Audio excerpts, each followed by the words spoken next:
Cliff ഹൗസിലെത്തി എന്തായാലും sir. Okay okay. ഇനി ഞാനൊരു എൻ്റെ ഒരു സ്വാഗത പ്രസംഗവും വേണു സാറിൻ്റെ ഒരു അധ്യക്ഷ പ്രസംഗവും അത് കഴിഞ്ഞിട്ടാണ് CM-ന്. ഓക്കെ. ശരി ശരി, അത് തുടങ്ങാം. Okay okay. റൈറ്റ്. അത് അത് അത് അത് അത് അത് ഓക്കെ, അത് ചെയ്യും. CM കയറി കഴിഞ്ഞാൽ അപ്പം തന്നെ വിളിക്കും. No problem. ആ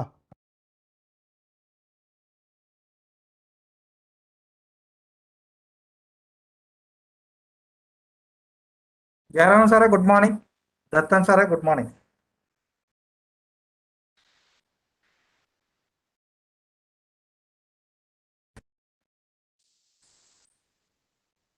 Sir, good morning.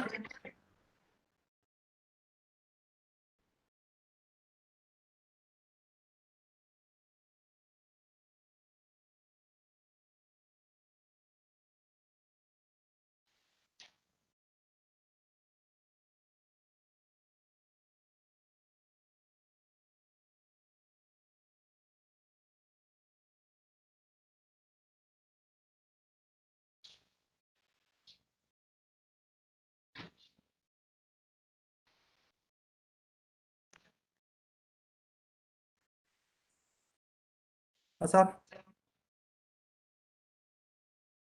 Hello, sir.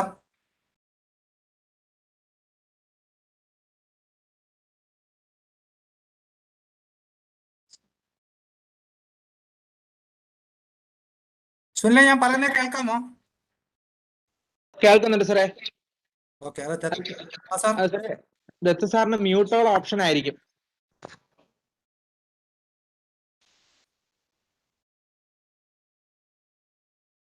Sunil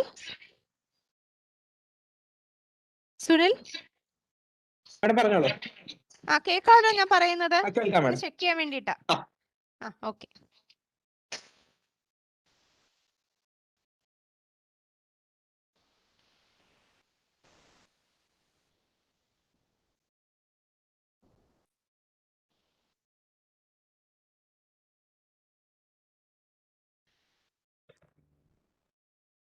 Hari. sir, okay. Ready. നമ്മൾ റെഡിയാണല്ലോ. നമ്മൾ റെഡിയാണ് സർ. നമ്മൾ റെഡിയാണ്. CM ചിലപ്പോൾ ഇപ്പൊ തന്നെ 11 മണിക്ക് തന്നെ ജോയിൻ ചെയ്യുന്നതാണ് പറഞ്ഞിരിക്കുന്നത് കേട്ടോ. Okay sir, very good. Okay. Hello. അല്ല സാറ് ക്വിറ്റ് ചെയ്യണ്ട. സാറിന്റെ അൺമ്യൂട്ട് ചെയ്യും. അത് ചെക്ക് ചെയ്താണ്. CM-ന്റെ സമയത്ത് മ്യൂട്ട് ചെയ്യാൻ പറഞ്ഞിട്ടുണ്ട് കംപ്ലീറ്റ്. ചെക്ക് ചെയ്താ ഇപ്പൊ ശരിയാക്കി. സാറിന് ഓൺ ചെയ്തിട്ടുണ്ട്. CM ഇപ്പൊ ജോയിൻ ചെയ്യാണ്. സ്റ്റാർട്ട് 11 CM നേരിട്ട് വരും ഇപ്പൊ കേട്ടോ. Okay.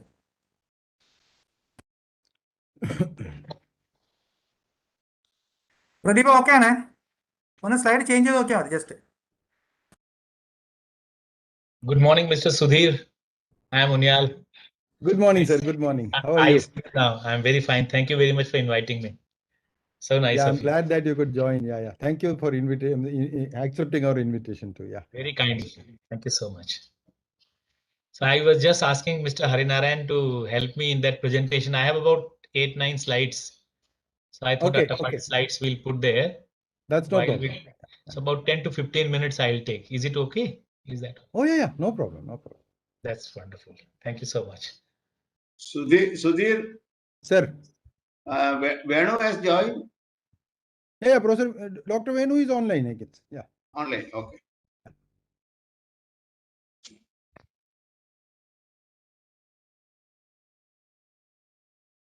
Good morning, Mr. Datal. Good morning, very good morning. My name is Unyal. We are meeting perhaps the first time. First day. Yeah. Correct. I have retired in 2015.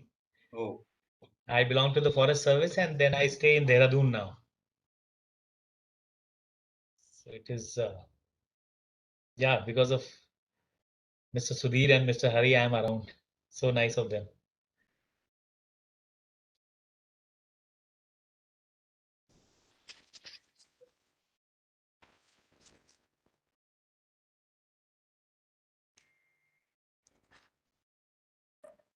So good morning, sir. We will be muting all others. So other than speakers during the meeting, so that when CM is there, we will be muting others. Kindly excuse That's okay. speakers. Okay. That's okay. Okay.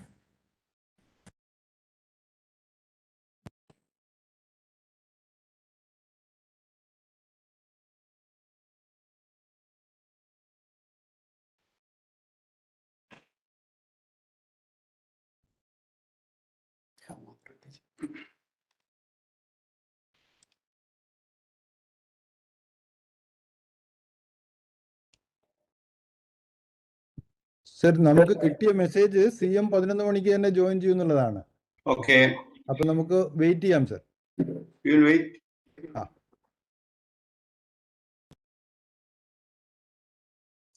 So you mean straight away we will go with his inaugural address?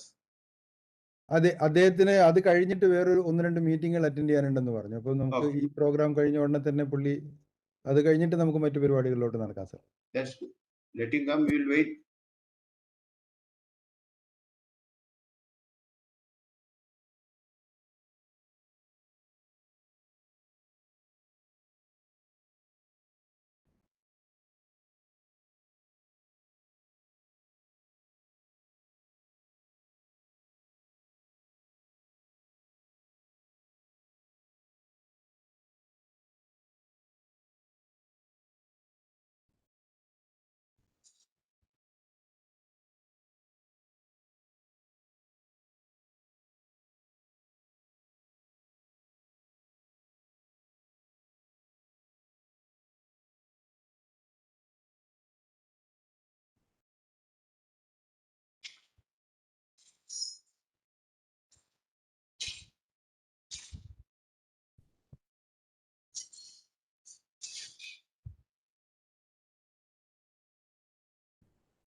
നമസ്കാരം. പരിസ്ഥിതി സംരക്ഷണത്തിന്റെ പ്രാധാന്യത്തെക്കുറിച്ച് ഓർമ്മിക്കാനുള്ള അവസരമായി ഐക്യരാഷ്ട്രസഭയുടെ ആഭിമുഖ്യത്തിൽ 1974 മുതലാണ് ലോക പരിസ്ഥിതി ദിനം ആചരിച്ചു വരുന്നത്. പാരിസ്ഥിതിക പുനഃസ്ഥാപനം എന്ന പ്രമേയത്തെ ആസ്പദമാക്കിയാണ് ഈ വർഷത്തെ ലോക പരിസ്ഥിതി ദിനം ആചരിക്കുന്നത്. ഇതിനോടനുബന്ധിച്ച് കേരള ശാസ്ത്ര സാങ്കേതിക പരിസ്ഥിതി കൗൺസിൽ സംഘടിപ്പിക്കുന്ന ഈ പരിപാടിയിലേക്ക് ഏവർക്കും സ്വാഗതം. സ്വാഗത പ്രസംഗത്തിനായി കേരള ശാസ്ത്ര സാങ്കേതിക പരിസ്ഥിതി കൗൺസിലിലെ എക്സിക്യൂട്ടീവ് വൈസ് പ്രസിഡന്റും കേരള ശാസ്ത്ര സാങ്കേതിക വകുപ്പിന്റെ പ്രിൻസിപ്പൽ സെക്രട്ടറിയുമായ ഡോക്ടർ KP സുധീർ അവർകളെ സാദരം ക്ഷണിക്കുന്നു.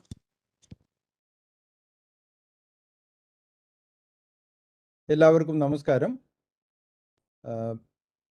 വേൾഡ് എൻവയോൺമെന്റ് ഡേയുടെ സെലിബ്രേഷന്റെ ഭാഗമായിട്ടാണ് നമ്മൾ ഇവിടെ അസംബിൾ ചെയ്തിരിക്കുന്നത്. കൊറോണ മഹാമാരിയുടെ ഒരു പശ്ചാത്തലം ഇല്ലായിരുന്നെങ്കിൽ നമ്മൾ എല്ലാവരും പല രീതിയിലുള്ള സെലിബ്രേഷൻസും ഇതോടനുബന്ധിച്ച് നടത്തുമായിരുന്നു.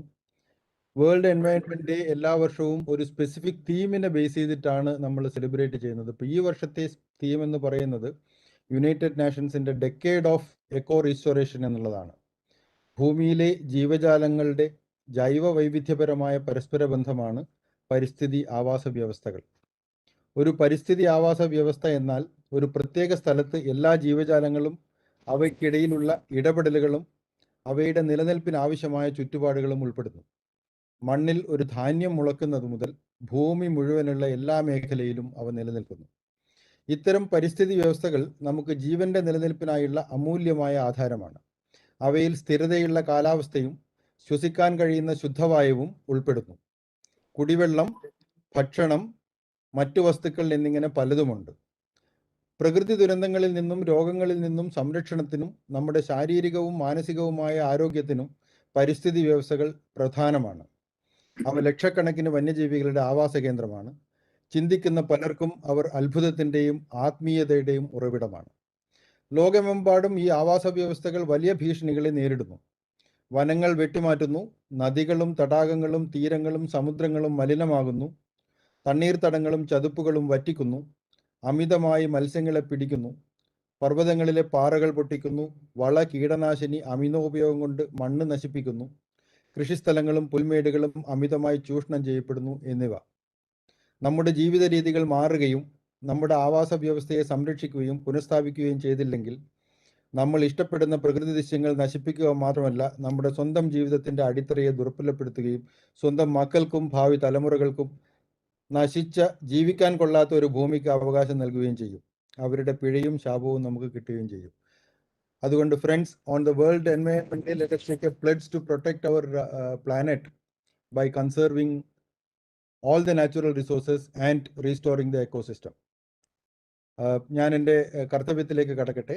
ഈ വേൾഡ് എൻവയൺമെന്റ് ഡേ എല്ലാ വർഷവും സംസ്ഥാന തലത്തിൽ പ്രോഗ്രാം സെലിബ്രേറ്റ് ചെയ്യുന്നത് department of science and technology, Kerala state council for science technology and environment, department of environment, pollution control board, പിന്നെ ENVIS from ministry of climate change from India, government of India.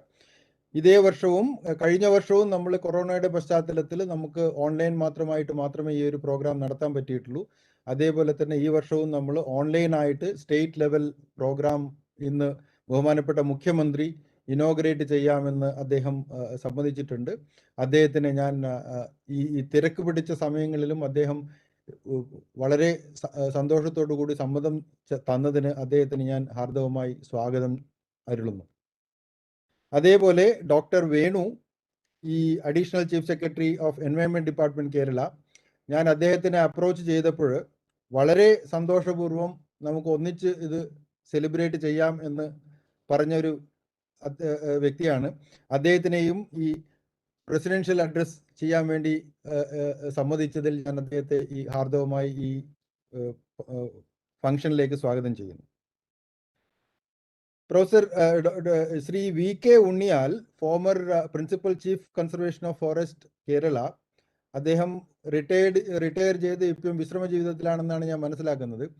ഈ വർഷത്തെ theme echo restoration ആയതുകൊണ്ട് തന്നെ അദ്ദേഹം echo റീസ്റ്റോറേഷനിൽ ഒത്തിരി വർക്കുകൾ കേരളത്തിൽ നടത്തിയിട്ടുള്ളതായിട്ട് ഞാൻ മനസ്സിലാക്കുന്നു.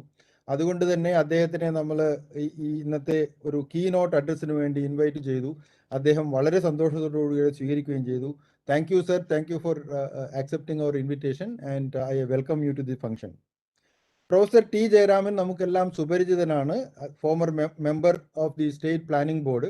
അദ്ദേഹവും climate change, ecosystem services, eco restoration എന്നീ മേഖലകളിൽ വളരെയധികം കാലമായി പ്രവർത്തിച്ചു വരികയാണ്. അദ്ദേഹവും നമ്മളുടെ ക്ഷണം സ്വീകരിച്ച് ഇന്നൊരു ടോക്ക് തരാമെന്ന് പറഞ്ഞിട്ടുണ്ട്. He is talking about natural based solutions. So I welcome you, Professor Jayaraman, to this function. Pollution Control Board in the chairman, Shri Pradeep Kumar AB. He was also very happy to join with us for the celebrations, and he has also consented to give a presentation on eco restoration work which Pollution Control Board is doing currently and previously as well. അതേപോലെ department of environment and climate change government of കേരളയുടെ director Shri S Chandrasekhar IAS will also give a talk during this session on the eco restoration program which the environment department is doing. കൗൺസിലിൻ്റെ KCSTയുടെ R&D institutes വളരെ കാലമായി Eeco restoration programmes ചെയ്തു വരികയാണ്. JNTBGRAയിൽ അവർ ഒരു ആൻഡമാൻ നിക്കോബാർ ഐലൻഡ്സിലെ കുറച്ച് biodiversity പുനഃസ്ഥാപിച്ചിട്ടുണ്ട് JNTBGRA പാലോട് ബൊട്ടാനിക്കൽ ഗാർഡനിൽ. അപ്പോൾ കൗൺസിലിൻ്റെ പ്രവർത്തനങ്ങളെക്കുറിച്ച് അതാത് ഡയറക്ടർമാരും ഇവിടെ പ്രസന്റേഷൻ നടത്തുന്നതായിരിക്കും. I welcome all of them, doctor R. Prakash Kumar, doctor Shyam Vishwanath, doctor Manoj P. Sampal, doctor NS Pradeep from Malabar botanical garden. ഔദ്യോഗികമായിട്ടെങ്കിലും ഇത് കംപ്ലീറ്റ് ആയിട്ട് ഓർഗനൈസ്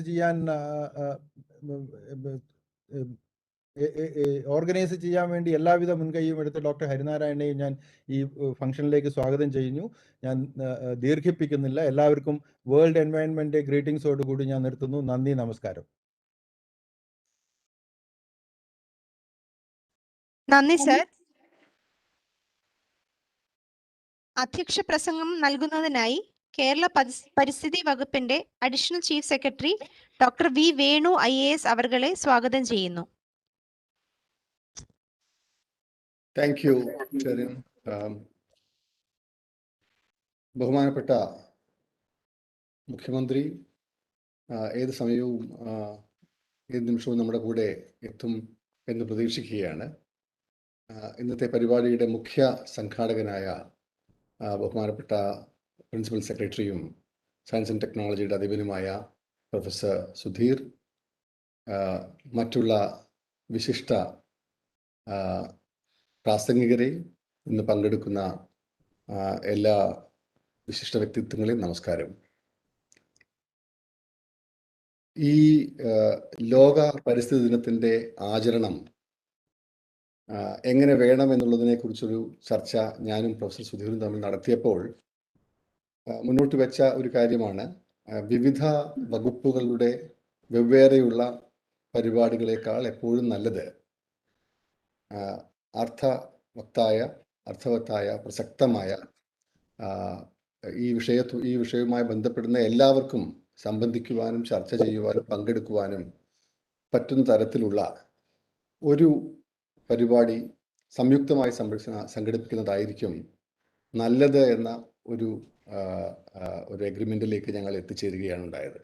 അങ്ങനെയാണ് ശാസ്ത്ര സാങ്കേതിക കൗൺസിലിൻ്റെയും പരിസ്ഥിതി വകുപ്പിൻ്റെയും പൊല്യൂഷൻ കൺട്രോൾ ബോർഡിൻ്റെയും പരിസ്ഥിതി ക്ലൈമറ്റ് ചേഞ്ച് ഡയറക്ടറേറ്റിൻ്റെയും എല്ലാവരുടെയും എൻവയോൺമെന്റൽ ഇൻഫർമേഷൻ സിസ്റ്റം എന്ന കേന്ദ്ര പരിസ്ഥിതി മന്ത്രാലയത്തിൻ്റെ ഏജൻസിയും എല്ലാവരും സംയുക്തമായി ഈ പരിപാടി സംഘടിപ്പിക്കാൻ മുന്നോട്ട് വന്നിട്ടുള്ളത്.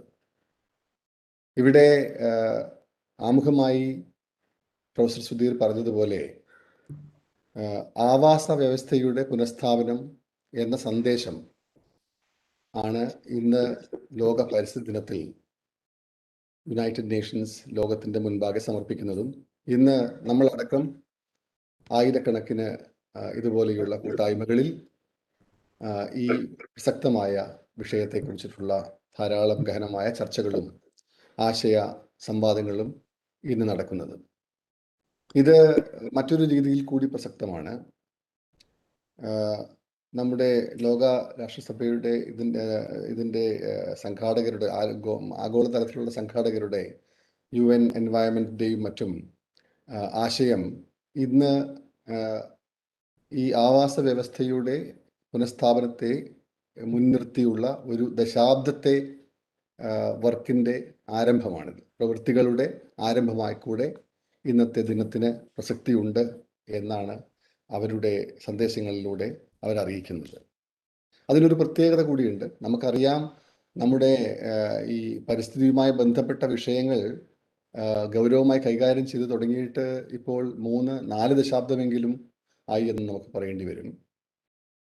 എങ്കിൽ കൂടിയും ഇന്നും ആവാസ വ്യവസ്ഥകൾ നമ്മൾ സംസാരിക്കുന്ന സമയത്ത് പോലും ഡീഗ്രേഡ് ആയിക്കൊണ്ടിരിക്കുകയാണ്, നാശോന്മുഖമായിക്കൊണ്ടിരിക്കുകയാണ്. അവയുടെ നാശം സംഭവിക്കുന്നതിൽ അതിൻ്റെ റേറ്റ് ഓഫ് ഡിസ്ട്രക്ഷൻ കുറഞ്ഞിട്ടുണ്ടാവാം. പക്ഷേ ഇപ്പോഴും ഈ ആവാസ വ്യവസ്ഥകൾക്ക് മുകളിലുള്ള ചാലഞ്ചസ് ഓരോ ദിനവും വർദ്ധിച്ചു വരുന്നതും നമുക്ക് കാണാൻ സാധിക്കും. അപ്പോൾ ഈ ദശാബ്ദത്തെ ലോകത്തിന്റെ മുൻപാകെ അവർ വെക്കുന്ന ഒരു ചാലഞ്ച് എന്ന് പറയുന്നത്, ഈ ദശാബ്ദം നമ്മൾ ആവാസ വ്യവസ്ഥകളുടെ പുനഃസ്ഥാപനത്തിനും റെസ്റ്റോറേഷനുമായി നമ്മൾ മാറ്റിവെക്കുകയും അതിനു വേണ്ട പ്രവർത്തനങ്ങളും പരിപാടികളും പദ്ധതികളും ആവിഷ്കരിക്കുകയും ചെയ്താൽ അതിൻ്റെ അന്ത്യത്തിൽ 350 മില്യൺ ഹെക്ടയർ ഭൂമി നമുക്ക് തിരിച്ചു പിടിക്കാൻ സാധിക്കും എന്ന ഒരു ഉദ്ദേശ ലക്ഷ്യമാണ് ലോകത്തിന്റെ മുൻപേ ഐക്യരാഷ്ട്രസഭ മുന്നോട്ട് വെക്കുന്നത്. അതുകൊണ്ടുള്ള പ്രയോജനമായി അവർ ചൂണ്ടിക്കാണിക്കുന്നത് 9 ട്രില്യൺ US$ വാല്യൂ ഉള്ള പ്രയോജനം ഇക്കോസിസ്റ്റം സർവീസസ്, നമുക്കറിയാമല്ലോ, പുതിയ ഒരു ടൂളായിട്ട് നമ്മൾ ഉപയോഗിക്കുന്നതാണ്. ഇക്കോസിസ്റ്റം സർവീസസിലൂടെ ലോകത്തിന് തിരിച്ചു കിട്ടുന്നതിൻ്റെ വാല്യൂ അവർ പറയുന്നത് 9 ട്രില്യൺ US$ ആണ്. അതുപോലെ തന്നെ മറ്റൊരു പോയിന്റും നമുക്ക് ശ്രദ്ധിക്കേണ്ടത്, ഈ ഒരു ദശാബ്ദത്തെ ഇന്റൻസീവ് എഫേർട്ട് ഉണ്ടെങ്കിൽ അതുകൊണ്ടുണ്ടാവുന്ന മറ്റൊരു പ്രയോജനമായി ചൂണ്ടിക്കാണിക്കുന്നത് 13 മുതൽ 26 വരെ gigaton greenhouse gases നമുക്ക് ട്രാപ്പ് ചെയ്യാൻ സാധിക്കും. ഇത്രയും വലിയ ഒരു റെസ്റ്റോറേഷൻ ഡ്രൈവ് നമുക്ക് എല്ലാവർക്കും ഏറ്റെടുത്ത് നടപ്പാക്കാൻ സാധിച്ചാൽ എന്നാണ് പറയുന്നത്. അതായത് ഈ ദശാബ്ദത്തിൽ ഇതിന് റെസ്റ്റോറേഷൻ ഓഫ് ഇക്കോസിസ്റ്റംസിന് വേണ്ടി ഇൻവെസ്റ്റ് ചെയ്യുന്നതിൻ്റെ 9 മടങ്ങ് പ്രയോജനം ഉണ്ടാകുമെന്ന ഒരു കാൽക്കുലേഷൻ കൂടി അവർ മുന്നോട്ട് വെക്കുന്നു.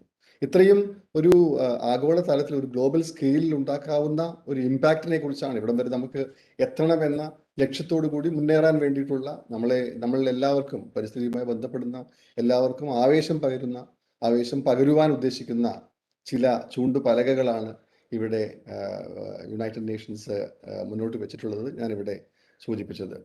ഇത് ഞാൻ എപ്പോഴും കാണുന്നത് ഈ ആചരണങ്ങൾക്ക് ഒരു റിച്വൽ ആർട്ടിന്റെ സ്വഭാവം വന്നു തുടങ്ങിയിട്ടുണ്ട്. അനുഷ്ഠാന കലകൾ പോലെ വകുപ്പുകളും സ്ഥാപനങ്ങളും ഏജൻസികളും എല്ലാം പല ദിനങ്ങൾ ആചരിക്കുന്നുണ്ട്. എനിക്ക് വ്യക്തിപരമായി ഈ ദിനങ്ങളുടെ ആചരണത്തിനോട് വലിയ താല്പര്യമില്ല. എൻ്റെ അഭിപ്രായത്തിൽ ഭൗമദിനവും ജലദിനവും പരിസ്ഥിതി ദിനവും അതുപോലെ ഇപ്പോൾ കഴിഞ്ഞ നമ്മുടെ ജൈവ വൈവിധ്യ ദിനവും എല്ലാം ഒരുമിച്ച് കൊണ്ടുവന്നാൽ വനത്തിന് വേണ്ടി നമ്മൾ ഒരു ആഴ്ച തന്നെ മാറ്റിവെക്കാറുണ്ട്. ഇതെല്ലാം ഒരുമിച്ച് കൊണ്ടുവന്ന് ഒരു ഇൻറ്റൻസ് ആയിട്ടുള്ള ഒരാഴ്ചയുടെയോ അല്ലെങ്കിൽ അതുപോലെയുള്ള ഒരു പീരീഡിലേക്ക് കൊണ്ടുവരികയും എല്ലാം അന്യോന്യം കണക്റ്റഡ് ആയിട്ടുള്ള ബന്ധപ്പെട്ട് കിടക്കുന്ന വിഷയങ്ങളാണ്. പലപ്പോഴും ഇതിൽ ബന്ധപ്പെടുന്ന ശാസ്ത്രജ്ഞരും ഇതിലെ വിദഗ്ധരും ഇതുമായി ബന്ധപ്പെടുന്ന ആക്ടിവിസ്റ്റും എല്ലാം ഈ വിവിധ മേഖലകളിലും പങ്കെടുക്കുന്നവർ തന്നെയാണ്. അങ്ങനെ എന്താ പറയുക, ഇതൊരു ചിതറി കിടക്കുന്ന സൂപ്പർ സ്പെഷ്യാലിറ്റികളുടെ ആചരണത്തിന് പകരം ഒരുമിച്ച് ഈ വിഷയങ്ങൾ ഒരുമിച്ച് കൂടി ആലോചിക്കുന്ന കൂട്ടായ ഇൻറ്റഗ്രേറ്റഡ് ആയ ക്രോസ് ഡിസിപ്ലിനറി ആയ ഒരു ഒബ്സർവൻസ് അല്ലേ ഇതിനേക്കാളൊക്കെ ഉചിതമെന്ന് എനിക്ക് തോന്നാറുണ്ട്. ഇവിടെ ഞങ്ങൾ ആരംഭിക്കാൻ ഞാനും പ്രൊഫസർ ശ്രീധൂരും ആരംഭിക്കാൻ ശ്രമിച്ചതും അത് തന്നെയാണ്. ഞങ്ങൾ ഇന്ന് 4 ഈവൻറ്റ്സിനെയാണ് ഞങ്ങൾ ഏകദേശം 1 ആയിട്ട് കുറച്ചത്. ഇന്ന് എനിക്ക് തന്നെ ഈ പരിസ്ഥിതി വകുപ്പിൻ്റെ ചുമതലയുള്ളത് കൊണ്ട് എനിക്ക് 4 പരിപാടികളുണ്ട് ഇന്ന്. അപ്പോൾ ഇത്രയും പരിപാടികൾ ഈ തിരുവനന്തപുരത്ത് തന്നെ സംഘടിപ്പിക്കുകയും നമ്മളെല്ലാവരും വീട്ടിലിരുന്ന് നമ്മുടെ സ്ക്രീനിലൂടെ പങ്കെടുക്കുകയും ചെയ്യേണ്ടതുണ്ടോ എന്ന ചോദ്യമാണ് എൻ്റെ മനസ്സിലൂടെ ആദ്യം ഓടിയത്. അത് എന്തു തന്നെ ആയാലും ഇതിൻ്റെ പ്രസക്തി അല്പം പോലും കുറയുന്നില്ല എന്നുള്ളത് നമ്മളെല്ലാവരും ഓർക്കേണ്ട ഒരു കാര്യമാണ്. ഇവിടെ നേരത്തെ സ്വാഗത പ്രസംഗത്തിൽ തന്നെ അദ്ദേഹം ഇക്കാര്യം സൂചിപ്പിച്ചു, പ്രൊഫസർ സുധീർ. അതായത് കേരളത്തിൻ്റെ മാത്രം കാര്യമെടുത്താൽ, ഞാൻ ഇതിന് മുൻപ് പറഞ്ഞതാണ്, എൻ്റെ മുൻപുള്ള പ്രസംഗം കേട്ട ആരും ഈ പരിപാടിയിൽ ഉണ്ടാവില്ല എന്ന ശുഭാപ്തി വിശ്വാസത്തോടെ വീണ്ടും പറയുകയാണ്. നമ്മുടെ ഈ കേരളത്തിൻ്റെ നമ്മളെല്ലാവരും അഭിമാനിക്കുന്ന ഒരു കാര്യമുണ്ട്. നമ്മളൊരു ആധുനിക സമൂഹമാണ്. നമ്മൾ പല കാര്യങ്ങളിലും മുൻപേ പറക്കുന്ന പക്ഷികളാണ്. നമ്മൾ പല കാര്യത്തിലും രാജ്യത്തിൻ്റെ തന്നെ അജണ്ട സെറ്റ് ചെയ്യുന്ന ആൾക്കാരാണ്. ഇതിലെല്ലാം വസ്തുതകൾ ഉണ്ട് താനും. പരിസ്ഥിതിയുടെ കാര്യത്തിൽ പോലും എത്ര ദീർഘവീക്ഷണത്തോടു കൂടിയുള്ള പ്രവർത്തനങ്ങൾ ആരംഭിച്ച ഒരു നാടാണിത്. എന്നാൽ ഇന്ന് ഈ ഒരു ദിവസം നമുക്ക് നമ്മൾ എവിടെ എത്തി നിൽക്കുന്നു എന്ന ആത്മപരിശോധന നടത്തുകയാണെങ്കിൽ എൻ്റെ എളിയ അഭിപ്രായം നമ്മുടെ മറ്റുള്ള കാര്യങ്ങളിൽ നമ്മൾ കൈവരിച്ചിട്ടുള്ള പുരോഗതിയും നമ്മൾ ഏറ്റെടുത്തിട്ടുള്ള മുന്നേറ്റങ്ങളും നമ്മൾ പങ്കെടുത്തിട്ടുള്ള ആവേശകരമായ ഇനീഷ്യേറ്റീവ്സും എല്ലാം അതിൻ്റെ എല്ലാം പശ്ചാത്തലത്തിൽ നോക്കുമ്പോൾ നമ്മൾ പരിസ്ഥിതി വിഷയങ്ങളിൽ വേണ്ട ആ ഒരു മുന്നേറ്റ സ്വഭാവം നമ്മൾ മുന്നേറി നിൽക്കുന്നു എന്ന് ഉള്ള അഭിമാനം നമുക്കുണ്ടാകാൻ ഇടയുള്ള കാര്യങ്ങൾ അധികമില്ല എന്നുള്ളതാണ് ദുഃഖകരമായ സത്യം. ഏത് ആവാസ വ്യവസ്ഥ എടുത്താലും അവയിലെല്ലാം ചലഞ്ചസ് ഉള്ള ഒരു നാടായി കേരളം മാറിക്കഴിഞ്ഞു. ഇത് ഈ രൂപത്തിൽ പോയാൽ മതിയോ എന്നുള്ള ചോദ്യമാണ്. ഞാൻ as an administrator and as a planner ഇത് നമ്മുടെ അഡ്മിനിസ്ട്രേറ്റീവ് സിസ്റ്റത്തിൻ്റെ തന്നെ ഒരു ഫെയിലിയർ ആയിട്ടാണ് ഞാൻ കാണുന്നത്. ഞാൻ നേരത്തെ പറഞ്ഞ കാര്യം വീണ്ടും പറയുകയാണ്. അതിൽ ഒരു കമ്മ്യൂണിറ്റീസ് ആൻഡ് ഏർബൻ സ്പേസസ് ആയിരുന്നു ഇന്ന് രാവിലത്തെ ഒരു ചർച്ച. നമ്മുടെ ഏർബൻ സ്പേസസിനെ കുറിച്ചിട്ട് നമ്മൾ സംസാരിക്കുമ്പോൾ ആ ആവാസ വ്യവസ്ഥ, കാരണം നമ്മുടെ കേരളത്തിൻ്റെ ഒരു പ്രത്യേകത അറിയാമല്ലോ, നമുക്ക് നീർത്തടങ്ങളായാലും ജലസ്രോതസ്സുകളായാലും കോസ്റ്റ് ആയാലും എല്ലാം കൂട്ടി പിണഞ്ഞു കിടക്കുന്ന ഒരു റീജിയനിലാണ് നമ്മൾ നമ്മുടെ ഏർബൻ സ്പേസസ് ഉണ്ടാക്കിയെടുത്തിട്ടുള്ളത്. അപ്പോൾ അവയെല്ലാം കൂടി കൺസേർവ് ചെയ്യുകയും അവയെല്ലാം കോൺട്രിബ്യൂട്ട് ചെയ്യുകയും ചെയ്യേണ്ട ഒരു ഏർബൻ സ്പേസ് ഉണ്ടാകുന്നതിന് പകരം തികച്ചും എന്താ പറയുക, തികച്ചും വലിയ തരത്തിലുള്ള കൺസേൺസ് റേസ് ചെയ്യുന്ന സ്ഥിതിയിലേക്കാണ് നമ്മുടെ സിറ്റീസ് മാറിയിട്ടുള്ളത്. ഇത് ഈ രൂപത്തിൽ പോയാൽ പോരാ എന്ന് എല്ലാവരും ഒരുമിച്ച് തീരുമാനിച്ചാൽ ദീർഘവീക്ഷണത്തോടെയുള്ള പദ്ധതികൾ ആസൂത്രണം ചെയ്യാൻ നമുക്ക് പ്രയാസം ഉണ്ടാവില്ല എന്നാണ് ഞാൻ വിചാരിക്കുന്നത്. നേരത്തെ റീബിൽ കേരള ഇനീഷ്യേറ്റീവിൻ്റെ ചുമതല എനിക്കുണ്ടായിരുന്നു കുറച്ച് നാൾ മുൻപ് വരെ.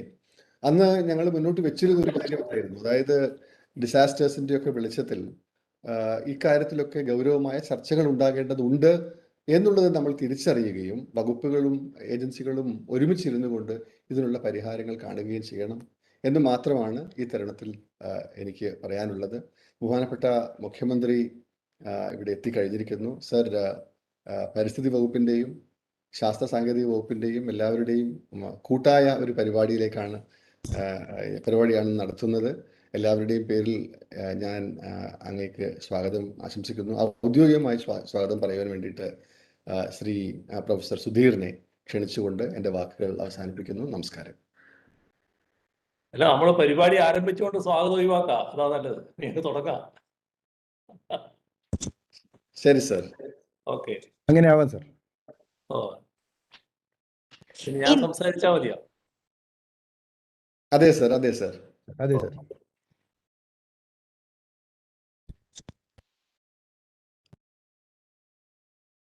സഹോദരി സഹോദരന്മാരെ, ഇന്ന് ലോക പരിസ്ഥിതി ദിനമാണ്.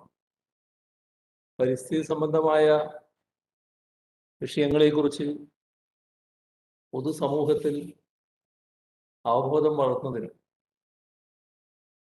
കർമ്മപരിപാടികൾ ആസൂത്രണം ചെയ്യുന്നതിനുമാണ് 1970 മുതൽക്ക് ഇങ്ങോട്ട് എല്ലാ വർഷവും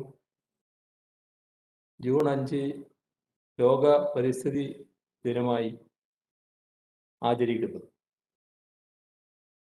ഈ വർഷത്തെ ലോക പരിസ്ഥിതി ദിനത്തിൻ്റെ തീം ആവാസ വ്യവസ്ഥയുടെ പുനഃസ്ഥാപനം, ecosystem restoration. UN decade on ecosystem റെസ്റ്റോറേഷന് തുടക്കമാവുകയാണ് ഇന്ന്. ഓരോ 3 സെക്കൻഡിലും ഒരു ഫുട്ബോൾ സ്റ്റേഡിയത്തിൻ്റെ അത്രയും വിസ്തീർണത്തിലുള്ള വനം ഭൂമിക്ക് നഷ്ടമാകുന്നു എന്നാണ് ആഗോളതലത്തിലെ കണക്കുകൾ വ്യക്തമാക്കുന്നത്. പക്ഷേ കേരളത്തെ സംബന്ധിച്ചിടത്തോളം സ്ഥിതി കുറച്ച് വ്യത്യസ്തമാണ് എന്നത് ഇവിടുത്തെ അനുഭവം വ്യക്തമാക്കുന്നതാണ്. കാരണം Keralam 2019 India state of forest report പ്രകാരം അതിനു മുൻപ് നടത്തിയ കണക്കെടുപ്പിനെ അപേക്ഷിച്ചിടത്തോളം വനവിസ്തൃതി വർദ്ധിച്ച സംസ്ഥാനമാണ്. 2017 അപേക്ഷിച്ച് കേരളത്തിൻ്റെ വനവിസ്തൃതി 823 ചതുരശ്ര കിലോമീറ്റർ വർദ്ധിച്ചതായാണ് കേന്ദ്ര സർക്കാരിൻ്റെ പഠനത്തിൽ വ്യക്തമായിട്ടുള്ളത്. തണ്ണീർത്തട സംരക്ഷണത്തിനാകട്ടെ പ്രത്യേകമായി നിയമം നടപ്പിലാക്കിയ സംസ്ഥാനമാണ് കേരളം. ഇത്തരത്തിൽ രാജ്യത്തിന് തന്നെ മാതൃകയാവാൻ നമ്മുടെ നാടിന് കഴിയുന്നുവെന്നത് ഈ ലോക പരിസ്ഥിതി ദിനത്തിൽ നമ്മെ കൂടുതൽ കർമ്മോത്സുകരാക്കേണ്ട വസ്തുതയാണ്. പക്ഷെ ചില പ്രശ്നങ്ങൾ നാം ഗൗരവമായി ആലോചിക്കേണ്ടതായിട്ടുണ്ട്. നമ്മുടെ നാട് അതിൻ്റെ എല്ലാ ആവാസ വ്യവസ്ഥയോടെയും നിലനിൽക്കുക എന്നത് വളരെ പ്രധാനമാണ്. ഇതിൽ ചില പ്രദേശങ്ങൾ പൂർണ്ണമായിട്ടൊന്നും ചെയ്യാൻ പറ്റാത്ത അവസ്ഥയിലേക്ക് എത്തിക്കൊണ്ടിരിക്കുന്ന നില വരുന്നുണ്ട്. കഴിഞ്ഞ ദിവസം അസംബ്ലിയിലൊരു ശ്രദ്ധ ക്ഷണിക്ക പ്രമേയം വരികയുണ്ടായി. അത് CRZ-മായി ബന്ധപ്പെട്ട പ്രശ്നങ്ങളായിരുന്നു. യഥാർത്ഥത്തിൽ നാം എന്താണോ അതിൻ്റെ ഭാഗമായി ഉദ്ദേശിച്ചത് അതിനേക്കാളും കൂടുതൽ പോയിട്ടുള്ള ഒരു സംസ്ഥാനമാണ് എന്താണ് വസ്തുത. നമ്മുടെ സംസ്ഥാനത്തെ ഒക്കാളി കൃഷി യഥാർത്ഥത്തിൽ കൃഷിയാണ്. നമ്മുടെ നെൽവയലുകളുടെ അതേ രീതിയിൽ തന്നെ പരിഗണിക്കാവുന്ന അവസ്ഥയാണ്. മഴ വന്ന് വെള്ളം നിറഞ്ഞു നിൽക്കുന്ന അവസ്ഥയിൽ മേലെ നിന്നൊരു ഫോട്ടോ എടുത്താൽ ഈ വയലുകളെല്ലാം വെള്ളം നിറഞ്ഞു നിൽക്കുന്ന രീതിയാണ് കാണുക. വേണമെങ്കിൽ അതൊരു വാട്ടർ ബോഡിയായിട്ട് കണക്കാക്കാൻ പറ്റും. ഈ തരത്തിൽ ഒരു കണക്കുകൂട്ടലിൻ്റെ ഭാഗമായി ഒക്കാളി കൃഷി സ്ഥലത്തെ ഒരു വാട്ടർ ബോഡിയായി കണക്കാക്കിയിരിക്കും. അതിൻ്റെ ഭാഗമായി ഉണ്ടാകുന്ന പ്രയാസങ്ങൾ ചെറുതല്ല. യഥാർത്ഥത്തിൽ അത് മനുഷ്യനിർമ്മിതമാണ്. അവിടെ വെള്ളം കയറുന്നതും ഇറങ്ങുന്നതുമൊക്കെ മനുഷ്യൻ തന്നെ ഉണ്ടാക്കുന്ന ഒരു പ്രക്രിയയുടെ ഭാഗമായിട്ടാണ്. അത് സാധാരണ നിലക്ക് നാം വാട്ടർ ബോഡിയായിട്ടല്ല പരിഗണിക്കേണ്ടത്. ഇനി ഇതിൻ്റെ തന്നെ മറ്റൊരു ഭാഗമായിട്ട് റവന്യൂ റെക്കോർഡ് അനുസരിച്ചുള്ള സ്ഥലമാണിത്. റവന്യൂ റെക്കോർഡ് അനുസരിച്ചുള്ള സ്ഥലം മറ്റൊരു ഗണത്തിൽ യഥാർത്ഥത്തിൽ പെടുത്തേണ്ടതല്ല. നിയമപരമായിട്ട് തന്നെ അത് റവന്യൂ റെക്കോർഡിനാണ് പ്രാബല്യം സ്വാഭാവികമായിട്ട് വരിക. പക്ഷേ നമ്മുടെ നാട്ടിൽ ഇത്തരം കാര്യങ്ങളിൽ ഒരു കുറച്ച് അതിർകവിഞ്ഞ വാദഗതികൾ ഉന്നയിച്ചതിൻ്റെ ഭാഗമായി ഈ പറയുന്ന സ്ഥലങ്ങളടക്കം വാട്ടർ ബോഡിയായി കണക്കാക്കി അതിൻ്റെതായ പ്രയാസങ്ങളാണ് അനുഭവിച്ചുകൊണ്ടിരിക്കുന്നത്. ആ പ്രശ്നം നിയമസഭയിൽ ചൂണ്ടിക്കാണിക്കുകയുണ്ടായി. അത് പരിഹരിക്കപ്പെടേണ്ട ഒരു പ്രശ്നം തന്നെയാണ്. അതേപോലെ തന്നെ നമ്മുടെ വേലിയേറ്റ സ്ഥലത്ത് നിന്ന് 20 മീറ്ററോ 50 മീറ്ററോ 100 മീറ്ററോ എന്നൊക്കെയുള്ള കണക്ക് വെച്ചിട്ടുള്ള ആ പ്രശ്നത്തിൽ ഒരുപാട് പ്രയാസങ്ങൾ ഓരോ പ്രദേശത്ത് അനുഭവിച്ചുകൊണ്ടിരിക്കുന്നുണ്ട്. ഇതിനകത്ത് വരുന്ന സ്ഥിതി നമ്മുടെ സംസ്ഥാനത്ത് ഇതേവരെ അതുമായി ബന്ധപ്പെട്ട ഭൂപടം തയ്യാറാക്കാൻ കൃത്യമായി നമുക്ക് കഴിഞ്ഞിട്ടില്ല. അതിന് സെസ്സിനെ ഏൽപ്പിച്ചിരിക്കുന്നു. സെസ്സിന്റെ ഭാഗമായുള്ള മറ്റു കാര്യങ്ങളിലേക്ക് നാം കടക്കേണ്ടതായിട്ടാണ് ഇരിക്കുന്നത്. ഇതില് പരിസ്ഥിതി സംരക്ഷിക്കണമെന്ന് പ്രാധാന്യമുള്ള കാര്യം തന്നെയാണ്. പരിസ്ഥിതി സംരക്ഷണത്തിന് നാം പ്രാമുഖ്യം കൊടുക്കണം. അതേസമയം പരിസ്ഥിതി സംരക്ഷണത്തിന്റെ പേരിൽ അതിൽ ഉദ്ദേശിക്കാത്ത കാര്യങ്ങളടക്കം നിർവഹിക്കാൻ പുറപ്പെടുന്നത് സാധാരണഗതിയിൽ അംഗീകരിക്കാൻ കഴിയുന്ന ഒരു കാര്യമല്ല. ചില കാര്യങ്ങൾ ഗൗരവമായി പരിശോധിച്ച് പോകേണ്ടതായി ഉണ്ട് എന്നത് ഇതിനകം വ്യക്തമായിരിക്കുകയാണ്. അപ്പോൾ പരിസ്ഥിതിയെക്കുറിച്ച് നാം നല്ല രീതിയിൽ തന്നെ സംരക്ഷിക്കുന്നതിനുള്ള നടപടികളാണ് നമ്മുടെ സംസ്ഥാനത്ത് സ്വീകരിച്ചു പോകേണ്ടത്. അതിലേതെങ്കിലും തരത്തിലുള്ള ഏറിപ്പോക്കോ കുറഞ്ഞു പോക്കോ ഉണ്ടായിട്ടുണ്ടെങ്കിൽ അത് പരിഹരിക്കുക എന്നത് മനുഷ്യ സമൂഹത്തെ കണ്ടുകൊണ്ട് സ്വീകരിക്കേണ്ട നിലപാടാണ്. അപ്പോൾ ശാസ്ത്രീയത മുൻനിർത്തിക്കൊണ്ട് പ്രകൃതി സംരക്ഷണത്തിൽ ഏർപ്പെടുക, അതാണ് നാം ചെയ്യേണ്ടത് എന്നതാണ് എനിക്ക് ചൂണ്ടിക്കാണിക്കാനുള്ളത്. മനുഷ്യനും പ്രകൃതിയും പരസ്പര പൂരകമാണ്. രണ്ടും നിലനിൽക്കുകയും വേണം, അഭിവൃദ്ധിപ്പെടുകയും വേണം. ഇവിടെയാണ് സുസ്ഥിര വികസന കാഴ്ചപ്പാടിൻ്റെ പ്രസക്തി വർദ്ധിക്കുന്നത്. അത്തരമൊരു സുസ്ഥിര മാർഗത്തിലൂടെ മുന്നോട്ട് പോകാനാണ് നാം ശ്രമിക്കേണ്ടത്. ഇപ്പോൾ കേരള പുനർനിർമ്മാണത്തിലും നവകേരള നിർമ്മിതിയിലുമൊക്കെ നാം ഊന്നൽ നൽകിയത് സുസ്ഥിര വികസനമെന്ന ആശയത്തിന് തന്നെയാണ്. ഇവിടെ കഴിഞ്ഞ നിയമസഭയിൽ സർക്കാർ നയപ്രഖ്യാപന പ്രസംഗത്തിലൂടെ ഈ സമീപനം തന്നെയാണ് കൂടുതൽ വ്യക്തമാക്കിയിട്ടുള്ളത്.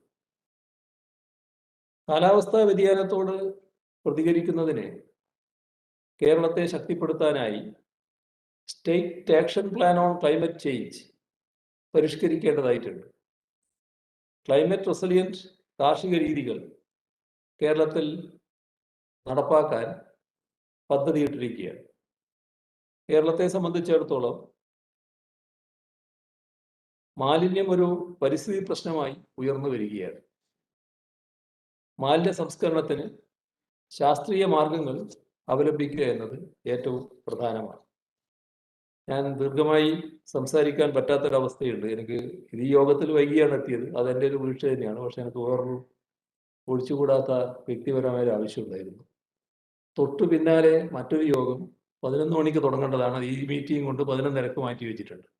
അപ്പോൾ അതിലെനിക്ക് പങ്കെടുക്കേണ്ടതുമുണ്ട്. അതുകൊണ്ട് കൂടുതൽ കാര്യങ്ങളിലേക്ക് ഞാനിപ്പോൾ കടക്കുന്നില്ല. നമ്മുടെ നാട് മുന്നോട്ട് പോവുക എന്താണ് ഏറ്റവും പ്രധാനം. അതിന് വികസനം എല്ലാവരിലേക്കും എത്തേണ്ടതായിട്ടുണ്ട്.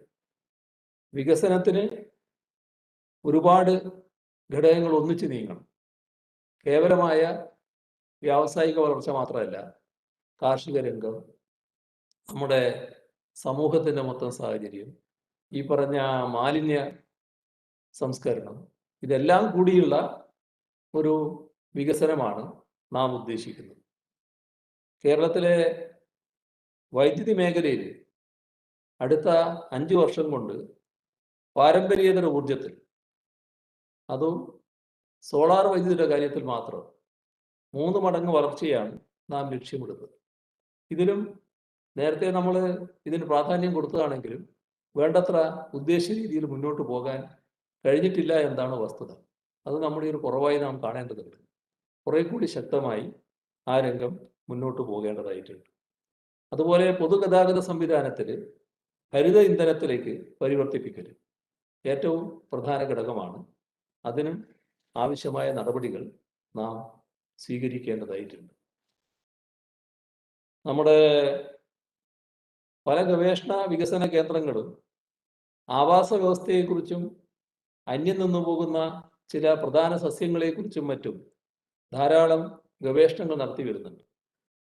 അവയിൽ ചിലതൊക്കെ ഇന്നിവിടെ അവതരിപ്പിക്കപ്പെടുന്നു എന്നത് അങ്ങേയറ്റം സന്തോഷകരമായ കാര്യമാണ്. ഓരോ പരിസ്ഥിതി ദിനവും നമ്മെ ഓർമ്മപ്പെടുത്തുകയാണ് പരിസ്ഥിതിയോട് നാം ചെയ്യുന്ന അനീതി. അതിനെക്കുറിച്ചുള്ള ഓർമ്മപ്പെടുത്തലാണ് യഥാർത്ഥത്തിൽ പരിസ്ഥിതി ദിനത്തിൻ്റെ ഭാഗമായി വരുന്നത്. അവ ഓർക്കുക മാത്രമല്ല ഇത്തരം ദിനാചരണങ്ങൾ നാം ചെയ്യേണ്ടത്. പരിസ്ഥിതിയെ സംരക്ഷിക്കുക, മെച്ചപ്പെടുത്തുക. അതേസമയം ഞാൻ നേരത്തെ പറഞ്ഞ ഭാഗവും കൂടി മനസ്സിൽ വെച്ചുകൊണ്ടായിരിക്കണം ഈ സംരക്ഷിക്കലും മെച്ചപ്പെടുത്തലും. അതിനുള്ള സന്ദർഭം കൂടിയാവണം നമ്മെ സംബന്ധിച്ചിടത്തോളം ലോക പരിസ്ഥിതി ദിനാചരണം. മറ്റ് കൂടുതൽ കാര്യങ്ങളിലേക്ക് ഞാൻ കടക്കുന്നില്ല. നിറഞ്ഞ സന്തോഷത്തോടെ ഈ പരിപാടികളുടെ ഉദ്ഘാടനം നിർവഹിച്ചതായി അറിയിച്ചുകൊണ്ട് അവസാനിപ്പിക്കുന്നു. നിങ്ങൾക്ക് എൻ്റെ അഭിവാദ്യങ്ങൾ.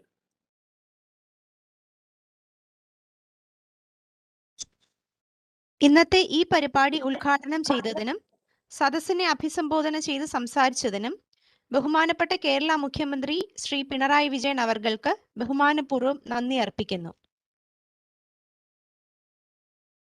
മുഖ്യ പ്രഭാഷണത്തിനായി കേരളത്തിന്റെ മുൻ principal chief conservator of forest doctor VK Unniyal അവരെ സ്വാഗതം ചെയ്യുന്നു. I welcome Sri VK Unniyal, former Chief Conservator of Forests, Kerala, for delivering the keynote address.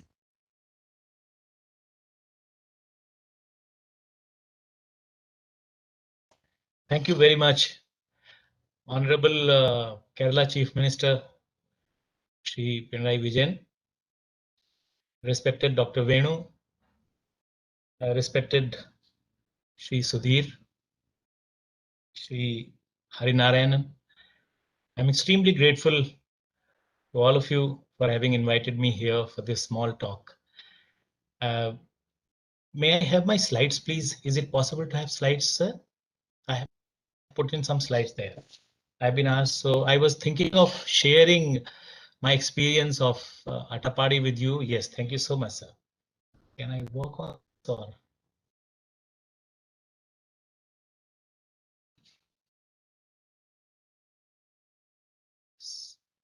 So how do I take it forward, sir? I'm sorry, but I'm taking Sir, I'll it move it, sir. You can just tell me ask for to the say. slide to move Okay, and they okay. will move it for you.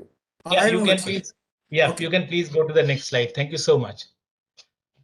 I'm extremely thankful to all of you for having invited me and especially taking me back to Attapadi. Actually, I was there from 2005 until 2010, and that has been one of the great experience of my life to have worked on eco restoration per se, which is the theme of World Environment Day and also the decade which is now in front of us. And I recall, like when I was a probationer, early 80s, we have seen some very small experiments of experienced quite a massive program of Anna Sahab Hazare in Ahmednagar, where about 84-85 villages were actually pooled together, and then a participatory eco restoration program was created. Way to now the decade, which shows that eco restoration has expanded in terms of both its meaning and its approach as well.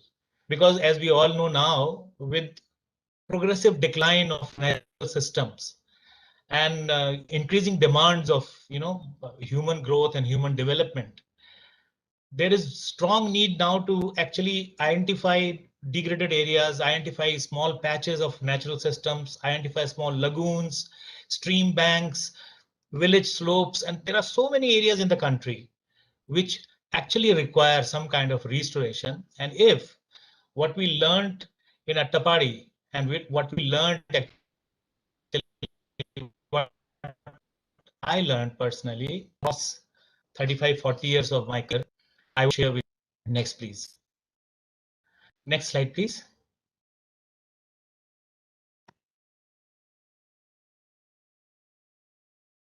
Is it? Yeah. Ladies and gentlemen, I think that eco restoration must not be looked at as just one activity or kind of investment of public funds to achieve a certain goal, which is very restricted, afforesting a small area, investing some money there, raising some crop and forgetting about it.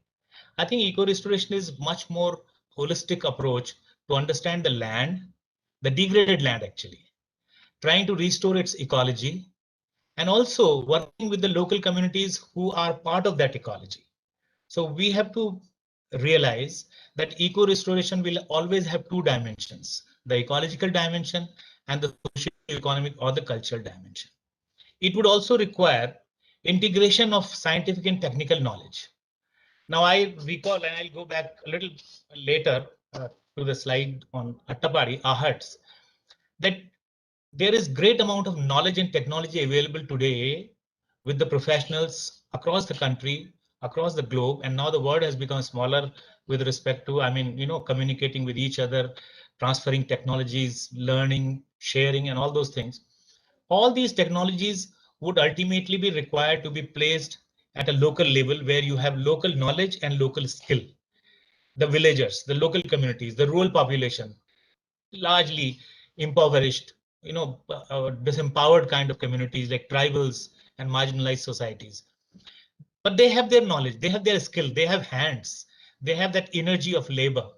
Now, how to integrate technology and the knowledge, scientific knowledge of land management with the local knowledge is a great responsibility of eco-restoration. And I think we have learned a great deal about this integration when we discuss Attapadi. At least I have learned a great deal from Attapadi experience. Please remember that eco-restoration will be a process kind of a program. It cannot be one-off kind of thing that you go, you do something and you forget about it. It's a process actually. It's a process of regeneration of systems. You are bringing in native tree species, native plant species. You're trying to create the kind of habitat which is as close to the earlier one as possible. Of course, it's virtually impossible to recreate exactly the same situation because there are multiple factors, in habitat restoration, and habitats are very complex. So it's not very easy to actually say that we can re-establish the ecosystem. But yes, we can actually take the ecosystem as close to the original system as possible by using technology and using local skills, but then putting it in a process which is slowly kind of planned, which is implemented, and then it is kind of monitored properly. And the greatest kind of learning from all these experiments is that it is participatory in nature.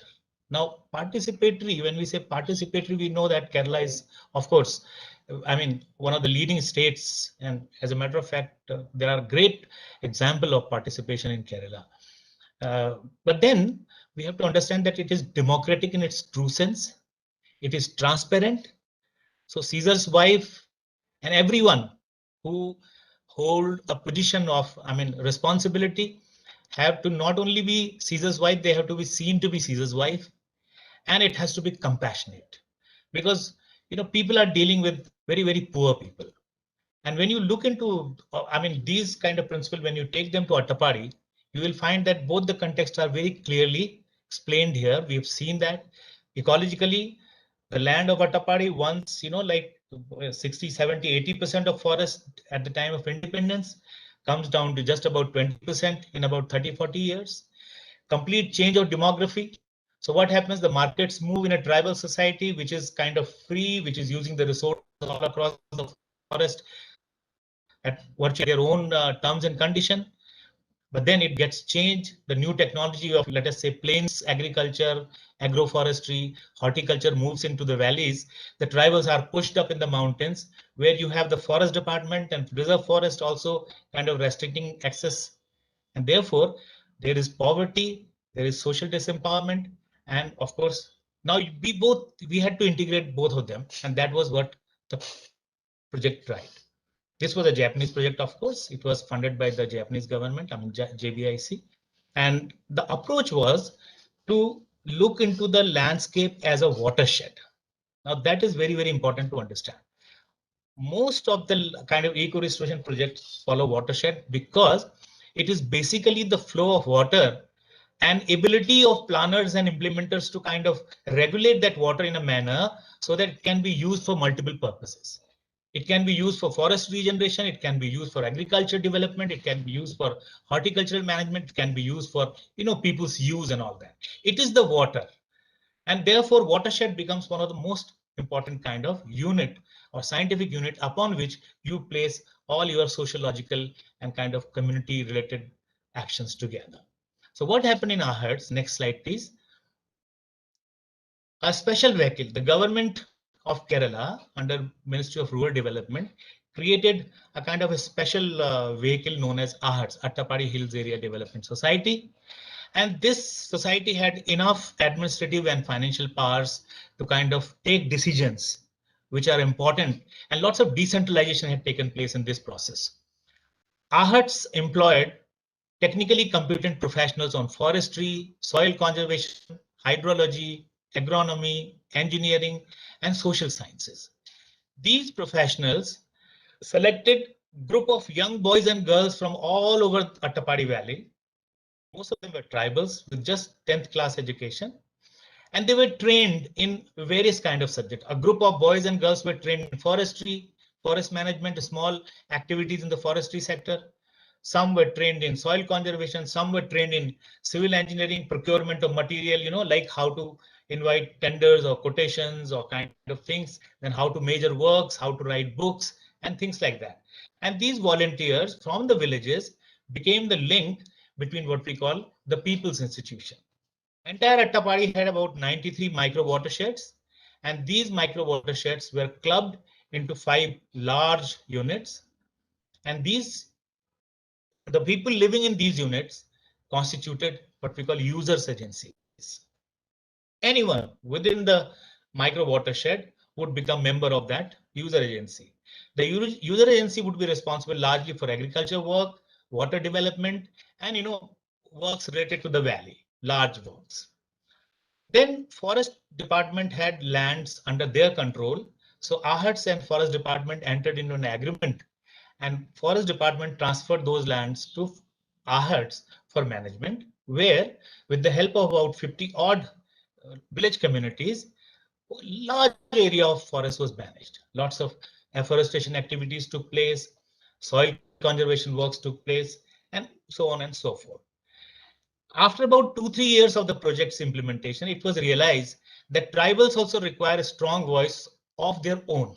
Within the user agency, they were not able to actually express themselves freely because of various I don't have time to discuss that, but various socio-political and kind of cultural issues, which kind of prohibited them to speak out freely about their own issues. So subsequently, 160 odd Uru Vikasana Samiti, each tribal hamlet was made into a government, a mini government. They would decide about their programs, their welfare programs, including ecological restoration around their areas and also their own developmental programs. Next slide. And it has lots of people there, you can see that. And then this group, the technical professional of Ahertz, the volunteers from the villages, and the villagers themselves. Microplans were prepared through participatory processes, and villagers decided about their own activities. From those, annual plans were drawn out. Depending on the financial kind of availability and all that, activities were taken, wherein the volunteers became the training modules, notes for the villagers, and they became the link between the technical professionals here and the village community on this side. And they started helping out in doing lots of programs. For example, roughly 8,000 odd check dams were constructed, like about 600,000, more than that, contour gullies, contour bunds were made all through the smaller hills to store water and then collect it down below. Lots of agronomic conservation wastelands were taken up, like, around 1,500 of fallow land was converted into agriculture so that people could work on that. Lots of plantation activities were taken in the agricultural kind of fallow lands, wastelands. And of course, human resource development was a part of eco restoration because people have to do it by themselves and they had to believe in themselves. So that was there. On the other hand, social development, social capital development, lots of trainings were inculcated. As you know it's happening all around. And I'm very happy to learn that now Ahertz is attached to Kila as a training resource kind of center. So that's wonderful of Government of Kerala to think about this wonderful institution. It has great infrastructure and there are people and the villagers. There are lots of trained people around. very, very young boys and girls those days, maybe 10 years later. So yeah, there are lots of things which I'm not going to say here. Yeah, please, next slide, because time is now coming to an end. Apart from all these things, one story I just wanted to tell you that because of all these greening efforts in this area, there was this particular river, small stream known as Kodungara Pallam. And for 30, 40 years, people hadn't seen water in that. But then you can see 2000 and 2008, we started seeing the stream again rejuvenating. And when I left in 2010, it used to contain water for at least 8-9 months in either full streams or in pools. So there have been lots of green there. Next slide, please. The project, therefore, through this participatory program, yeah. Oh God, what happened? I'm sorry, sir, it has just gone somewhere because I did a small mistake.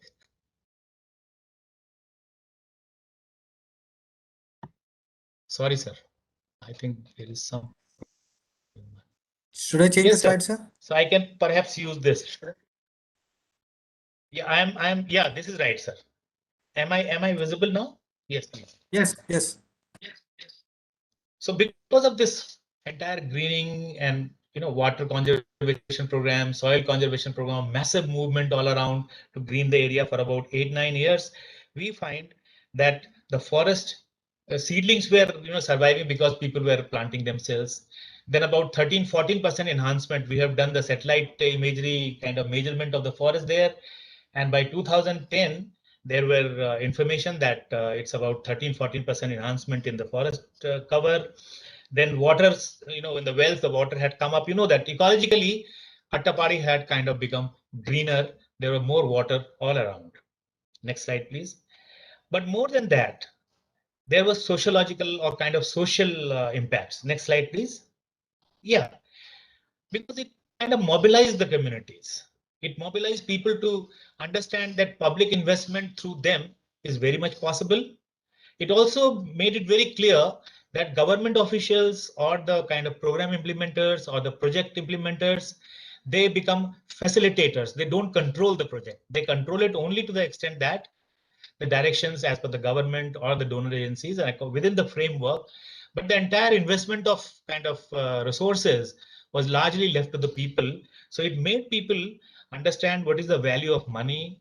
How do you account for money? What is, like everything was done by the people themselves, including a massive bridge across river linking Pudur and Agali, these panchayats.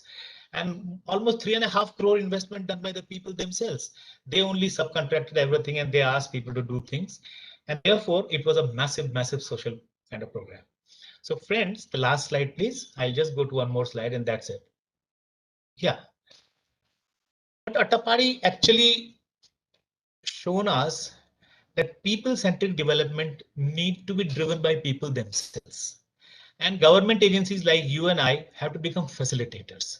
We have to really go and work with them in a manner which is very transparent, very democratic, and you should be able to listen to the complaints and try to kind of, reach out to help people in solving their problems.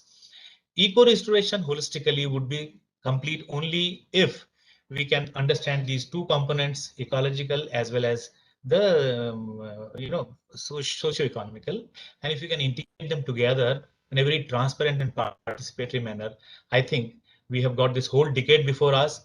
There will be finances available from Government of India, Government of Kerala, maybe international agencies would be open to finance projects. I think Kerala definitely can go ahead and do some new projects and create wonderful, wonderful example of eco-restoration. Thank you very much, sir, for inviting me and giving me this time. I am extremely grateful to all of you. Thank you. Thank you, sir. Nandi, sir. Thank you very much. പ്രകൃതി അധിഷ്ഠിതമായ പരിഹാര മാർഗങ്ങൾ എന്ന വിഷയത്തെക്കുറിച്ചുള്ള അവതരണത്തിനായി മുൻ planning board member professor T Jayaraman അവർകളെ സ്വാഗതം ചെയ്യുന്നു.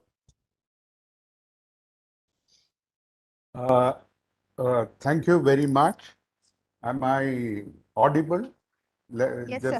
Yes, sir. Yes, sir. Yes. Yes, thank you. So let me begin with sharing the screen.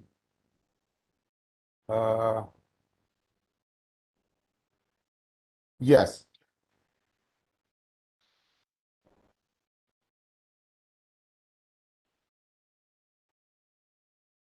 So you will just, yes. Thank you very much for inviting me to this occasion. And, I must thank the Department of Environment and the KCSTE for giving me this opportunity. We've had the address of the Honorable Chief Minister, which speaks to the continued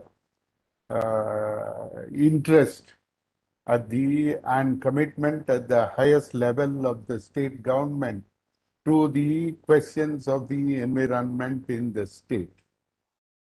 I must say that I listened with some interest to the presentation that went before me from Dr. Unnial, and it was I was somewhat curious, and I am not an expert on this, because the vice chairperson and his team had done a specific study of the socio-economic conditions in Attapadi.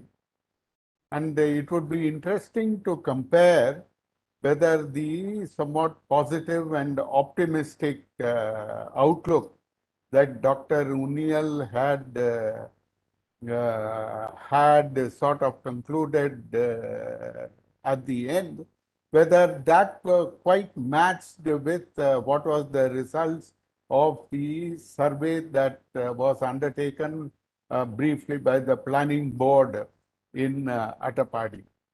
So, but I'm not going to go into this, but I think this sets the background for some of the issues that I am going to talk about. I will try to, I will ensure that I limit my remarks to the time that we had discussed. 20 minutes would be okay, you think? Or is that too much? Organizers?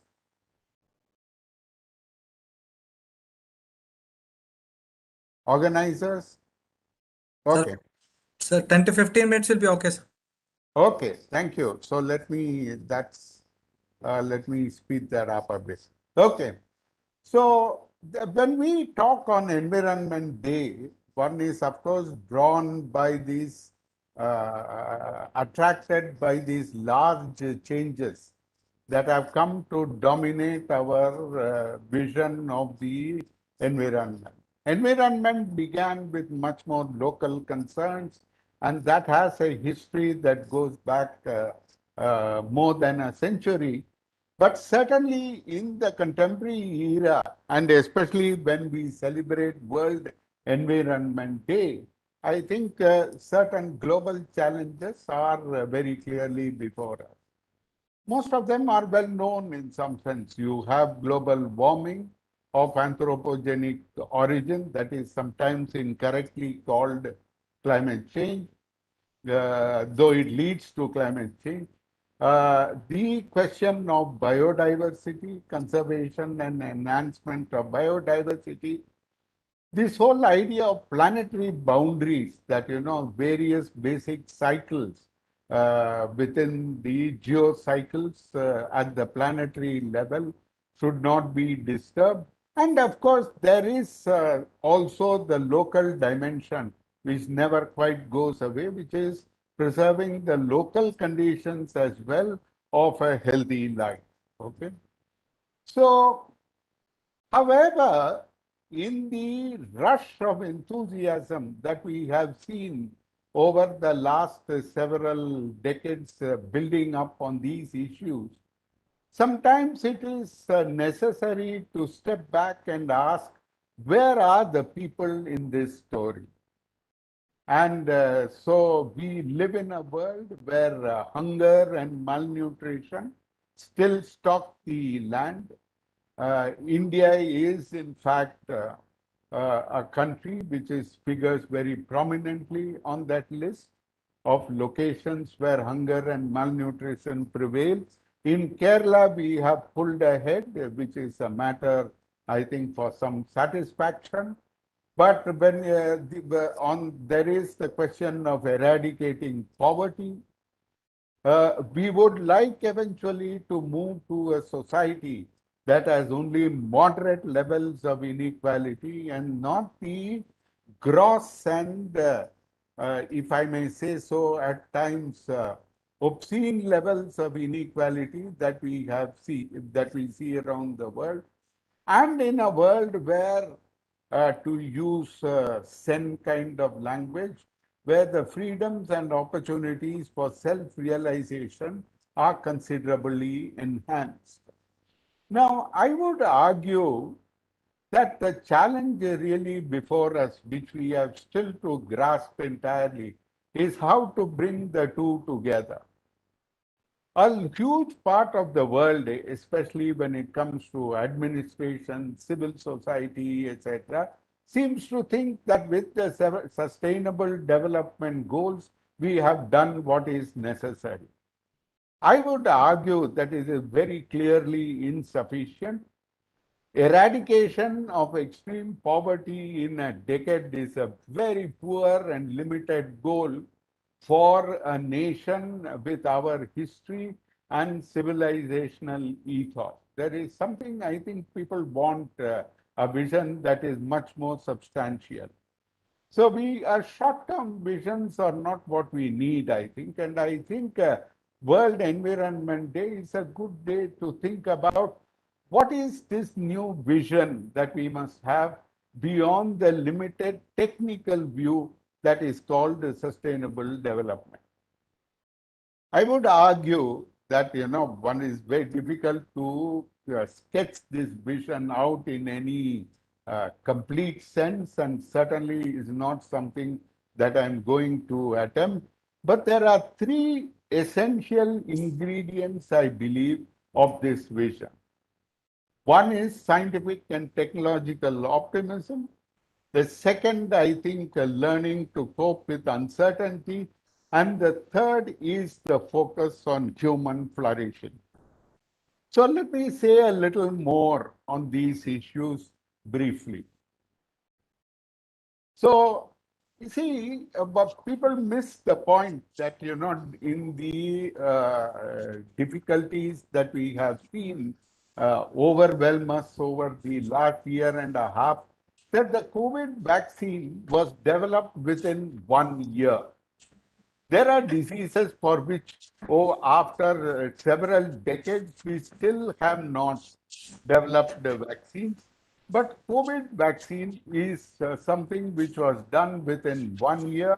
There are many things still to learn about it.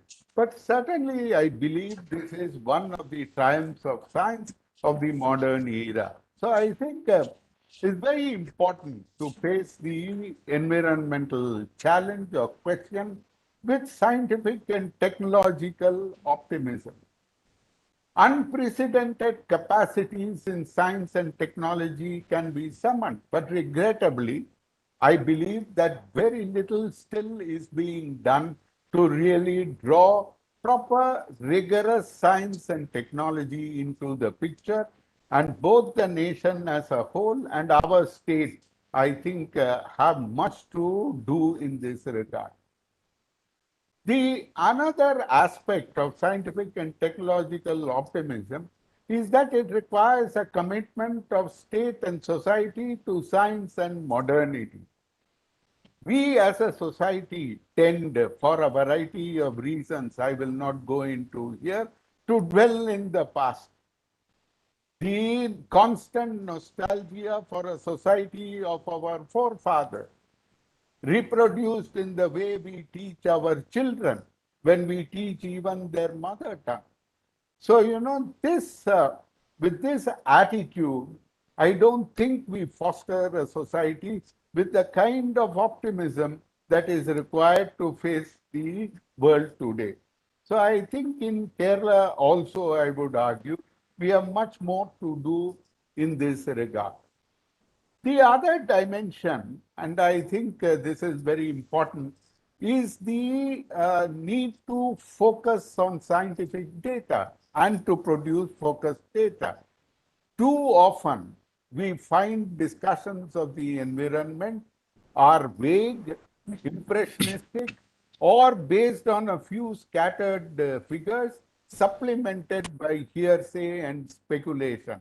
While we are about it, perhaps the Envis page of the of Kerala can also be updated. Okay. The other point I want to make is, I think we have had an overdose of dealing with public awareness. And I think that it is now time in this state, given its capacities and given its capabilities, given the kind of leadership that is available, that is amenable to these issues, public awareness must translate into scientific action.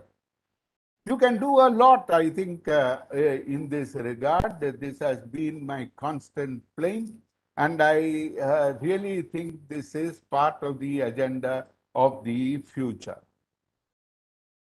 The other thing is the constant, need to cope with uncertainty. And this whole attitude of either unconcern on one hand or alarmism on the other. So, for instance, it is very common to hear opening remarks in a meeting on disaster management that Kerala is the most disaster-prone state in the country.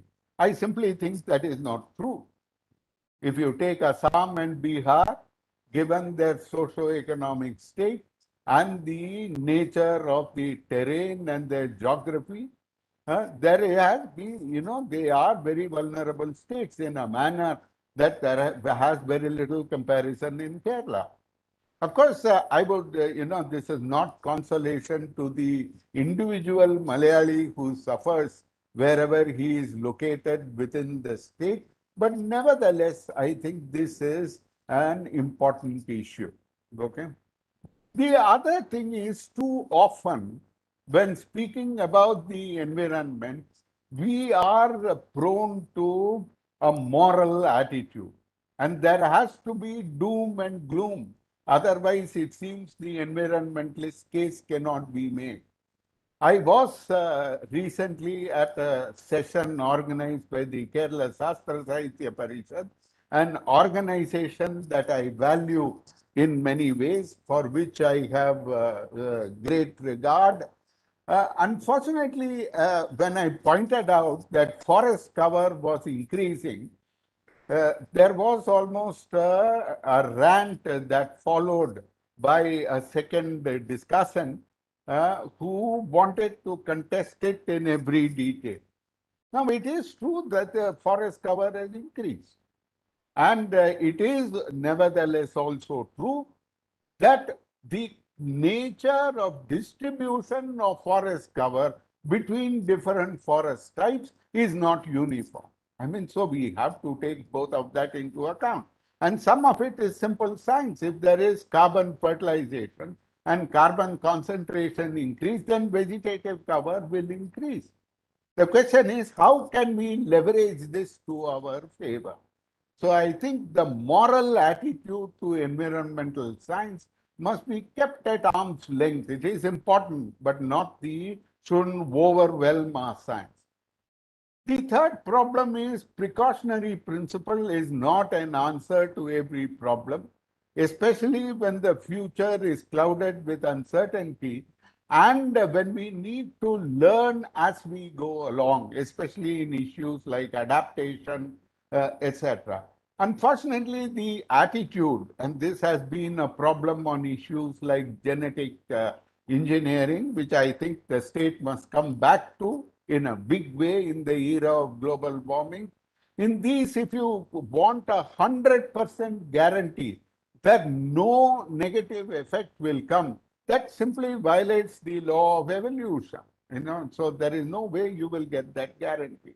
So these are some issues in this score. The other point I want to really emphasize is that the environmental question is not about trees, birds, waters, rocks, leaves, or whatever. It's not about the biosphere and the geosphere. It is about us. Nature simply is. There is no environmental question on Mars. So environment is an anthropogenic concept. And this is not, of course, let me point out, this is not making a case for indiscriminate slaughter of the biosphere. But what we must appreciate is that we must always, inevitably, the environmental question is something to be seen through the lens of human flourishing and what we think are correct values. And this does not preclude in any way the protection of the environment. So, and I would really like to emphasize that far too often today, I find that we are ignoring livelihoods, employment, and the modernization of the ways of living. Nostalgia for the chula or the wood-burning stove is rampant in discussions of the environment without noting the damage this has done to the lungs of women of our society for the last several centuries. Okay, and far too often I find even agricultural scientists talking of sustainable agriculture and gently mentioning that there will be yield penalties for which farmers should be compensated. And I think that really ignores something central. And let us not forget that just as in other issues, we must re-examine always whether our views on environmental questions are not shaped by our society, including its inequalities and privileges and relations of hierarchy and power. So even though these are not specific remarks, let me nevertheless unapologetically, what has happened?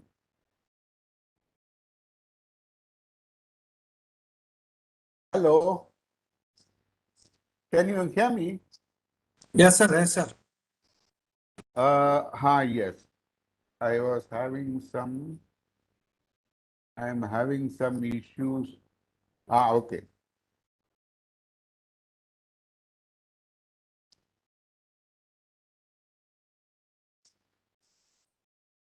Okay. Now, what about nature-based solutions? Let me be brief here because I suspect I will run out of time. One of the issues, unfortunately, that has been tacked on to the story of ecological restoration is the fact that this is seen as a way of mitigating greenhouse gas emissions. Okay. And this, to my mind, quite correctly, the government of India has been very critical of this new trend.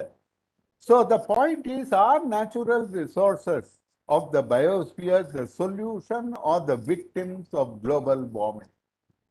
Unfortunately, the slogan of nature-based solutions have become popular in an era when the attempts to mitigate industrial and service sector emissions are not succeeding. In fact, the UNFCCC has reported that developed countries will end 2020 with 0.4% higher annual emissions than 1990, meaning for over 30 years, we have done nothing. Especially those who were intended to do more. So can nature substitute this? I think you should look at the numbers. If you take 10 years of restoration, in this decade of restoration, it is estimated that these 390 million hectares of restoration will capture only a maximum. It is 13 to 26. The maximum is 26 gigatons of GHG emissions, which approximates 52% of a single year of GHG emissions. So I think ecological restoration is very important. I think in this state, we must pursue it very actively. But if you think it is going to solve global warming, I am afraid you are mistaken. So it is important that developing countries should stay with development, but particular locations and ecosystems must be protected. Kerala is a hotspot of biodiversity. This is not something that is of value only to us, but it is of value, I think, to the nation and the world. So I think those are not issues which go off the agenda, but one must fit development into this story. And that cannot be done without science and technology. And the trade-offs and synergies must be evaluated. Unfortunately, there is this enthusiasm of doing things at the global level. Unfortunately, global warming is a global problem. Whatever we sacrifice need not come back to us as benefits. So frankly, let me repeat once again what I have always maintained publicly, that carbon neutral panchayats, villages and towns, these are diversionary programs. There is a division of labor across the national economy. So we are not going to point fingers at the city of Dhanbad and then pat ourselves on the back as being carbon neutral, whereas poor Dhanbad has no hope of being so. And that because, they produce coal there. So I think one needs to focus. Ecological restoration cannot simply be, and let me underline this very strongly, cannot be going back to where it was. The global environment is no longer the same. The temperatures across the highest regions of the Western Ghats will inevitably increase. And this will have, because, at the lower altitudes, flora and fauna can climb. But when you reach the topmost level, there is nowhere else to go. So I think ecological restoration must it must be understood dynamically, and it is not only restoration in that sense, but a restoration under conditions of a changing global geospherical environment that we must think about. What about Kerala specifically? I think I'm almost done here. There are, I think, important issues that I have not heard of enough, and I think we can perhaps do much more. One is, of course, the huge loss in mangroves that took place earlier. Now there is much greater awareness, and there is some recovery. I must say, however, in my own personal experience, that we as yet have to learn to meet new challenges. And to me, partly because I have been personally involved in efforts surrounding this issue, is the failure to cope with the situation in Monroe Island is, I think, characteristic of our problem. We have had incomplete, partial, slow scientific inputs. Rigor has been missing in the way it is being carried out. The investment in this has been limited and tardy. I must say the government administration has not been able in the Department of Environment without, I do not mean to be pinpointing individuals, but the administration was not able to coordinate and pull together all inputs. Adaptation was seen simply as relocating people. Indeed, the tragedy in Monroe Island is that because of the intrusion of seawater, what was not in the coastal regulation zone ended up in the CRZ. So, that point simply has not been appreciated across the state, I'm sorry to say. So, civil society initiatives are also pulling in different directions.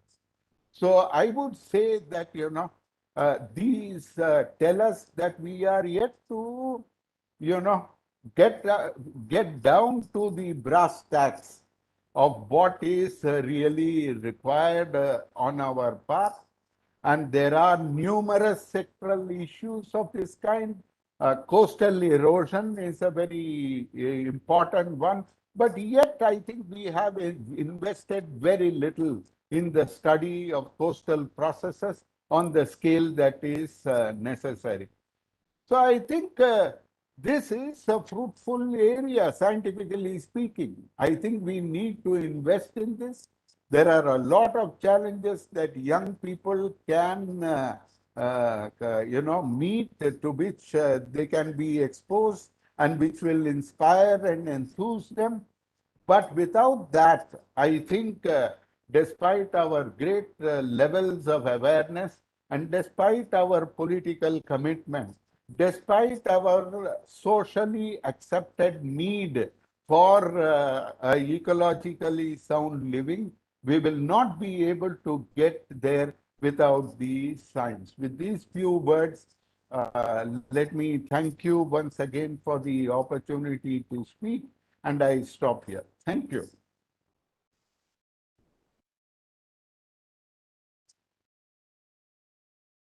Thank you, sir.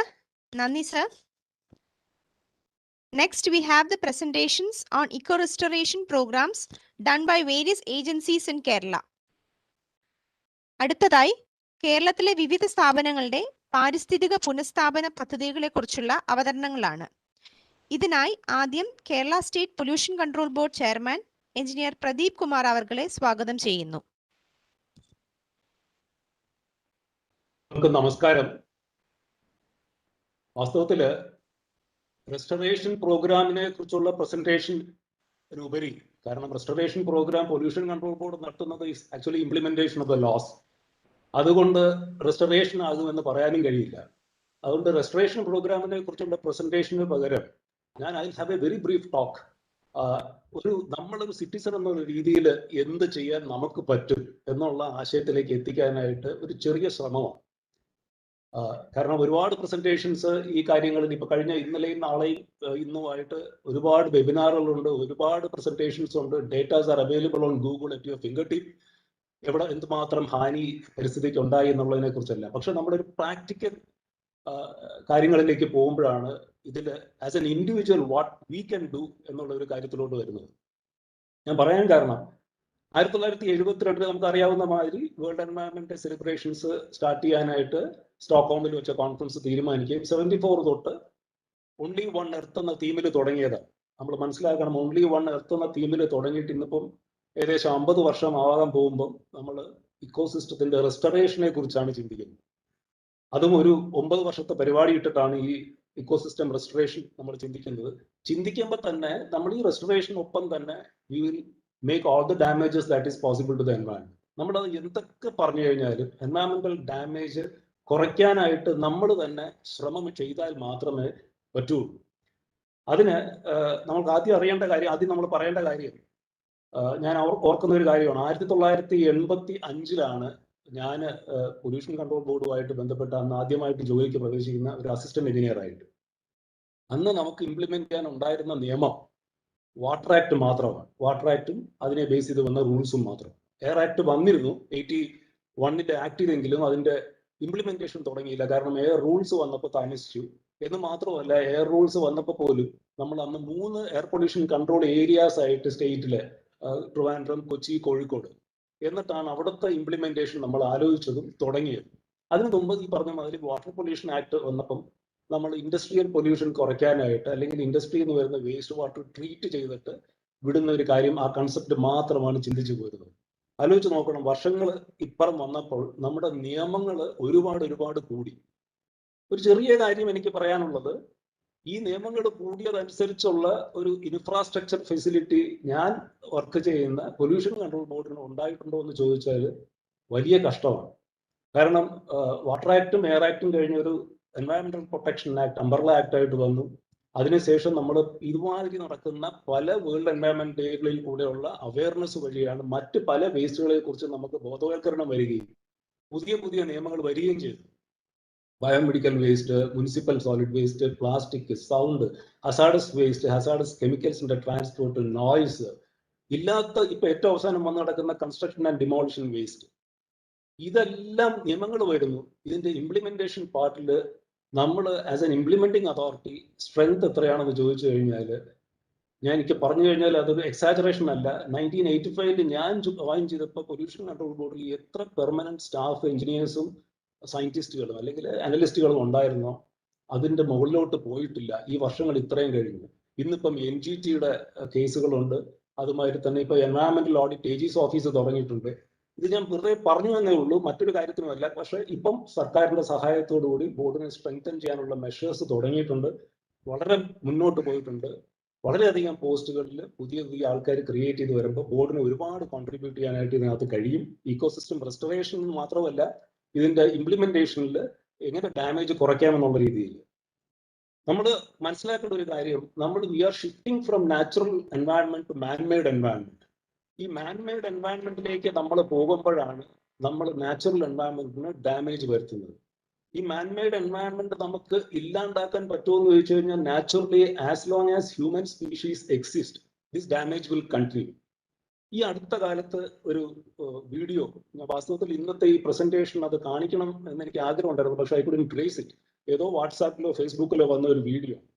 ഒരു രാജ്യത്തിന്റെ ഒരു developmental index നമ്മൾ പറയുമ്പോൾ not in terms of environment, ഒരു വളരെ serine ഒരു environment കാണിച്ചിട്ടല്ല ഈ രാജ്യം ഡെവലപ്ഡ് എന്ന് പറയുന്നത്. അതിന്റെ ഒരു സ്കൈ ഷോട്ട് എടുത്താൽ തന്നെ സ്കൈ സ്ക്രൈപ്പേഴ്സും ബാക്കി ഇൻഫ്രാസ്ട്രക്ചർ, റോഡ്, ബിൽഡിങ്സ് അല്ലെങ്കിൽ ഫ്ലൈ ഓവേഴ്സ്, ഇതെല്ലാം കാണുമ്പോഴാണ് ഈ രാജ്യം വളരെ ഡെവലപ്ഡ് ആണ് നമ്മൾ പറയുന്നത്. അണ്ടർ ഡെവലപ്ഡും ഡെവലപ്പിംഗ് നേഷൻസും നമുക്ക് നോക്കിയാൽ മനസ്സിലാവും. അവിടുത്തെ എൻവയൺമെന്റ് കുറച്ചുകൂടെ നല്ലതാണ്. പക്ഷെ നേരെ മറിച്ച് ഡെവലപ്ഡ് ആയിട്ട് വരുന്ന നേഷൻസിൽ ഒരുപാട് ഹാം എൻവയൺമെന്റ് ചെയ്തത് കൊണ്ടാണ് ഈ ഡെവലപ്മെന്റ് കാണിക്കുന്നത്. ഈ അടുത്ത കാലത്ത് കണ്ട ആ വീഡിയോയിൽ, that was a very short movie. അത് was it a part of a big movie എന്നുള്ളത് എനിക്ക് അറിഞ്ഞൂടാ. പക്ഷെ ഇറ്റ് വാസ് അബൌട്ട് 4 minutes, അത്ര ദൈർഘ്യമേ ഉള്ളൂ. അതിൽ കാണിച്ചത് വളരെ ടച്ചിങ് ആയിട്ട് നമ്മുടെ മനസ്സിൽ ഒരു ഇംപ്രഷൻ ഉണ്ടാക്കുന്ന ഒരു കാര്യമാണ്. അതായത് ഈ ഹ്യൂമൻ കൈൻഡ് അല്ലെങ്കിൽ മാൻ കൈൻഡ് എക്സ്റ്റിങ്ക്ട് ആവുകയാണെങ്കിൽ, ഹ്യൂമൻസ് എക്സ്റ്റിങ്ക്ട് ആവുകയാണെങ്കിൽ, നിങ്ങൾ പലരും കണ്ടിരിക്കുക in the next 4 to 5 years what would be the changes that will happen. അതിനവർ ഈ പറഞ്ഞ മാതിരി ഡ്രോൺ ഷോട്ട് ആനിമേറ്റ് ചെയ്ത് കാണിച്ചതാണ്. ഈ പറയുന്ന മേജർ സിറ്റീസിന്റെ transformation to the natural ecosystem. അത് വളരെ ഗ്രാജുവൽ ആയിട്ട് ആ 4 to 5 years കഴിയുമ്പോൾ ഡാമേജ്ഡ് ആയിട്ടുള്ള system has been completely converted to natural ecosystem.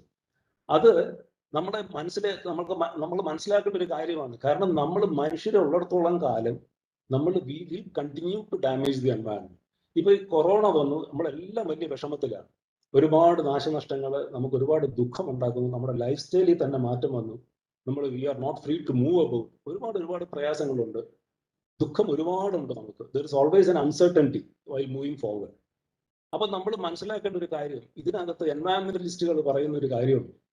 അതായത് ഈ കൊറോണ വൈറസ് സ്പ്രെഡ് ചെയ്യാനായിട്ട് ഇത്രയധികം കാരണം ഉണ്ടായത് മറ്റ് പല ജീവികളും എക്സ്റ്റിങ്ക്ട് ആയതുകൊണ്ടും മറ്റ് പല ജീവികളും ഇപ്പം എക്സ്റ്റിങ്ക്ഷന്റെ വക്കത്തിരിക്കുന്നത് കൊണ്ടുമാണ്. അതുകൊണ്ടാണ് ഇത് കൊറോണ ഹ്യൂമൻ സ്പീഷീസിൽ ഇത്രയധികം സ്പ്രെഡ് ചെയ്യുന്നതെന്ന് പറയുന്നത്. മറ്റൊരു കാര്യം കൂടെ ഞാനൊന്ന് പറയട്ടെ. ഇപ്പൊ ഈ കൊറോണ വന്നു, നമ്മൾ ലോക്ക്ഡൌണിലോട്ടൊക്കെ പോയി. കഴിഞ്ഞ 2 വർഷം have anyone heard about the word fog in Delhi or Kochi or anywhere? കേട്ടിട്ടില്ല. നമ്മുടെ സെൻട്രൽ പൊല്യൂഷൻ കൺട്രോൾ ബോർഡിന്റെ ഒരു സൈറ്റിൽ ചെന്ന് കഴിഞ്ഞാൽ ലൈവായിട്ട് എയർ ക്വാളിറ്റി ഇൻഡെക്സ് കാണിക്കുന്ന, അതായത് മേജർ മെട്രോസ്, മേജർ സിറ്റീസിന്റെ, ഇവിടെ കേരളത്തിന്റെ ഒരു 4-5 സിറ്റീസിന്റെ കാണിക്കുന്ന ഒരു സൈറ്റ് ഉണ്ട്. അവിടെ ചെന്നാൽ ആ സൈറ്റിൽ പോയി കഴിഞ്ഞാൽ നമുക്ക് കാര്യമായിട്ട് മനസ്സിലാവും the changes that has happened the last 2 years. ഈ ലോക്ക്ഡൌൺ വന്നതിന്റെ ബേസിസിലോ അല്ലെങ്കിൽ ഹ്യൂമൻ ആക്ടിവിറ്റി കുറഞ്ഞതിന്റെ ബേസിസിലോ ഡൽഹിയും മുംബൈയും അതുമായി ഹൈദരാബാദ്, ബാംഗ്ലൂർ, ചെന്നൈയൊക്കെ ഡർട്ടിയസ്റ്റ് സിറ്റീസ്, അതായത് ഹൈലി പൊല്യൂട്ടിങ്, ഏറ്റവും മാരകമായ ആംബിയന്റ് എയർ ക്വാളിറ്റി കാണിച്ചിരുന്നിടത്ത് സാറ്റിസ്ഫാക്ടറിയും ഗുഡ് എന്നും പറഞ്ഞ ലെവലിൽ എത്തിക്കഴിഞ്ഞു. നമ്മുടെ ആക്ടിവിറ്റീസ് കുറഞ്ഞപ്പോൾ അല്ലെങ്കിൽ നമ്മുടെ ജനറൽ ആയിട്ടുള്ള മൂവ്മെന്റ് കുറഞ്ഞപ്പോൾ തന്നെ we can see the change that has happen to the environment, the positive change that has come to the environment. നമ്മൾ ഒരുപാട് കാര്യങ്ങൾ പറഞ്ഞു പോയിട്ട് കാര്യവുമില്ല. കാരണം ഇപ്പൊ ഉദാഹരണത്തിന് ഇപ്പൊ ഈ കൊറോണ കഴിഞ്ഞ് നാട്ടിലേക്ക് പ്രവാസികൾ മടങ്ങിയെത്തി. പൊല്യൂഷൻ കൺട്രോൾ ബോർഡിന്റെ ഞങ്ങളുടെ വെബ് പോർട്ടലിലോട്ട് ചെന്ന് കഴിഞ്ഞാൽ ആപ്ലിക്കേഷൻസിന്റെ ഇൻക്രീസ് ഹസ് ബിക്കം മൾട്ടിഫോൾഡ്. നമുക്ക് ഹാൻഡിൽ ചെയ്യാൻ പറ്റാത്തത്രയും applications for industries small scale, medium scale വരുന്നുണ്ട്. ഇത് നമുക്ക് തടയാൻ കഴിയുന്നതല്ല. കാരണം ഇക്കണോമിക് വയബിലിറ്റി നോക്കണം. നമ്മുടെ ഈ രാഷ്ട്രത്തിന് പൈസ ആവശ്യമുണ്ട്, ആൾക്കാർക്ക് ജോലി ആവശ്യമുണ്ട്, തൊഴിൽ ആവശ്യമുണ്ട്, നമ്മുടെ ഇക്കണോമിക് സിറ്റുവേഷൻ നല്ലതാകണം. ഇതിനെല്ലാം ഡെവലപ്മെന്റ് പോകുമ്പം ഇതിന്റെ ഹാനി എൻവയറൺമെന്റിന് തന്നെയാണ് വരുന്നത്. അവിടെയാണ് മനുഷ്യൻ, നമ്മളാണ് ഇതിന്റെ റെസ്പോൺസിബിലിറ്റി, ഈ പ്രശ്നങ്ങൾ ഉണ്ടാക്കുന്നതിന്റെ റെസ്പോൺസിബിലിറ്റി നമുക്കാണെന്ന് പറയാൻ കാരണം. ഉദാഹരണത്തിന് പ്ലാസ്റ്റിക് ഒരു വലിയ മാരകമായിട്ടുള്ള വസ്തുവാണെന്നുള്ള രീതിയിൽ നമ്മളിപ്പോൾ പറയുന്നുണ്ട്. ഈ പ്ലാസ്റ്റിക് ആണ് കഴിഞ്ഞ നൂറ്റാണ്ടിലെ ഏറ്റവും വലിയ കണ്ടുപിടുത്തത്, most convenient material for us. Even നമ്മളെല്ലാം പരാതി പറഞ്ഞാലും കയ്യിൽ ഈ പ്ലാസ്റ്റിക് ബാഗ് കൊണ്ട് നടക്കുന്ന വ്യക്തികളാണ്. പക്ഷെ ഇതിന്റെ യൂസേജ് ലിമിറ്റ് ചെയ്യാനോ അല്ലെങ്കിൽ ഇതിനെ കൺവേർട്ട് ചെയ്യാനോ, അതായത് ഡിമൈസബിലിറ്റി എന്ന് പറഞ്ഞൊരു സാധനമുണ്ട്. അത് ഒരു വാക്കാണ് ഡിമൈസബിലിറ്റി. അത് പ്രകൃതിയിൽ എല്ലാത്തിനും ഉണ്ട് ഡിമൈസബിലിറ്റി. അതിന്റെ എക്സ്പയറി പീരീഡ് കഴിയുമ്പോൾ പ്രകൃതിയിൽ തന്നെ ലയിച്ചു പോകുന്ന ഒരു അവസ്ഥ. അത് എല്ലാ പ്രകൃതി അതിൽ നിർമ്മിതമായ സകല സാധനങ്ങൾക്കുണ്ട്. Except for the products that we have created there is no demisability for that. അത് നാച്ചുറൽ ആയിട്ട് പോകില്ല. നമ്മൾ എന്ത് സാധനം ക്രിയേറ്റ് ചെയ്താലും ultimately when it goes back to the environment that will create a problem.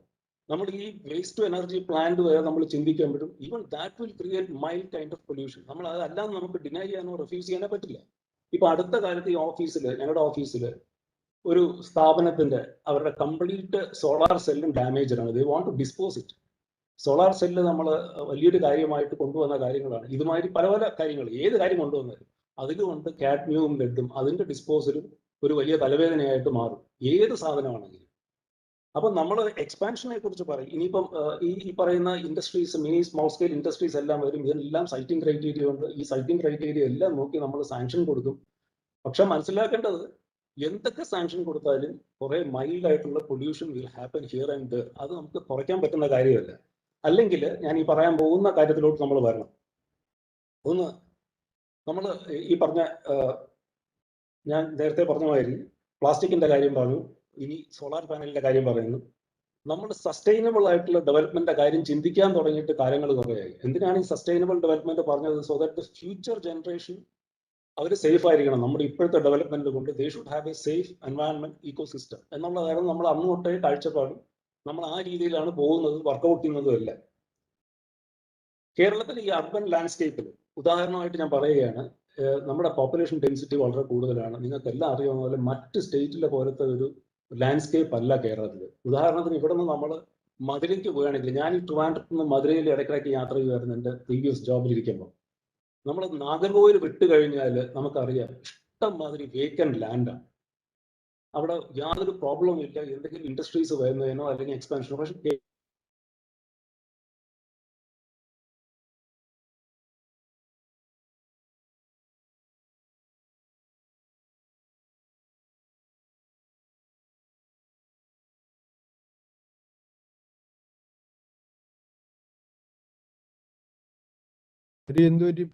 You lost the connection? I think അവിടെ network problems കാണിക്കുന്നുണ്ട്. Okay. Pradeep സാറെ വീഡിയോ ഓഫ് ചെയ്താൽ മതി.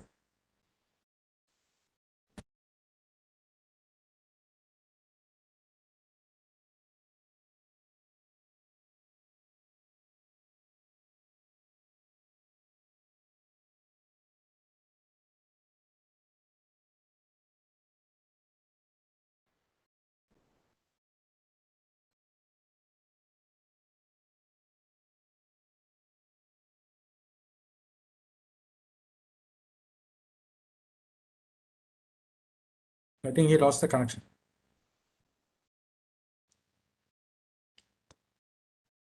I'll call him. Yeah.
Sorry കട്ടായി പോയതാണോ? അതെ. Can you hear me? Yes yes. Okay. I was trying to call you to. I'm sorry. നമ്മുടെ തൊട്ടടുത്ത രാഷ്ട്രം happiness ഇൻഡെക്സിൽ it's number 2 Bhutan.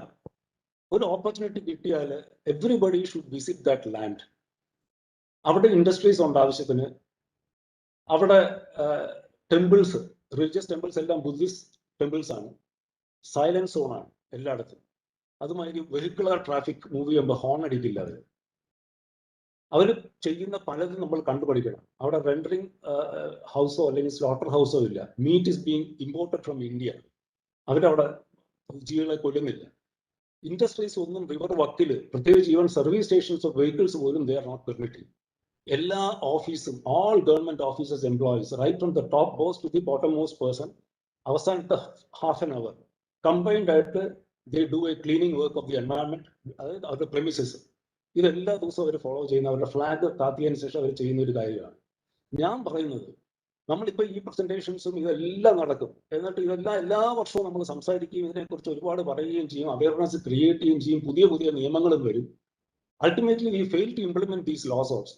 As an individual ഞാൻ ഒരു ചെറിയ സജഷനാണ് ഈ വേൾഡ് ഗവൺമെന്റിൽ വയ്ക്കുന്നത്. നമ്മുടെ ഓരോരുത്തരും how can we contribute to reduce the burden on the environment എന്ന് ചോദിച്ചു കഴിഞ്ഞാൽ, ആഴ്ചയിൽ ഒരു ദിവസം ഒരു 4-5 കിലോമീറ്റർ അടുത്തുള്ള ഓഫീസിലേക്ക് പോകാനായിട്ട് can we go by walk and come back by walk or maybe use a cycle. ഇത് സ്റ്റാഗർ ചെയ്ത് ചെയ്യാവുന്ന ഒരു കാര്യമാണ്. Don't do it every day. എല്ലാവരും കൂടെ ഒരു ദിവസം ചെയ്യണമെന്നില്ല. നമ്മൾ ചില പബ്ലിസിറ്റിക്ക് വേണ്ടി നടത്തുന്ന മാരത്തൺ ഓട്ടവും മാരത്തൺ സൈക്ലിങ്ങും ഒക്കെ പോലെ അല്ല ഇത്. You do it on alternate days, അല്ലെങ്കിൽ ഓഫീസിൽ എങ്ങനെ വേണമെങ്കിലും ആഴ്ചയിൽ ഒരു ദിവസം. If you can do that, your contribution to environment is much more than what you are doing in the office. അതൊന്നും. അത് കൂടാതെ ഷെയറിംഗ് ഓഫ് വെഹിക്കിൾസ്. ഇവിടെ ആ ഒരു കൺസെപ്റ്റേ ഇല്ല. നമ്മുടെ 100 എംപ്ലോയീസ് ഉണ്ടെങ്കിൽ 30 പേര് ഒരു പബ്ലിക് വെഹിക്കിളിൽ വരും, ബാക്കി 70 പേര് 20 പേര് ബൈക്കിൽ വരും, 50 പേര് ദേ കമ്പയർ ദെയർ ഓൺ കാർ. തൊട്ടടുത്ത വീട്ടിലുള്ള എംപ്ലോയി ആണെങ്കിൽ പോലും ഇതാണ് നമ്മൾ കണ്ടുവരുന്നത്. അതിന് പകരം if you can share your vehicle, ചില ഗവൺമെന്റ് ഇൻസ്റ്റിറ്റ്യൂഷൻസിൽ ആ ഷെയറിംഗ് ഉണ്ട്. സെൻട്രൽ ഗവൺമെന്റ് ഇൻസ്റ്റിറ്റ്യൂഷനിൽ at a certain status they share the vehicle. പക്ഷെ നമ്മുടെ ഇവിടെ അൺഫോർച്ചുനേറ്റ്ലി ഒഫീഷ്യൽ വെഹിക്കിൾസും ഷെയർ ചെയ്യാറില്ല, അല്ലെങ്കിൽ സ്വന്തം പേഴ്സണൽ വെഹിക്കിൾസും ഷെയർ ചെയ്യാറില്ല. If we can do that, അതൊരു റെസൊല്യൂഷൻ ആയിട്ടോ വല്ലതും ചെയ്തിട്ട് if each of us can contribute that way, നമ്മൾ ഈ സംസാരിക്കുന്നതിനെക്കാട്ടിലും ഒരുപാട് കാര്യങ്ങൾ പറയുന്നതിനെക്കാട്ടിലും that will be a physical contribution that we can make. ഞാൻ ചെയ്തിട്ടുണ്ട്. ഇപ്പൊ ഐ എം 60, എനിക്ക് ഇപ്പൊ പഴയ പോലെ സൈക്കിൾ ഓട്ടാൻ പറ്റില്ല. പക്ഷെ those at least youngsters who are less than 40 years of age and if they don't have any ailments, kindly do practice this. ഇതൊരു നല്ലൊരു സംരംഭമായിരിക്കും. നമുക്ക് തന്നെ ഈ പറയുന്ന റെസ്റ്റോറേഷൻ നടക്കുമ്പോൾ the harm that we cause to the environment can be substantially reduced. ഇതാണ് എനിക്ക് പറയാനുള്ളത്. Let us nurture the nature for our future. അതിന് നർച്ചർ ചെയ്യണമെങ്കിൽ this is the small contribution that we can do. ബാക്കി official works അതെല്ലാം നടക്കേണ്ട രീതിയിൽ തന്നെ with all the sincerity it will work. പക്ഷെ എത്രയൊക്കെ ചെയ്താലും ഞാൻ നേരത്തെ പറഞ്ഞ പോലെ mankind, let us follow the principle of minimalism which the Bhutanese people do. Minimalism. ആ സംഗതി നമുക്ക് ചെയ്യാൻ പറ്റിക്കഴിഞ്ഞാൽ നമ്മൾ ഈ എല്ലാ പ്രോഡക്ട്സിന്റെയും പുറകെ പോയി ചെയ്യുന്നതിന് പകരം നമ്മൾ വീട് വയ്ക്കുന്നതായാലും നമ്മൾ വാഹനം വാങ്ങിക്കുന്നതായാലും എല്ലാത്തിനകത്തും if you can follow this minimalism, definitely there will be a very good improvement in our environment. അല്ലാന്നുണ്ടെങ്കിൽ നമ്മൾ ഇതിങ്ങനെ തന്നെ പറഞ്ഞുകൊണ്ടിരിക്കും there will be new products coming. ഉദാഹരണത്തിന് ഇപ്പൊ തന്നെ നമ്മൾ ഉപയോഗിക്കുന്ന ഈ virtual media, because of this നമ്മുടെ ഉച്ച ഊണോ അല്ലെങ്കിൽ ലഞ്ച് പാക്കറ്റോ അല്ലെങ്കിൽ വെള്ളം പ്ലാസ്റ്റിക് ബോട്ടിൽ സെർവ് ചെയ്യുന്നതൊന്നും ഇല്ല എന്നുള്ളത് ശരിയാണെങ്കിലും നെക്സ്റ്റ് 5 to 10 years കഴിയുമ്പോൾ നമ്മൾ എല്ലാവരും ഉപയോഗിക്കുന്ന ഈ ലാപ്ടോപ്പും കമ്പ്യൂട്ടേഴ്സും മൊബൈൽ ഫോണും these are all going to become e waste. അപ്പൊ നമുക്ക് ഇതൊന്നും കുറയ്ക്കാൻ പറ്റാത്തൊരു കാര്യമാണ്. കാരണം മനുഷ്യൻ ഡെവലപ്മെന്റിലോട്ട് പൊക്കോട്ടേയിരിക്കും. നമ്മൾ എന്തെല്ലാം പറഞ്ഞാലും നമ്മൾ അതിൽ പൊക്കോട്ടെ. പക്ഷേ let us at least minimize those things and change our lifestyle so that the environment is not harmed in much way. അതാണ് നമുക്ക് പറയാനുള്ളത്. So with these words, I'll stop. Let us nurture the nature for a better future. Thank you.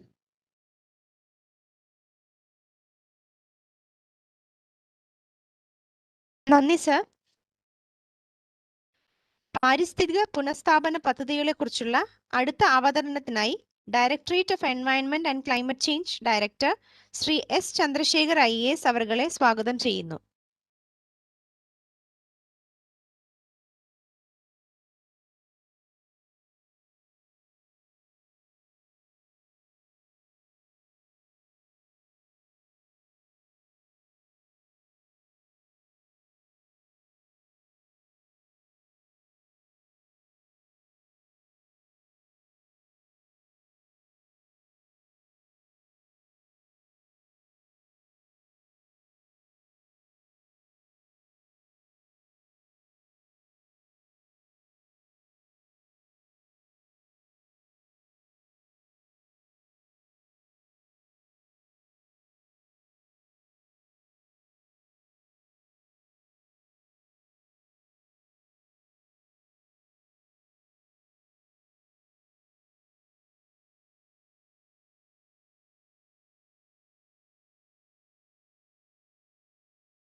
Sir mike ഒന്ന് unmute ചെയ്യണം sir.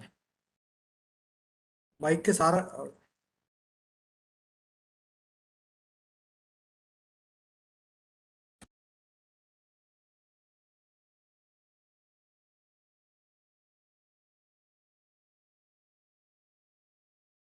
Sunila ഒന്ന് co host ആക്കും.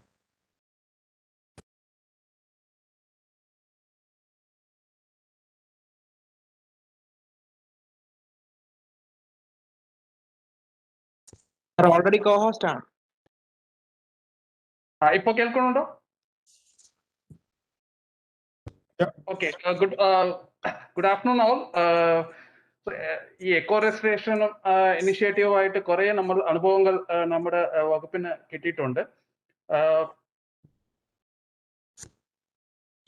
നമുക്ക് Munro തുരുത്തിലും അതുപോലെ Chinnar wild life sanctuary, ശാസ്തംകൊട്ട ലേക്ക്, അതുപോലെ വേമ്പനാട് ലേക്ക്, കാപ്പാട് ബീച്ച് തുടങ്ങിയ പല സ്ഥലങ്ങളിലും നമ്മുടെ ഒരു കേസ് സ്റ്റഡീസ്, നല്ല ഇനിഷ്യേറ്റീവ്സ് ഒക്കെ നല്ല ഒരു റിസൾട്ട് തന്നിട്ടുണ്ട്. ഇതിനെക്കുറിച്ച് വിശദ എക്സ്പ്ലെയിൻ ചെയ്യാനായിട്ട് ഡോക്ടർ ലക്ഷ്മി ഡിപ്പാർട്ട്മെന്റിന്റെ ഭാഗത്ത് നിന്ന് ഇവിടെ ജോയിൻ ചെയ്തിട്ടുണ്ട്. വിശദമായ ഒരു പ്രസന്റേഷൻ ഡോക്ടർ ലക്ഷ്മി അവർ ഇപ്പോൾ നൽകുന്നതായിരിക്കും. പ്രസന്റേഷൻ നൽകുന്നതിന് വേണ്ടി ഡോക്ടർ ലക്ഷ്മിനെ ക്ഷണിച്ചുകൊണ്ട് ഞാൻ എൻ്റെ എല്ലാ പരിസ്ഥിതി ദിന ആശംസകൾ നേർന്നുകൊണ്ട് എൻ്റെ വാക്കുകൾ ചെറുക്കുന്നു. നന്ദി, നമസ്കാരം. Thank you sir. Thank you sir. എല്ലാവർക്കും നമസ്കാരം.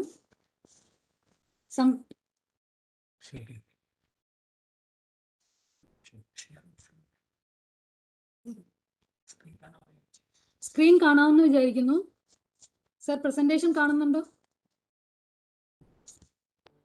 നോ ലക്ഷ്മി.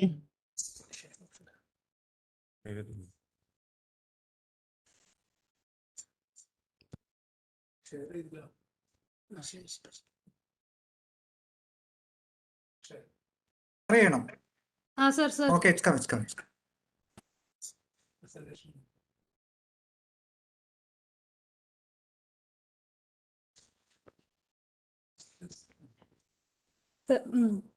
എല്ലാവർക്കും നമസ്കാരം.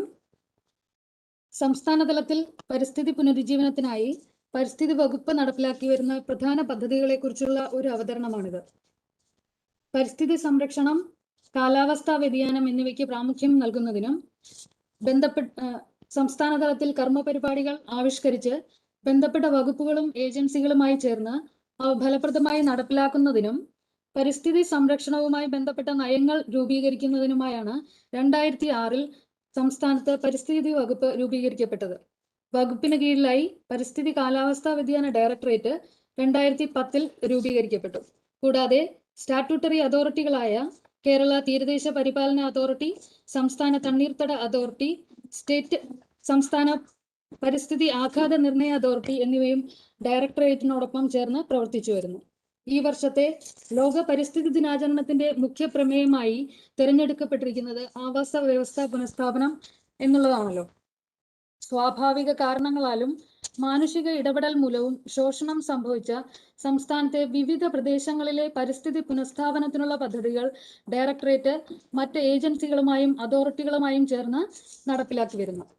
ഇത്തരത്തിൽ നടപ്പിലാക്കി വരുന്ന ഒരു പ്രധാന പദ്ധതിയാണ് കാലാവസ്ഥാ വ്യതിയാനം മൂലമുള്ള പാരിസ്ഥിതിക പ്രശ്നങ്ങൾ അഭിമുഖീകരിക്കുന്ന കൊല്ലം ജില്ലയിലെ മൺട്രോ തുരുത്തിന്റെ സുസ്ഥിര പാരിസ്ഥിതിക പുനഃസ്ഥാപനത്തിനുള്ള പദ്ധതി.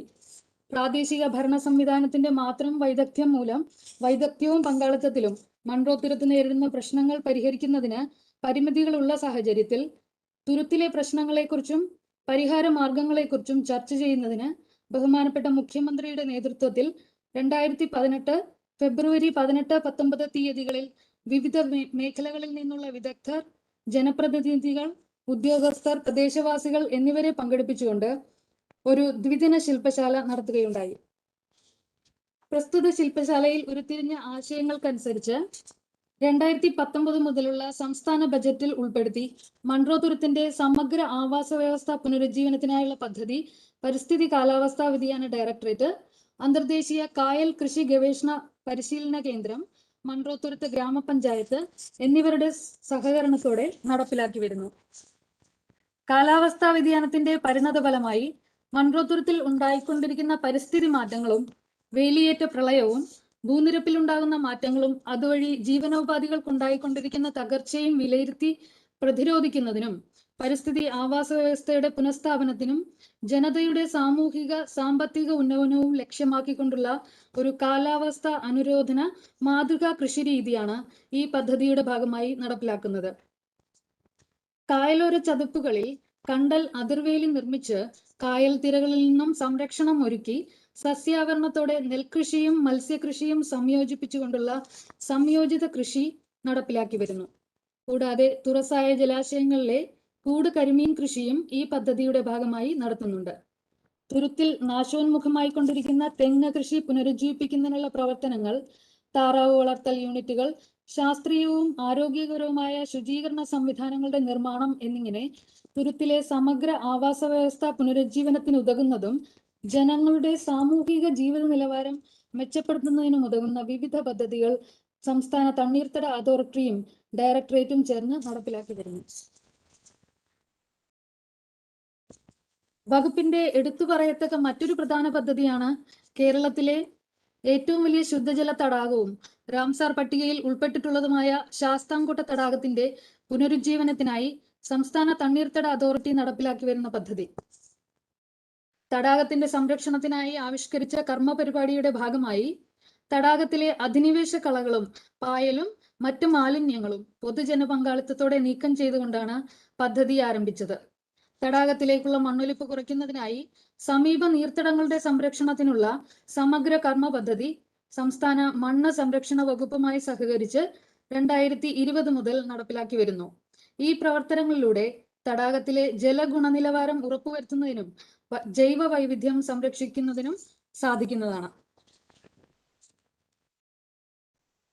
കേരളത്തിലെ ഏറ്റവും ജലദൗർലഭ്യത നേരിടുന്ന പ്രദേശങ്ങളിലൊന്നായ പാലക്കാട് ജില്ലയിലെ ചിറ്റൂർ ബ്ലോക്കിൽ ഉൾപ്പെടുന്ന വടകരപ്പതി പഞ്ചായത്തിൽ നടപ്പിലാക്കിയ ഒരു മാതൃക ജലസംരക്ഷണ പുനരുജ്ജീവന പദ്ധതിയാണ് മറ്റൊന്ന്.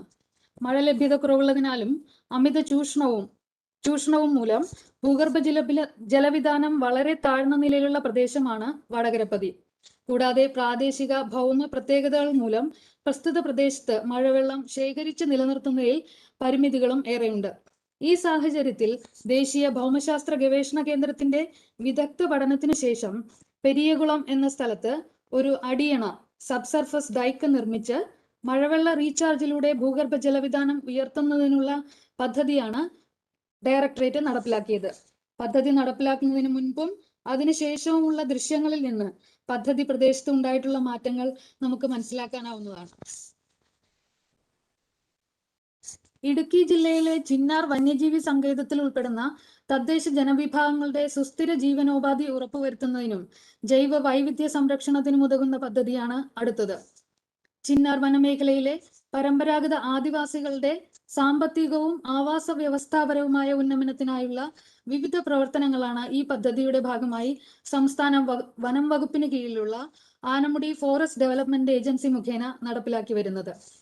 തദ്ദേശീയ ആവാസ വ്യവസ്ഥയ്ക്ക് അനുസൃതമായും പ്രാദേശികമായി ലഭ്യമായ നിർമ്മാണ സാമഗ്രികൾ ഉപയോഗിച്ചും പരമ്പരാഗത അറിവുകൾ പ്രയോജനപ്പെടുത്തിയുമുള്ള മെച്ചപ്പെട്ട പാർപ്പിട നിർമ്മാണം, പുനരുപയോഗിക്കാവുന്ന ഊർജ സ്രോതസ്സുകളുടെ ഉപയോഗം, തനത് സുസ്ഥിര കാർഷിക രീതികളുടെ വീണ്ടെടുക്കലും മെച്ചപ്പെട്ട വിപണന സംവിധാനങ്ങൾ ഏർപ്പെടുത്തലും, പാരമ്പര്യ സംസ്കാരത്തിന്റെ പോഷണം, തനത് ജല സംരക്ഷണ വിതരണ രീതികളുടെ അവലംബം, ആവാസ വ്യവസ്ഥ പുനഃസ്ഥാപനത്തിലൂടെയുള്ള ജീവിതോന്നമനം എന്നിവ നടപ്പിലാക്കുക വഴി ചിന്നാറിന്റെ സമഗ്ര ആവാസ വ്യവസ്ഥ പുനരുജ്ജീവനം ഒരു പരിധിവരെ സാധ്യമായിട്ടുണ്ട്. പ്രാദേശിക ജനവിഭാഗങ്ങളുടെ പങ്കാളിത്തത്തോടെ തീര പരിസ്ഥിതിക്ക് കോട്ടം വരാത്ത വിധത്തിൽ കോഴിക്കോട് ജില്ലയിലെ കാപ്പാട് തീരത്ത് നടപ്പിലാക്കിയ ഒരു സുസ്ഥിര കടലോര ടൂറിസം പദ്ധതിയാണ് അടുത്തത്. കേന്ദ്ര പരിസ്ഥിതി മന്ത്രാലയത്തിന്റെ സാമ്പത്തിക സഹായത്തോടെ കേരള സമഗ്ര തീരദേശ പരിപാലന കേന്ദ്രം മുഖേന നടപ്പിലാക്കിയ പ്രസ്തുത പദ്ധതിയിലൂടെ പരിസ്ഥിതി സൗഹാർദ്ദപരമായ കടലോരങ്ങൾക്ക് നൽകുന്ന അന്തർദേശീയ അംഗീകാരമായ ബ്ലൂ ഫ്ലാഗ് സർട്ടിഫിക്കേഷൻ കാപ്പാട് ബീച്ചിന് ലഭിക്കാൻ സാധിച്ചു എന്നതിൽ കേരളത്തിന് അഭിമാനിക്കാനാവുന്നതാണ്. ഡെൻമാർക്ക് ആസ്ഥാനമായുള്ള ഫൗണ്ടേഷൻ ഫോർ എൻവയോൺമെന്റ് എഡ്യൂക്കേഷൻ ആണ് ഈക്കോ ലേബലായി കണക്കാക്കപ്പെടുന്ന ബ്ലൂ ഫ്ലാഗ് സർട്ടിഫിക്കേഷൻ നൽകി വരുന്നത്. കർശനമായ പാരിസ്ഥിതിക അവബോധനം, തീരസുരക്ഷ, മലിനീകരണ നിയന്ത്രണം തുടങ്ങിയ മാനദണ്ഡങ്ങളുടെ അടിസ്ഥാനത്തിലാണ് സർട്ടിഫിക്കേഷൻ നൽകി വരുന്നത്. തീരമേഖലയിലെ മാതൃകാപരമായ മാലിന്യ സംസ്കരണ പ്രവർത്തനങ്ങൾക്ക് കാപ്പാട് ബീച്ചിന് അന്തർദേശീയ തലത്തിൽ മികച്ച മാതൃകകളിലൊന്നായി ഇടം പിടിക്കാനായി. ഈ പദ്ധതി വഴി കാപ്പാട് ബീച്ചിന്റെ സുസ്ഥിര ഉന്നമനം സാധ്യമാവുകയും ലോകോത്തര ടൂറിസ്റ്റ് കേന്ദ്രങ്ങളിലൊന്നായി മാറുവാനും സാധിച്ചു. ഡയറക്ടറേറ്റ് നടപ്പിലാക്കിയ മറ്റൊരു പ്രധാന പദ്ധതിയാണ് വേമ്പനാട് റാംസാർ തണ്ണീർത്തടത്തിന്റെ പരിസ്ഥിതി പുനഃസ്ഥാപനത്തിനുതകുന്ന വിധത്തിൽ തണ്ണീർമുക്കം ബണ്ടിന്റെ പ്രവർത്തനം ക്രമപ്പെടുത്തിക്കൊണ്ട് കുട്ടനാടിന് ഒരു കാർഷിക കലണ്ടർ രൂപപ്പെടുത്തിയെടുത്തത്. കുട്ടനാടിന്റെ പാരിസ്ഥിതിക ഘടനയും കാലാവസ്ഥാ വ്യതിയാന ഫലമായ പ്രളയവും ഓരുജലത്തിന്റെ പ്രഭാവ സാധ്യതകളും കണക്കിലെടുത്ത് കാർഷിക പ്രവർത്തനങ്ങൾ ക്രമീകരിക്കുന്നതിന് ഒരു കാർഷിക കലണ്ടർ അന്തർദേശീയ കായൽ കൃഷി ഗവേഷണ പരിശീലന കേന്ദ്രം മുഖേന ഡയറക്ടറേറ്റ് തയ്യാറാക്കുകയും ആയത് 2020 സെപ്റ്റംബർ 19 ബഹുമാനപ്പെട്ട മുഖ്യമന്ത്രി പ്രകാശനം ചെയ്യുകയും ചെയ്തു. ഈ കാർഷിക കലണ്ടർ കൃത്യമായി നടപ്പാക്കുന്നത് വഴി തണ്ണീർമുക്കം ബണ്ടിന്റെ പ്രവർത്തനം ശാസ്ത്രീയമായി ക്രമീകരിക്കാനും ബണ്ട് ദീർഘകാലം അടച്ചിടുന്നത് മൂലം കായൽ മേഖലയിൽ ഉണ്ടാകുന്ന പാരിസ്ഥിതിക പ്രശ്നങ്ങൾ പരിഹരിക്കാനും സാധിക്കും. തണ്ണീർമുക്കം ബണ്ടിന്റെ സ്വാധീന മേഖലയിൽപ്പെടുന്ന പ്രദേശങ്ങളിലെ കാർഷിക തീവ്രത കൂട്ടുന്നതിനും അതോടൊപ്പം കുട്ടനാടിന്റെ തീരാശാപമായ ജലകളകളുടെ വ്യാപനം തടയുന്നതിനും കായലിന്റെ ജൈവ വൈവിധ്യ സംരക്ഷണത്തിനും മത്സ്യം, കക്ക എന്നിവയുടെ ഉത്പാദനം വർദ്ധിപ്പിക്കുന്നതിനും സഹായകരമാകുന്നതാണ്. മേൽപ്പറഞ്ഞ പദ്ധതികൾക്ക് പുറമെ ഡയറക്ടറേറ്റിന് കീഴിൽ സംസ്ഥാനത്തൊട്ടാകെയുള്ള വിവിധ സ്കൂൾ കോളേജുകളിലായി പ്രവർത്തിച്ചു വരുന്ന 365ഓളം ഭൂമിത്ര സേനാ ക്ലബ്ബുകൾ മുഖേനയും വിവിധ സർക്കാരിതര സന്നദ്ധ സംഘടനകൾ മുഖേനയും സംസ്ഥാനത്തെമ്പാടും പ്രാദേശിക തലത്തിലുള്ള പരിസ്ഥിതി പുനഃസ്ഥാപന പ്രവർത്തനങ്ങൾ ഡയറക്ടറേറ്റിന്റെ പരിസ്ഥിതി അവബോധനവും പ്രോത്സാഹനവും എന്ന ശീർഷകത്തിൽ ഉൾപ്പെടുത്തി നടപ്പിലാക്കി വരുന്നുണ്ട്. Thank U.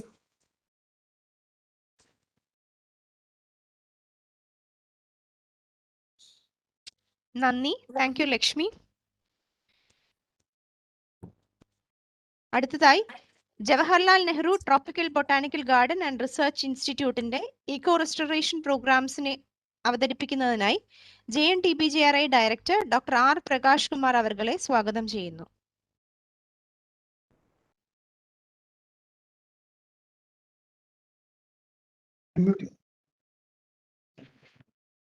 Good morning, everybody.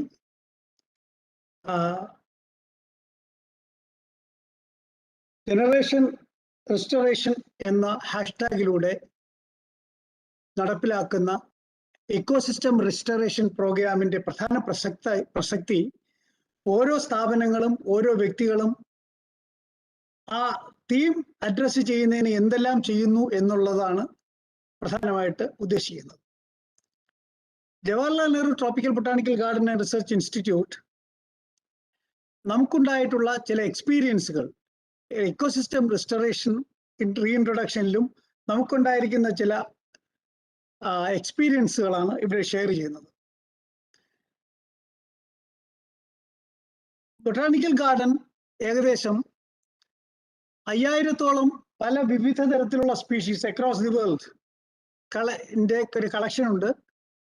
അതിന്റെ more than 50,000 അക്സഷൻസ് നിലവിൽ ഉണ്ട്. ഇതിൽ നിന്നുമുള്ള സെലക്ട് ചെയ്ത ഏകദേശം 130ഓളം ചെടികൾ ഞങ്ങൾ എക്കോസിസ്റ്റം റിസ്റ്റോറേഷൻ ആക്ടിവിറ്റീസിന് വേണ്ടിയും കൺസർവ് ചെയ്യുകയും ചെയ്യുന്നുണ്ട്. അതിൽ പ്രധാനപ്പെട്ട 30ഓളം വരുന്ന ചെടികളെ മാത്രമാണ് ഞാൻ ഇവിടെ ഇന്ന് അവതരിപ്പിക്കാൻ പോകുന്നത്. അതിൽ ആദ്യത്തെ കേസ് സ്റ്റഡി കൊസീനിയം ഫെനസ്ട്രേറ്റം എന്ന് പറയുന്ന ഒരു പ്രത്യേക തരത്തിലുള്ള എൻഡേഞ്ചേർഡ് ആയിട്ടുള്ള ഒരു പ്ലാന്റ് ആണ്. മരമഞ്ഞൾ എന്നറിയപ്പെടുന്നു. ഇതിന്റെ ഇക്കോ റെസ്റ്റോറേഷൻ ആക്ടിവിറ്റീസിന് വേണ്ടിയിട്ട് ആൾമോസ്റ്റ് എൻഡേഞ്ചേർഡ് ആയിട്ടുള്ള ഈ പ്ലാന്റിന് വേണ്ടിയിട്ട് ഞങ്ങളുടെ ഇൻസ്റ്റിറ്റ്യൂട്ടിൽ തന്നെ 8000-ൽ പരം സീഡ്ലിങ്സ് റേസ് ചെയ്യുകയും അത് പല ഇൻസ്റ്റിറ്റ്യൂട്ട്സിനും യൂണിവേഴ്സിറ്റിക്കും ഡിപ്പാർട്ട്മെന്റുകൾക്കും കൊടുക്കുകയും ഞങ്ങളുടെ സ്ഥാപനത്തിനകത്ത് തന്നെ ഇപ്പോൾ ഞങ്ങളുടെ ബൊട്ടാനിക്കൽ ഗാർഡനിൽ ഞങ്ങൾ ഏകദേശം 50-ൽ പരം മെച്യൂർ ട്രീസിനെ ഹോൾഡ് ചെയ്യുന്നുണ്ട്. ഞങ്ങൾ അവിടെ ഒരു മരമഞ്ഞളിന്റെ ഒരു സാങ്ച്വറി തന്നെ ഉണ്ടാക്കിയിട്ടുണ്ട്. രണ്ടാമത്തെ ഒരു കേസ് സ്റ്റഡി അടുത്ത കാലത്ത് ചെയ്ത ഒരു കേസ് സ്റ്റഡി ബുക്കനാനിയ ബാർബറി എന്ന് പറയുന്ന മലമാവ് എന്ന് പറയുന്ന ഒരു പ്രത്യേകതരം മരത്തിന്റെ ഒരു കൺസർവേഷനാണ്. ഇത് ദേശീയ തലത്തിൽ 27 നാഷണൽ പ്രിയോറിറ്റി ലിസ്റ്റിൽ ഉൾപ്പെടുന്ന 27 ചെടികളിൽ ഒന്നാണ് ഈ മരം.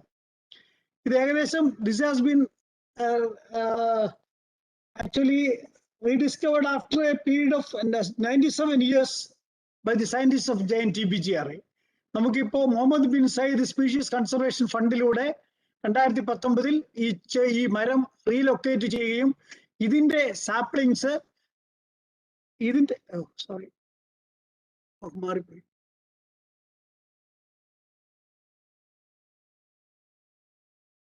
ഇതിന്റെ സാപ്ലിങ്സ് ഞങ്ങളിപ്പോ വിവിധ തരത്തിലുള്ള രീതിയിൽ പുനർജീവിപ്പിക്കുകയും ഇപ്പൊ തന്നെ 300ഓളം സീഡ്സ് നമ്മൾ ജെർമിനേറ്റ് ചെയ്തു. അതിന് ഏകദേശം 80% മുകളിൽ സർവൈവൽ കപ്പാസിറ്റി മനസ്സിലാക്കി ഇത് സ്കൂളുകളിലൂടെ നമ്മൾ വിവിധ ഭാഗത്തേക്ക് ട്രാൻസ്പ്ലാന്റ് ചെയ്ത് നടുന്നതിന് വേണ്ടിയിട്ടുള്ള ഒരു എഫർട്ട് എടുത്തിട്ടുണ്ട്. And I'm happy to share that this study has been recorded in the Conservation Report 2020 by the BGCI. ഈ സ്റ്റഡിയാണ് ഏകദേശം ഇന്ത്യയിൽ നിന്ന് action towards global strategy plan കൺസർവേഷന് വേണ്ടിയിട്ട് ഈ വർഷം റെക്കോർഡ് ചെയ്യപ്പെട്ടിട്ടുള്ളത്. മൂന്നാമത്തെ അടുത്തൊരു success story rediscovery of Dialium travancoricum. ഇത് 1904 ഐഡന്റിഫൈ ചെയ്തിട്ടുള്ള ഒരു ചെടിയാണ്. This comes under the critically endangered species by the IUCN. ഞങ്ങൾ ഇതിപ്പോൾ റീലൊക്കേറ്റ് ചെയ്യുകയും ഈ റീലൊക്കേറ്റ് ചെയ്ത ചെടിയെ പലതരത്തിലുള്ള മൾട്ടിപ്ലിക്കേഷൻ പ്രൊസീജിയറിലൂടെ ഞങ്ങൾ പല ഭാഗത്തേക്ക് റീഇൻട്രൊഡ്യൂസ് ചെയ്യുന്നുണ്ട്. ഇതും അടുത്ത കാലത്ത് മധൂക്ക ഡിപ്ലോസ്റ്റമൻ എന്ന് പറയുന്ന 184 വർഷങ്ങൾക്ക് മുമ്പ് ഐഡന്റിഫൈ ചെയ്തിരുന്ന ഒരു ചെടി, ഇത് ആൾമോസ്റ്റ് നഷ്ടപ്പെട്ടു എന്ന് വിശ്വസിച്ചിരുന്ന ഒരു ചെടിയാണ്, മരമാണ്. ഇതിനെ ഞങ്ങൾ റീഡിസ്കവർ ചെയ്യുകയും ഇത് കൊല്ലത്ത് നിന്ന് റീഡിസ്കവർ ചെയ്യുകയും സപ്പോർട്ടേസിയ എന്ന് പറയുന്ന ഗ്രൂപ്പിൽ പെടുന്ന ഒരു ചെടിയാണ്, മരമാണ്. ഇതിനെ ഞങ്ങൾ റീഡിസ്കവർ ചെയ്യുകയും ഇത് ഞങ്ങളുടെ ഇൻസ്റ്റിറ്റ്യൂട്ടിൽ തന്നെ പല സ്ഥലത്തേക്കും നമ്മൾ റീഇൻട്രൊഡ്യൂസ് ചെയ്യുന്നതിന് വേണ്ടിയിട്ടുള്ള പ്രവർത്തനങ്ങൾ നടന്നുകൊണ്ടിരിക്കുകയാണ്.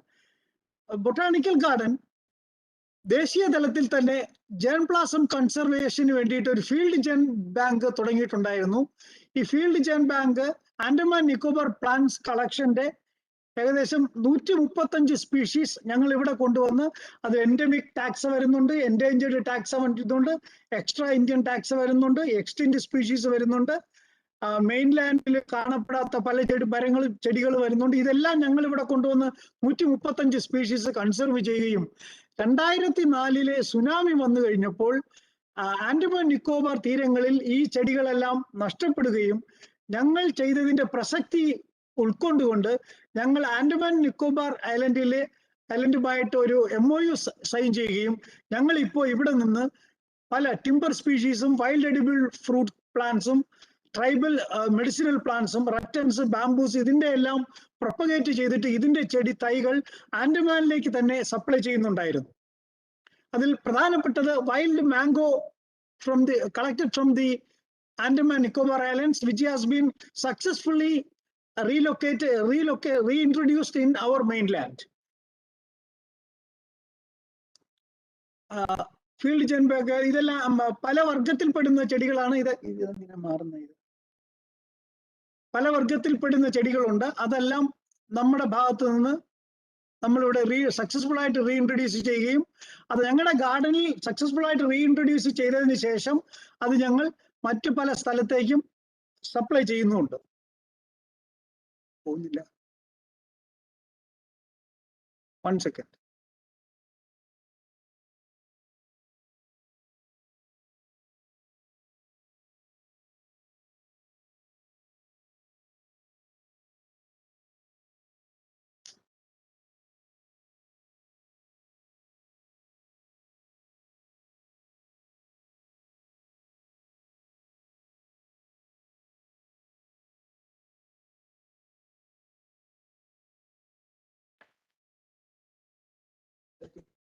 എന്തോ ഒരു സ്റ്റക്കായി.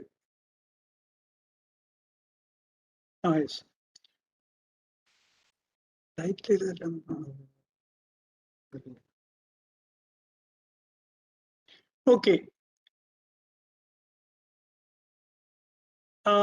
ഇൻസുലാർ എക്സ്റ്റൻറ്റ് സ്പീഷീസ് കളക്ഷൻസ് ആണ്. ഇതിലെ പൈപ്പർ സർമെന്റോസം എന്ന് പറയുന്ന വളരെ ആന്റി ക്യാൻസറസ് പ്രോപ്പർട്ടി ഉള്ള പൈപ്പർ വർഗത്തിൽപ്പെട്ട ഒരു ചെടി, പിന്നെ തേയില വർഗത്തിൽപ്പെട്ട wild relative of tea plant Camellia kissi, ഇത് രണ്ടും ഞങ്ങൾ നമ്മുടെ ഗാർഡനിൽ റീഇൻട്രൊഡ്യൂസ് ചെയ്യുകയും ഇതെല്ലാം തന്നെ വളരെ കൂടുതൽ മൾട്ടിപ്പിൾസ് ആയിട്ട് പ്രൊപ്പഗേറ്റ് ചെയ്യുകയും പല സ്ഥലത്തേക്ക് നമ്മൾ സപ്ലൈ ചെയ്യുന്നുണ്ട്. ഇപ്പോൾ ഇതിനെല്ലാം നമ്മൾ ഫോറസ്റ്റ് ഡിപ്പാർട്ട്മെന്റുമായിട്ട് ഒരു ഡിസ്കഷൻ വെച്ചിട്ടുണ്ട്. എന്ന് പറഞ്ഞാൽ ഇത് ഫോറസ്റ്റ് ഏരിയകളിലേക്ക് വളരെ കൂടുതലായിട്ട് സപ്ലൈ ചെയ്യുന്നതിന് വേണ്ടിയിട്ട്.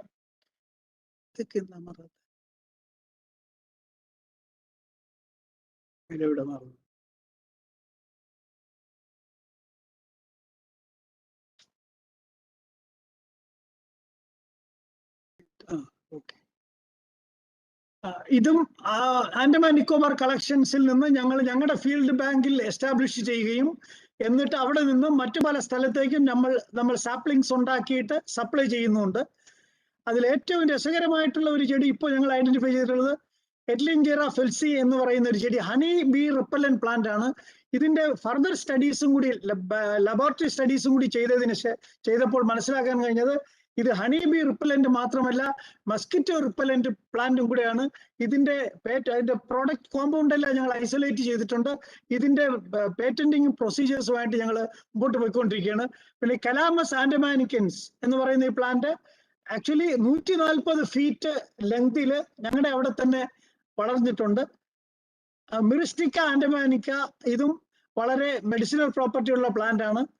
ഇതും നമ്മൾ വളരെ വിദഗ്ധമായിട്ട് പ്രൊപ്പഗേറ്റ് ചെയ്ത് മറ്റ് സ്ഥലങ്ങളിലേക്ക് സപ്ലൈ ചെയ്യുന്നുണ്ട്. Wild banana blossoms, wild potent food source, ഇതും ഞങ്ങളുടെ ഗാർഡനിൽ പലതരത്തിൽ നമ്മൾ എസ്റ്റാബ്ലിഷ് ചെയ്തിട്ടുണ്ട്. ഈ എസ്റ്റാബ്ലിഷ് ചെയ്തതിലെല്ലാം വിദഗ്ധമായിട്ട് ഞങ്ങൾക്ക് സീഡ്ലിങ്സ് എസ്റ്റാബ്ലിഷ് ചെയ്യാനും ഇത് മറ്റ് പല ഭാഗങ്ങളിലേക്കും റീഇൻട്രൊഡ്യൂസ് ചെയ്യാനും സാധിച്ചിട്ടുണ്ട്.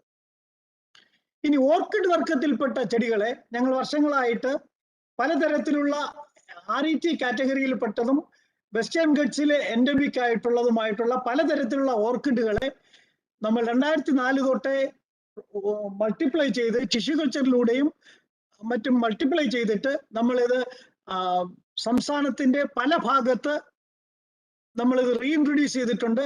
ആ റീഇൻട്രൊഡ്യൂസ് ചെയ്തതെല്ലാം നമ്മൾ മോണിറ്റർ ചെയ്തിട്ടുണ്ട്.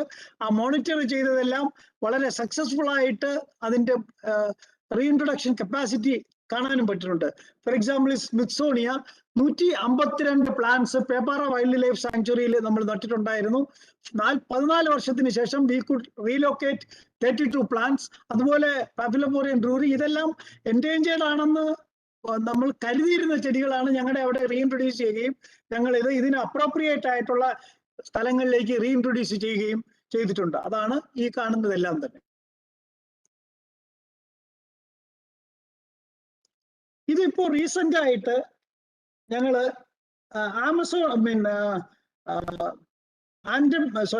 നാഗാലാൻഡിൽ നിന്ന് കൊണ്ടുവന്ന ഒരു മുളയാണ്. ഈ മുള കൈമോണോ ബാംബൂസ കാലോസ എന്ന് പറയുന്ന ഒരു മുളയാണ്. ഇത് ഏകദേശം 1400 MSL വളരുന്ന മുളയാണ്. ഞങ്ങളുടെ ഗാർഡനിൽ കൊണ്ടുവന്ന് എസ്റ്റാബ്ലിഷ് ചെയ്തിട്ട് ഞങ്ങൾക്കത് ശരിക്കത് വളർത്തിയെടുക്കാൻ പറ്റിയില്ല. ഫോറസ്റ്റ് ഡിപ്പാർട്ട്മെന്റുമായിട്ടുള്ള ഡിസ്കഷന്റെ പുറത്ത് ഫോറസ്റ്റ് ഡെവലപ്മെന്റ് കോർപ്പറേഷന്റെ ഓർക്കിഡേറിയം, വാഗമണിലെ ഓർക്കിഡേറിയത്തിൽ ഞങ്ങൾ ഇത് എസ്റ്റാബ്ലിഷ് ചെയ്യുകയും ഇത് കഴിഞ്ഞ ആഴ്ച ഇത് അക്ലിമറ്റൈസ് ചെയ്തതായിട്ട് അവിടുന്ന് റിപ്പോർട്ട് കിട്ടുകയും ഞങ്ങൾ അതിന്റെ ഫോട്ടോഗ്രാഫ് എടുക്കുകയും ചെയ്തിട്ടുണ്ട്. ഇത് വളരെ സോയിൽ ബൈൻഡിങ് കപ്പാസിറ്റി ഉള്ള ഒരു മുളയാണ്. ഇത് സക്സസ്ഫുൾ ആയിട്ട് എസ്റ്റാബ്ലിഷ് ചെയ്തു കഴിഞ്ഞാൽ this can be introduced along that region in Vagamon. ഇനി ഞങ്ങൾ മിറിസ്റ്റിക്ക സ്വാംസിന്റെ ഒരു കൺസർവേറ്ററി ഞങ്ങളുടെ ഗാർഡനകത്ത് 5 ഏക്കർ വരുന്ന സ്ഥലത്ത് ഞങ്ങൾ എസ്റ്റാബ്ലിഷ് ചെയ്തിട്ടുണ്ട്. Perhaps it is the first time in a botanical garden a Myristica swamp conservatory is established. Jawaharlal Nehru tropical botanical ഗാർഡനിൽ 7 സ്പീഷീസ് മിറിസ്റ്റിക്ക ഉണ്ട്. അതില് ഞങ്ങൾ 7 സ്പീഷീസിനെയും അവിടെ കൺസർവേറ്റ് ചെയ്യുന്നതിന് വേണ്ടിയിട്ടുള്ള സ്റ്റെപ്പുകൾ എടുക്കുന്നുണ്ട്. സീഡ്സ് കളക്ട് ചെയ്യുന്നുണ്ട്, സീഡ്ലിങ്സ് റേസ് ചെയ്യുന്നുണ്ട്. നമ്മുടെ അവിടെ സൈറ്റ് അതേപോലെ സെറ്റ് ചെയ്തിട്ടുണ്ട്. മിറിസ്റ്റിക്ക ഒക്കെ of course it has A very strong capacity to hold the water. It acts as a reservoir and controls the floods by harvesting rainwater. അപ്പൊ അങ്ങനെയുള്ള വളരെ പ്രത്യേകതയുള്ള മിറിസ്റ്റിക്ക സ്വാമ്പിനെ റീക്രിയേറ്റ് ചെയ്യുന്നതിന് വേണ്ടിയിട്ടുള്ള ഒരു ശ്രമകരമായിട്ടുള്ള ഒരു ദൗത്യം നമ്മുടെ ബൊട്ടാണിക്കൽ ഗാർഡനിൽ നടക്കുന്നുണ്ട്. അത് സക്സസ്ഫുൾ ആണെന്ന് തെളിഞ്ഞു വരികയാണ്. ഇത് 2020 ഇത് ഈ മിറിസ്റ്റിക്ക സ്വാമ്പ് കൺസർവേറ്ററി ബൊട്ടാണിക്കൽ ഗാർഡനിൽ എസ്റ്റാബ്ലിഷ് ചെയ്തു. ഇത്രയുമാണ് പ്രധാനപ്പെട്ട വളരെ സെലക്റ്റീവ് ആയിട്ടുള്ള ചില conservation and restoration efforts of JNTBGRI. Thank you. Thank you sir. Kerala വനഗവേഷണ സ്ഥാപനം KFRIയുടെ എക്കോ റെസ്റ്റോറേഷൻ പ്രോഗ്രാംസിനെ കുറിച്ച് അവതരിപ്പിക്കുന്നതിനായി KFRI director doctor Shyam Vishwanath സാറിനെ സ്വാഗതം ചെയ്യുന്നു.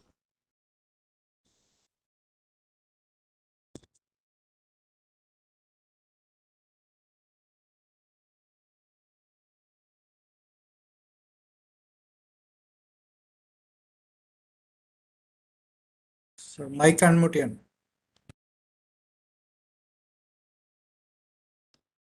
Shyam, you are muted.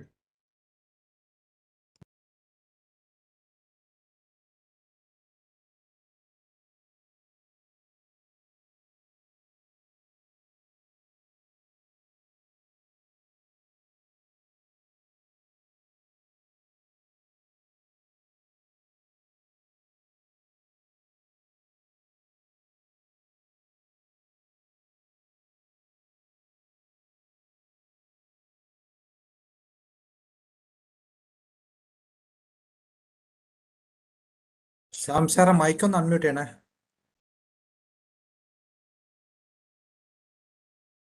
Can you hear me? Yeah. Okay.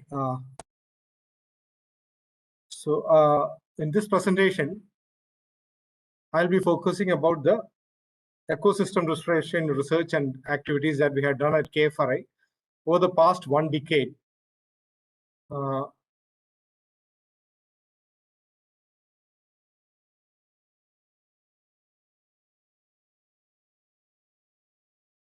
Okay, my presentation has been structured under 4 headings. Basically, the restoration of endemic, endangered, IUCN red listed species and overexploited plants. Restoration of impacted landscapes in river banks, flooded areas, landslide locations. Restoration of invasive alien species, invaded landscapes, and then restoration of plantations and degraded habitats to back to natural forests.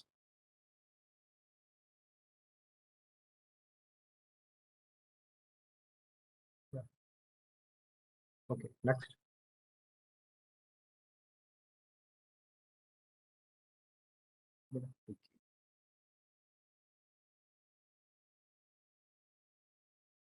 Yeah. The restoration of endemic, endangered, red listed plants, overexploited plants. This is a procedure that is being followed here. Identify the target species, collection of propagules, reintroduction, restocking in the natural habitat, monitoring of the seedling survival, and then recommendation of the status revision to IUCN. Some of the species under the threatened category restored by KFRI over this last decade has been Dipterocarpus bordiloni. In situ means what we have actually done in the field, and what you see, 12% that has been the survival percentage at this stage, and ex situ has been under our control conditions. And we have planted it at 7 locations. Like this is a species seen in Aralam and in Periyar. We have restored it in Neriyamangalam, Meenvallam, Pannampara, Velithod. The other species, Cyanometra bedomi, Cheruguri, planted in Kakkam forest. 21% is the survival in the wild, and 60% under ex situ conditions. Other species like Humboldtia, Kingiodendron pinnatum, Myristica malabarica, Myristica bedomi, they have also, we have done some focus work on that, and we have planted in, replanted it back in the in the natural locations in the forest areas. For example, this one, Ambolsha, we have planted back in Kolamavu area, Meenvallam, Karigoni, Periyar Tiger Reserve, Kinjiyadendron in Kuluthupuzha, Peringalkuttu and Nadugani area, and Myristica malabarica and Bedomi, they have been planted in this Sholayar Kuluthupuzha area and Shendurini.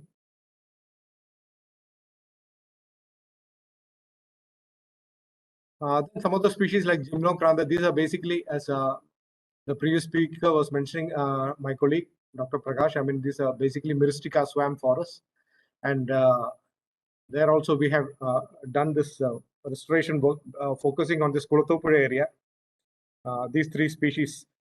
And Calamus hookerianus, that is a cane species, endemic, very endemic, and other in back in Adrapalli area, and Syzygium travancourica, that also in Kalasamala area, that is in Trichur.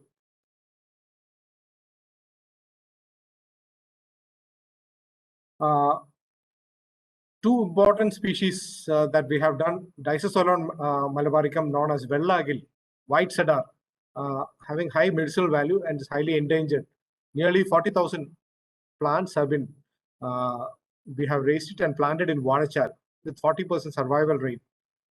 And this Maramanjal Coccineum fenestratum, which is also critically endangered. TBJRI is also doing it. So we have planted in Vanachal area around 16,400 plantlets, and we are monitoring it closely with 90% survival. Recently, during the Science Congress, we this year Science Congress, we had released this book, Handbook of Endemic Species, for 53 woody species belonging to 32 genera, belonging to 21 families, in English as well as in Malayalam. It's available. It provides information on this species of Kerala, endemic species. Now coming to the restoration of impacted landscapes, river banks and all that, flooded areas, this problem became more acute over the past couple of years. This is our Manali River flowing above the danger mark, 2018. You can see the pump house of KFRI is submerged in that. Whereas in 2019 also flood so there, but Manalipuzha, that river, the water level did not rise. So the local panchayat had approached us along the soil conservation department. We had charted out a program for stabilizing the stream banks of this Manalipuzha river, 32-kilometer stretch from Peachey Dam originating before it enters into joins the Kurumali River. So that area, treating with different bioengineering methods. Next. And some of these methods could be used for coastal areas also. So that is what we had discussed. We had a lot of discussion is happening about the coastal afforestation programs, and we had serious discussions with Kerala Engineering Research Institute also the other day. And some of the measures will be tried out because sea walls may not be the only solution. We should be able to try out different methods for this sea erosion problem. Next. And for stream bank stabilization programs, we are specifically targeting this kind of vegetative geogrids with a lower zone, middle zone, and upper zone, and species chosen based on the lower zone. For example, it will be a preponderance of aquatic species, grasses, and aquatic vegetation. Middle zone, we have species like bamboos and all that. In the upper layer, we have trees with high root binding capacity, like Artocarpus, Terminalia abjuna, and those kind of species. So these are some of the species that we have listed for each zone, and this is a program which is happening in Manali River, and also we have initiated in the Vadakkancheri River in Thrissur. We have raised more than 2 lakh plantlets of bamboo of 15 species, which will be used in this stream bank stabilization programs. Under the State Bamboo Mission, the local panchayats are already approaching us for this bamboo and other species for the stabilization programs, stream bank stabilization programs, and we also have medicinal plants and other suitable tree species for that. So basically, as I said about the Manalipura River, it's a theory to practice hands-on experience for us, involving the local people, the stakeholders, with the help of the panchayat, the encroachment. Many farmers have willingly gifted the land, which they had encroached, and that area is also being demarcated, and planting activities have been taken up since last year. We have brought out this booklet in English and in Malayalam for the rejuvenation of rivers in Kerala, outlining the principles and practices. This we are planning to do a training program with the help of KILA for the local self-government institutions. This coming year, we'll be starting it. During the 2018 floods and extreme rare events, before that, I want to touch upon this restoration of ecologically fragile areas, which with the help of the forest department, we have managed to restore nearly 100 hectares, more than 100 hectares. And currently there are another 350 hectares is also going to be brought under the forest department, help of KFRA.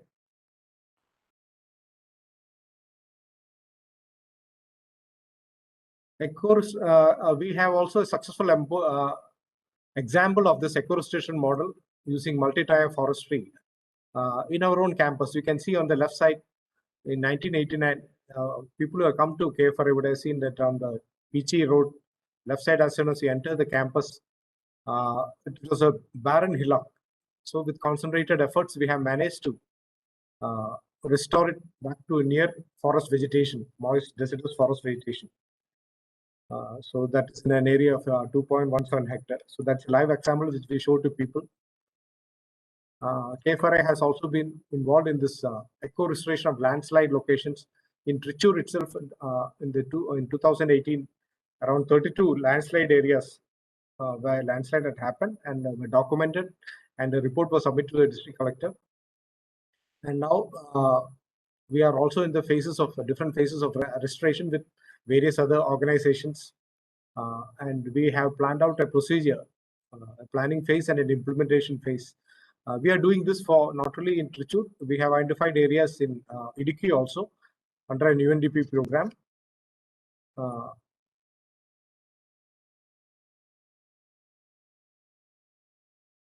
So KFRA is in the process of developing protocols for stabilization of this landslide impacted landscapes, and the basic principle is to introduce diverse vegetative composition so that the soil is held by roots growing at various depths.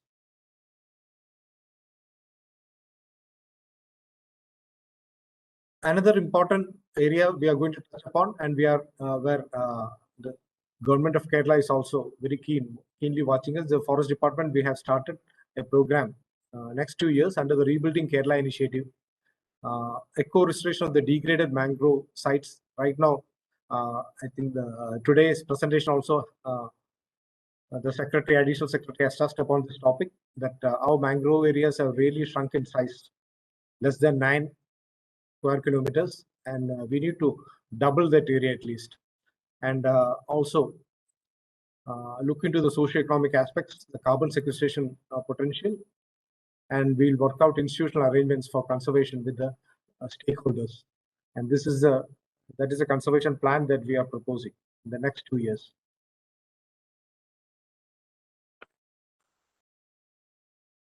Restoration of invasive alien species and in invaded landscapes is an important program of KFRA. And that is in addition to supporting campaigns to like in Meesa Pulimala in Munnar, for uprooting the saplings of this invading species like pine, eucalyptus, and waxwood. We also we have engaged in other programs. Removal of Senna spectabilis, for example, from Periyar Tiger Reserve, and in Wayanad Wildlife Sanctuary. These 3 species are a major problem: Senna, Mimosaups emini, and Acacia meansi. Senna is a very serious problem there, and it is invading larger areas. At present, more than 50 hectares have been occupied by Senna, and the Forest Department is seized with this task, and we are working in close collaboration with them. We have worked out, it is not a single measure. We have these protocols to manage Senna spectabilis has been done through a series of experimentation, right from debarking and various other methods have been tried out. What we find is the most effective method seems to be the one which is called the hack and squid method. We're just making a hacking as a one-time hack and then injecting a very small dose. And within 2 months, the tree dries up, and this is very easy to implement and less time consuming. The others are practically very difficult. KFRA has also recorded, has an inventory of 82 invasive alien species in the state that has been documented way back in 2012. We have also a Center for Nodal Invasives, and that center is actively engaged in the management of faunal invasions in Kerala, for example, the giant African snail, and also besides giving awareness programs through meetings, posters, and brochures, develop also eco-friendly management methods.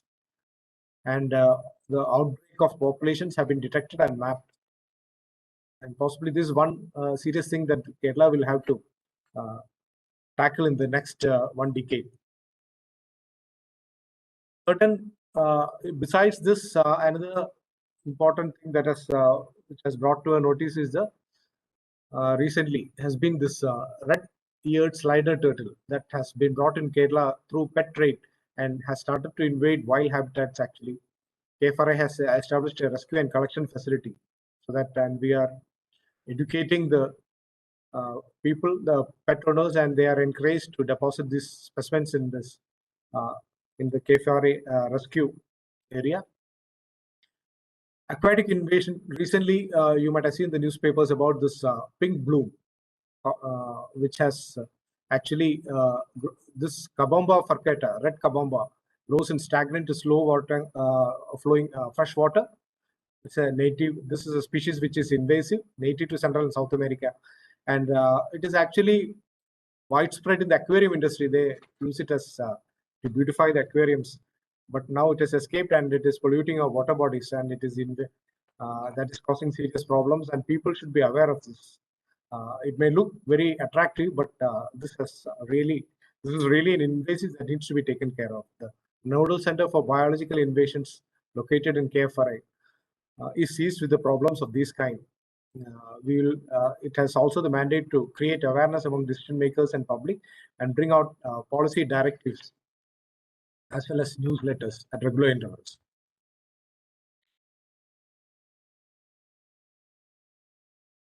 Restoration of plantations and degraded habitats to natural forests is one of the stated objectives of the Kerala Forest Department in the next decade.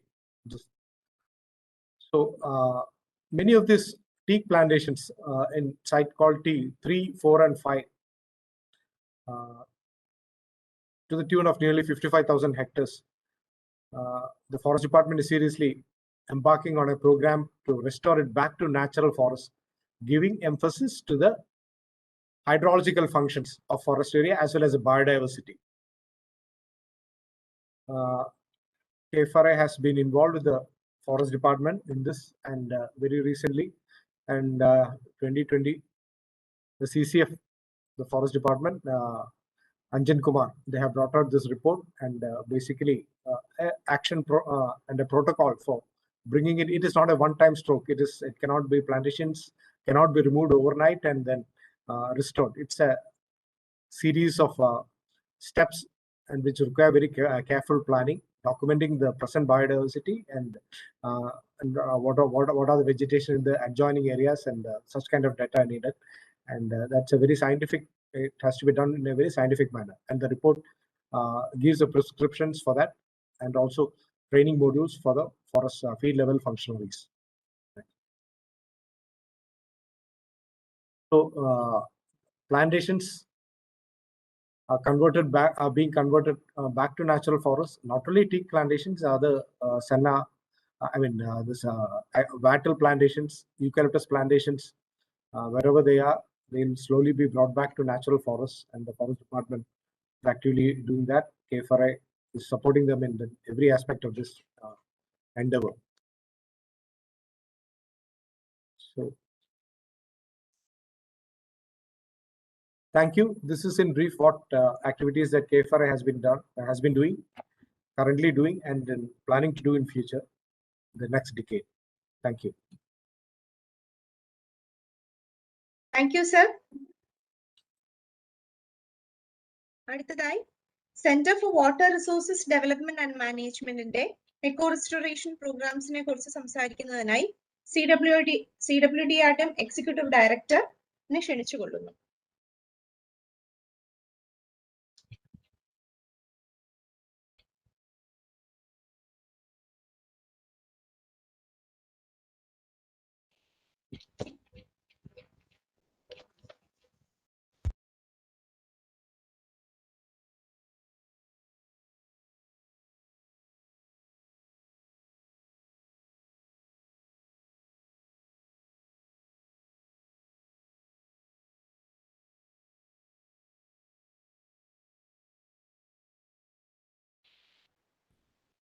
I welcome Dr. Manoj P. Samuel, Executive Director, CWRDM, to give a presentation on the eco restoration programs of CWRDM.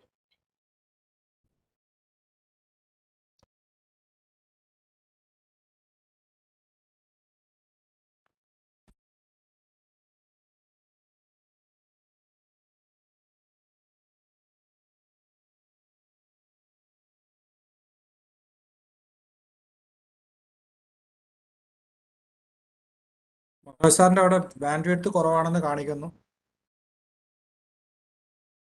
Sir video of ചെയ്താൽ ശരിയാവും.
Sir വീണ്ടും login ചെയ്യുന്നുണ്ടേ co-host.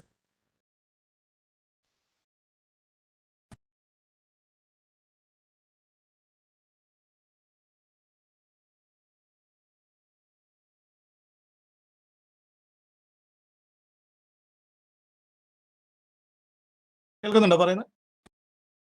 ഉണ്ട് ഉണ്ട്. Okay okay, ഞാൻ തുടങ്ങാം.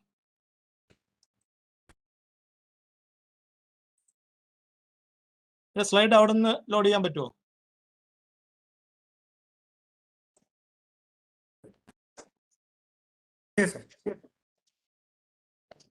സുനിൽ ഇങ്ങോട്ടേക്ക് മാറ്റും.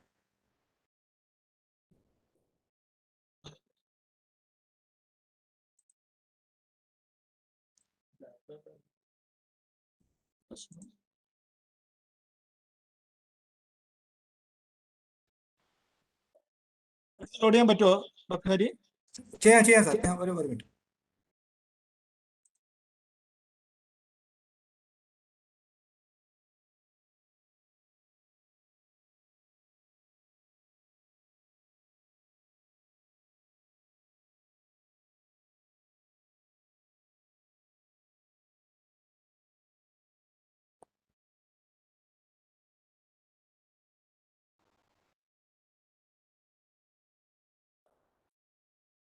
Sir ചെയ്തിട്ടുണ്ട്. ഓക്കെ ഓക്കെ, അതൊന്ന് പിന്നെ മൂവ് മോഡിൽ ഓക്കെ. തുറന്നു. Okay, thank you very much. Sorry for the delay. നമ്മുടെ ലോക പരിസ്ഥിതി ദിനത്തിന്റെ ആചരണത്തിന്റെ ഭാഗമായി കോഴിക്കോടുള്ള ജലവിഭവ വികസന വിനിയോഗ കേന്ദ്രം നടത്തിയ ഏതാനും പ്രവർത്തനങ്ങളെ കുറിച്ച് പറയാനാണ് ഞാൻ വന്നിരിക്കുന്നത്.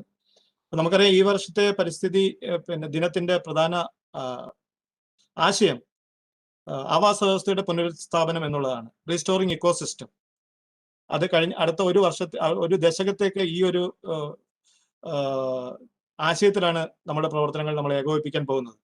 പക്ഷേ ഈ ഒരു 2021 വർഷത്തേക്കുള്ള പ്രധാനപ്പെട്ട 3 ആശയങ്ങൾ പങ്കുവെക്കുന്നത് റീഇമാജിൻ, റീക്രിയേറ്റ്, റീസ്റ്റോർ, പുനർസങ്കല്പം, പുനർനിർമ്മാണം, പുനഃസ്ഥാപനം എന്നുള്ളതാണ്. അപ്പോൾ പ്രത്യേകിച്ച് നമ്മളൊരു ജലവുമായി ബന്ധപ്പെട്ട് പ്രവർത്തിക്കുന്ന ഒരു സ്ഥാപനമായതുകൊണ്ട് ഞങ്ങൾ അതിൽ 3-4 ആശയങ്ങൾ കൂടി അതിലേക്ക് ആഡ് ചെയ്യുകയാണ്. Reduce, reuse, recycle, recharge and reverse. അപ്പൊ ആകെ 8 നമ്മുടെ മുമ്പിലുള്ളത്. Reimagine, recreate, restore, reduce, reuse, recycle, recharge and reverse. നമ്മുടെ പ്രവർത്തനങ്ങളൊക്കെ 3 തലത്തിലാണ് നമ്മൾ ആവിഷ്കരിച്ചിട്ടുള്ളത്. 1 മനുഷ്യൻ, 2 പ്രകൃതി, 3 കാലാവസ്ഥ. ഇങ്ങനെ 3 തലത്തിൽ CWIDM കഴിഞ്ഞ ഏതാനും വർഷങ്ങളിൽ നടത്തിയ പ്രവർത്തനങ്ങൾ നിങ്ങളുടെ മുമ്പിൽ അവതരിപ്പിക്കാനാണ് ഈ അവസരം ഞാൻ ഉപയോഗിക്കുന്നത്. Next please. ഇതൊക്കെയാണ് കഴിഞ്ഞ വർഷങ്ങളിൽ ഞങ്ങൾ ചെയ്ത പ്രധാനപ്പെട്ട പ്രവർത്തനങ്ങൾ. Integrated water resources development, integrated river basin management plan, river water body rejuvenation, renovation of drinking water sources, biodiversity conservation, wetland services, ecosystem services, sand mining, preservation of water pollution, solid waste treatment, groundwater quality and recharge estimation, irrigation and drainage, and soil conservation. Next please. ഈ പ്രവർത്തനങ്ങൾ നമ്മൾ കേരളത്തിന്റെ എല്ലാ ജില്ലകളിലും നടത്തിയിട്ടുണ്ട്. അപ്പൊ ആ പ്രവർത്തന മേഖലകളും എത്രത്തോളം പ്രൊജക്ടുകൾ കഴിഞ്ഞ ഒരു ദശകത്തിനുള്ളിൽ നടത്തിയിട്ടുണ്ട് എന്നുള്ളത് ഈ സ്ലൈഡിൽ കാണാം. റിജുവിനേഷൻ ഓഫ് വാട്ടർ ബോഡീസ് 11 പ്രൊജക്ടുകൾ നടത്തിയിട്ടുണ്ട്. കേരളത്തിലെ പ്രധാനപ്പെട്ട ജില്ലകളായ പാലക്കാട്, കോഴിക്കോട്, കണ്ണൂർ, കൊല്ലം, പത്തനംതിട്ട, തിരുവനന്തപുരം ജില്ലകളിൽ ചെയ്തിട്ടുണ്ട്. കുടിവെള്ള സ്രോതസ്സുകൾ കണ്ടെത്താനും അത് വികസിപ്പിക്കാനുമുള്ള പ്രവർത്തനങ്ങൾ കേരളത്തിലെ 2 പ്രോജക്റ്റുകളായിട്ട് കേരളത്തിലെ എല്ലാ ജില്ലകളിലും ചെയ്തിട്ടുണ്ട്. അതേപോലെ റിവർ ബേസിൻ മാനേജ്മെന്റ്, പുഴയും നദിയുമായിട്ട് ചേർന്ന പ്രവർത്തനങ്ങൾ, അതുമായി ബന്ധപ്പെട്ട പ്രവർത്തനങ്ങൾ കേരളത്തിലെ എല്ലാ ജില്ലകളിലും ഏറ്റെടുത്ത് നടപ്പിലാക്കിയിട്ടുണ്ട്. വാട്ടർഷെഡ് ഡെവലപ്മെന്റ്, നീർമറി പ്രദേശ വികസനവുമായി ബന്ധപ്പെട്ട പ്രവർത്തനങ്ങളും അതിന്റെ ഇവാലുവേഷനും എല്ലാ ജില്ലകളിലും ചെയ്തിട്ടുണ്ട്. വേസ്റ്റ് വാട്ടർ റീസൈക്ലിംഗുമായി ചേർന്ന പ്രവർത്തനങ്ങൾ 10 ജില്ലകളിൽ, renovation of drinking water sources 14 ജില്ലകളിൽ, വെറ്റ്ലാൻഡ് സർവീസസ് പ്രധാനപ്പെട്ട ജില്ലകളായ വെറ്റ്ലാൻഡുമായി ബന്ധപ്പെട്ട് കിടക്കുന്ന പ്രധാന ജില്ലകളായ കൊല്ലം, ആലപ്പുഴ, കോഴിക്കോട്, തൃശൂർ, കണ്ണൂർ ജില്ലയിൽ ചെയ്തിട്ടുണ്ട്. മൈക്രോ ഇറിഗേഷൻ, ഡ്രിപ്പ് ഫെർട്ടിഗേഷൻ തുടങ്ങിയ 9 ജില്ലകളിൽ, ponder reverse water body restoration 4 ജില്ലകളിൽ, 5 ജില്ലകളിൽ 4 പ്രൊജക്ടുകളായി, വെറ്റ്ലാൻഡ് ആൻഡ് മാൻഗ്രോവ്സ് മാപ്പിംഗ് 2 പ്രൊജക്ടുകളായി കേരളത്തിലെ എല്ലാ ജില്ലകളിലും ചെയ്തിട്ടുണ്ട്. Next please. അതേപോലെ മറ്റു പ്രവർത്തനങ്ങൾ കേരളത്തിലെ ഏതൊക്കെ ജില്ലകളിൽ ചെയ്തിട്ടുണ്ട് എന്ന് ഈ ഒരു സ്ലൈഡിൽ നിന്ന് നിങ്ങൾക്ക് കാണാവുന്നതാണ്. ഉദാഹരണത്തിന് ബയോഡൈവേഴ്സിറ്റി കൺസർവേഷൻ ഒരു പ്രൊജക്റ്റാണ് ഉണ്ടായിരുന്നത്. പ്രധാനപ്പെട്ട ജില്ലകളായ കോഴിക്കോട്, തൃശൂർ, പത്തനംതിട്ടയിൽ നമ്മൾ ചെയ്തിട്ടുണ്ട്. അടുത്തത് പ്ലീസ്. Next please. അപ്പൊ നമ്മുടെ പ്രവർത്തനങ്ങളെ നമ്മൾ പ്രധാനമായിട്ട് 8 വിഭാഗങ്ങളായി തരംതിരിച്ചിട്ടുണ്ട്. 1 റിജുവിനേഷൻ ഓഫ് വാട്ടർ ബോഡീസ്, നമ്മളുടെ ജലസ്രോതസ്സുകളുടെ പുനരുജ്ജീവനം. അപ്പൊ അതിൽ നമ്മൾ പ്രധാനമായിട്ടും ചെയ്തത് ഗ്രൗണ്ട് വാട്ടർ റീചാർജ്, ഭൂജല പരിപോഷണം, പുതിയ ഉറവകളെ കണ്ടെത്തുക, തുറക്കുക. അതോടൊപ്പം തന്നെ കുടിവെള്ള സ്രോതസ്സുകളുടെ പുതുതായിട്ടുള്ള നവീകരണം, അതിനെ കണ്ടെത്തുക, അതിനെ വികസിപ്പിക്കുക. പിന്നെ comprehensive improvement of restoration of water bodies. Then അതോടൊപ്പം തന്നെ ഈ ഭൂജലവും ഉപരിതല ജലവും ഒരുമിച്ച് ജലസേചനത്തിന് പ്രധാനമായിട്ടും ജലസേചനത്തിന് ഉപയോഗിക്കേണ്ട സാധ്യതകൾ നമ്മൾ കൺജങ്ക്റ്റീവ് യൂസ് എന്ന് പറയും. Next please. പ്രധാന ചില ഉദാഹരണങ്ങൾ ഇതിൽ കാണാം. നെയ്യാർ ബേസിൽ ഞങ്ങൾ പ്രധാനമായിട്ട് അവിടുത്തെ പോണ്ടുകൾ, അവിടുത്തെ കുളങ്ങളുടെ ഒരു റെപ്പോസിറ്ററി കണ്ടുപിടിച്ച് ആ കുളങ്ങൾ നവീകരിക്കാനുള്ള ഒരു പ്രവർത്തനം വലിയ രീതിയിൽ ചെയ്തിട്ടുണ്ട്. കോഴിക്കോട് ഉദാഹരണത്തിന് പാറോപ്പടി ലേക്ക്, അത് പുനരുദ്ധാരണത്തിനുള്ള ഒരു വിശദമായിട്ടൊരു പദ്ധതി തയ്യാറാക്കി കൊടുത്തു. ഇത് പ്രവർത്തനങ്ങൾ നടക്കുന്നു. നീലിച്ചിറ പോണ്ട് ഓൾറെഡി കംപ്ലീറ്റ് ചെയ്തു. ചെയ്യുന്നതിന് മുമ്പ് അത് കഴിഞ്ഞതിന് ശേഷമുള്ള ചിത്രമാണ് ഈ സ്ലൈഡിൽ കാണുന്നത്. Next please. പാലക്കാട് ജില്ലയിൽ വളരെ വിപുലമായിട്ടുള്ള ഈ കുളങ്ങളുടെ പുനരുദ്ധാരണത്തിനുള്ള ഒരു പ്രവർത്തനങ്ങൾ ഏറ്റെടുത്ത് നടപ്പിലാക്കി. അപ്പൊ അതിന്റെ 13 കുളങ്ങൾ 170 ബെനിഫിഷ്യറീസ്, കുളങ്ങളുമായിട്ട് ബന്ധപ്പെട്ട് അവിടെ നിന്നുള്ള വെള്ളം ഉപയോഗിക്കുന്ന 170 ബെനിഫിഷ്യറികളും ഉണ്ടായിരുന്നു. അപ്പൊ അവിടെ നമ്മളൊരു പഠനം നടത്തിയപ്പോൾ മനസ്സിലാക്കിയത് പ്രധാനപ്പെട്ട 2 കണ്ടെത്തലുകൾ. ഒന്ന്, increase in water table of nearby wells was noticed.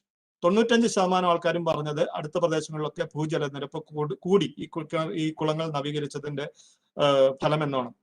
മറ്റൊന്ന് positive changes in the micro climate of immediate surroundings. തദ്ദേശീയമായിട്ടുള്ള കാലാവസ്ഥയിലുള്ള മെച്ചം, ഇംപ്രൂവ്മെന്റ്, മെച്ചപ്പെടൽ കാണുകയുണ്ടായി. കൂടാതെ തീർച്ചയായിട്ടും നമ്മുടെ റിക്രിയേഷണൽ യൂസ്, പിന്നെ പ്രാഥമിക ആവശ്യങ്ങൾക്കുള്ള ജലലഭ്യത ഉറപ്പാക്കി തുടങ്ങിയ പല ഗുണങ്ങളും ഉണ്ടായിട്ടുണ്ട്. Next please. രണ്ടാമത്തെ പ്രധാന പ്രവർത്തനം renovation of drinking water sources. കുടിവെള്ള സ്രോതസ്സുകൾ, ഞാൻ ആദ്യത്തെ സ്ലൈഡിൽ പറഞ്ഞ പോലെ കുടിവെള്ള സ്രോതസ്സുകളുമായി ബന്ധപ്പെട്ട പുതിയ കുടിവെള്ള സ്രോതസ്സുകൾ കണ്ടെത്തുക, ഉള്ള സ്രോതസ്സുകളെ നന്നാക്കി മെച്ചപ്പെടുത്തി എടുക്കുക, അതിന്റെ ഗുണമേന്മയുള്ള കുടിവെള്ളം ഉറപ്പാക്കുക. അപ്പൊ അതിൽ നമ്മൾ പ്രധാനമായിട്ടും കേന്ദ്രീകരിച്ചത് ഫ്ലഡ് അഫക്റ്റഡ് ഏരിയ. നമ്മുടെ 2018 മഹാപ്രളയത്തിന് ശേഷം ഈ പ്രളയ ബാധിത പ്രദേശങ്ങളിൽ കുടിവെള്ള ലഭ്യത വലിയൊരു ചോദ്യചിഹ്നമായിരുന്നു. അങ്ങനെയുള്ള പ്രദേശങ്ങളിൽ കുടിവെള്ള ലഭ്യത ഉറപ്പാക്കാനുള്ള പ്രവർത്തനങ്ങൾ ഏകോപിപ്പിച്ച് നടപ്പാക്കാൻ സാധിച്ചു.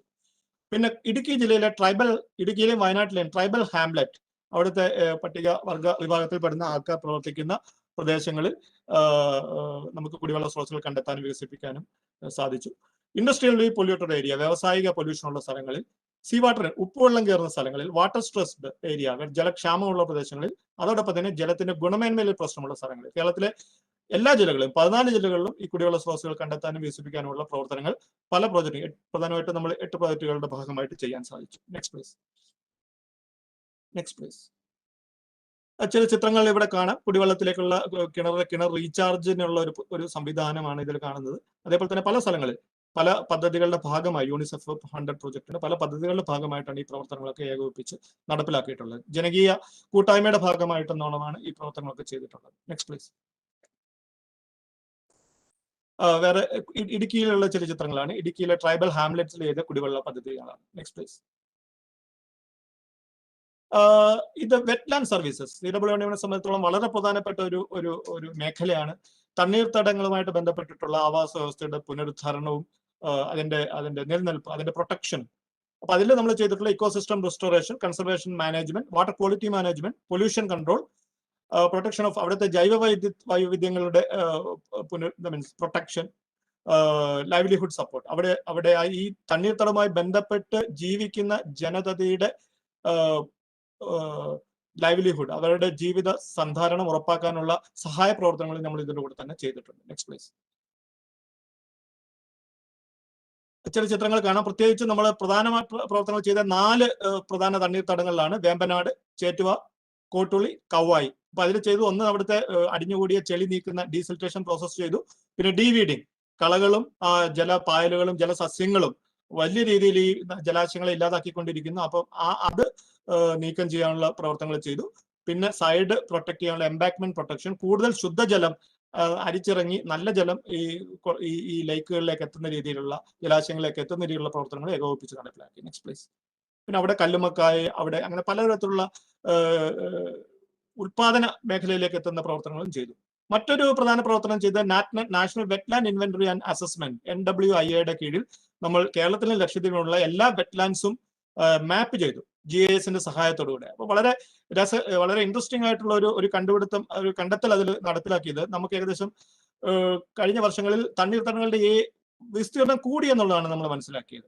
പ്രത്യേകിച്ച് 16 പുതിയ തണ്ണീർത്തടങ്ങൾ നമ്മൾ കണ്ടെത്തി. പക്ഷെ ആ തണ്ണീർത്തടങ്ങളിൽ 12 എണ്ണവും മനുഷ്യനിർമ്മിതമാണ്, 3 എണ്ണം പുതിയ ബീച്ചായിട്ട് വന്നിട്ടുള്ളതാണ്.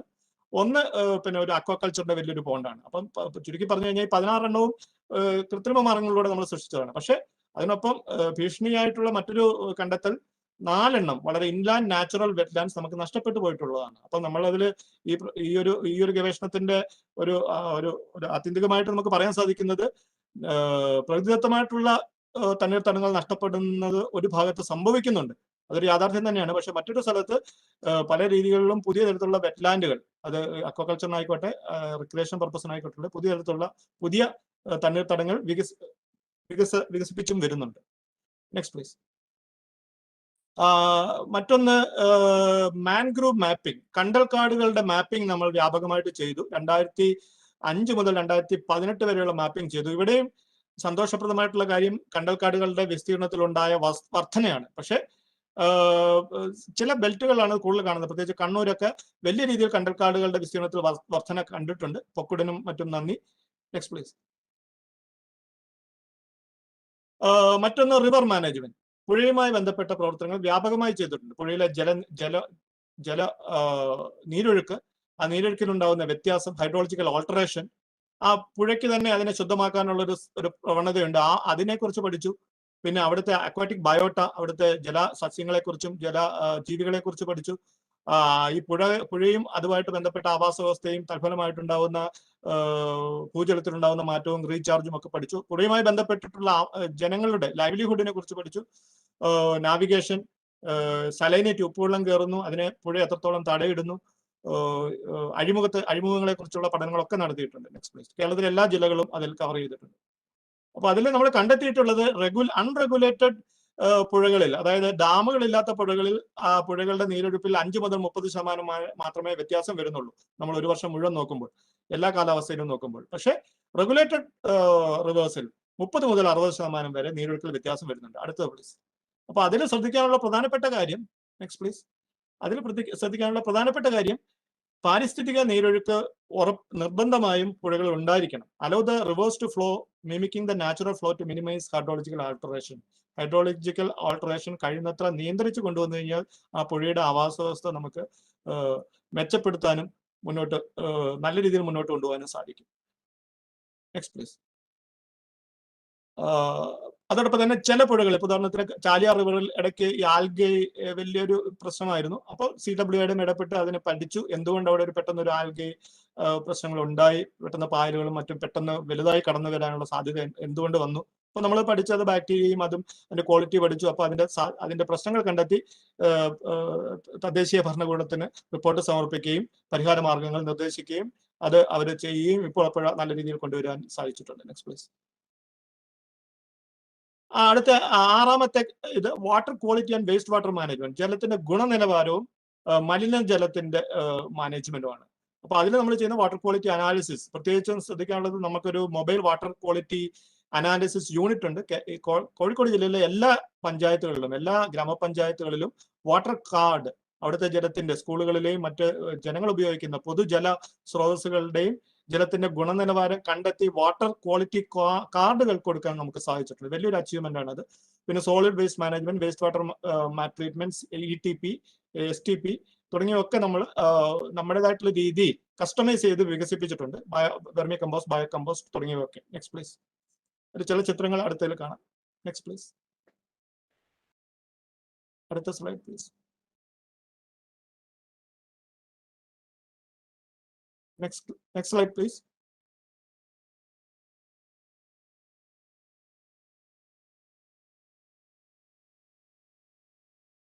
അടുത്ത സ്ലൈഡ്. ഡോക്ടർ ഹരി, അടുത്ത സ്ലൈഡ് മൂവ് ചെയ്തിട്ടില്ല.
മായ സാറേ കേൾക്കുന്നില്ല.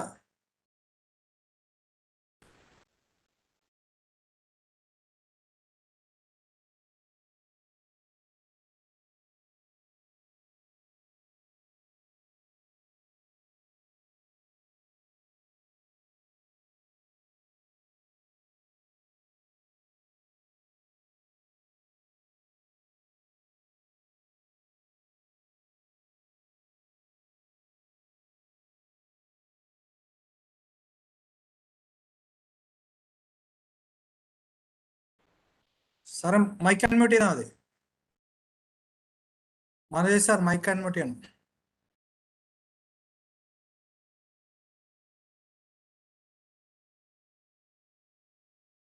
സാർ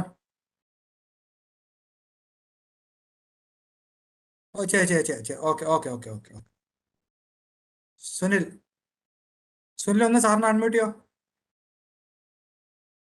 ഇപ്പൊ പറയുന്നത് കേൾക്കാമല്ലോ അല്ലേ? Okay okay okay okay, sorry for that. Sunila ഇതൊന്ന് ഇടുവോ? ഷെയർഡ് ആണ് സാർ. പോയി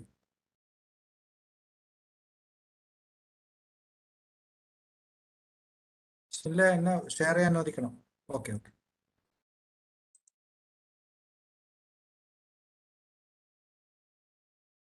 ready sir. Again sorry, I will continue. അപ്പം ഖരമാലിന്യങ്ങളും ദ്രവമാലിന്യങ്ങളും സംസ്കരിക്കാനുള്ള വിവിധ തരത്തിലുള്ള സാങ്കേതിക വിദ്യകൾ വികസിപ്പിച്ചിട്ടുണ്ട്. അത് ആ സാങ്കേതിക വിദ്യകൾ തദ്ദേശ സ്വയംഭരണ സ്ഥാപനങ്ങൾക്കും കൈമാറിയിട്ടുണ്ട്. Next please.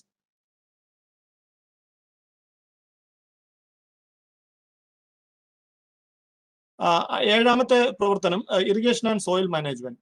ജലസേചന, പ്രത്യേകിച്ചും കണിക മൈക്രോ ജലസേചന, സൂക്ഷ്മ ജലസേചന വിഭാഗത്തിലും മണ്ണ് സംരക്ഷണം, മണ്ണ് ജല സംരക്ഷണത്തിലും വിവിധ പ്രവർത്തനങ്ങൾ ചെയ്തിട്ടുണ്ട്. അതിൽ നമ്മൾ ചെയ്തിട്ടുള്ള micro irrigation, wick irrigation, magnetic treatment of water, treatment of waste water for irrigation, fertigation, soil health card. പ്രത്യേകിച്ച് soil health card 3700 soil health card നമ്മൾ കോഴിക്കോട്, പാലക്കാട്, മലപ്പുറം, വയനാട്, കണ്ണൂർ എന്നീ ജില്ലകളിൽ 3700 കർഷകർക്ക് ഉപകാരപ്രദമാകുന്ന രീതിയിൽ കൊടുത്തിട്ടുണ്ട്. Next please.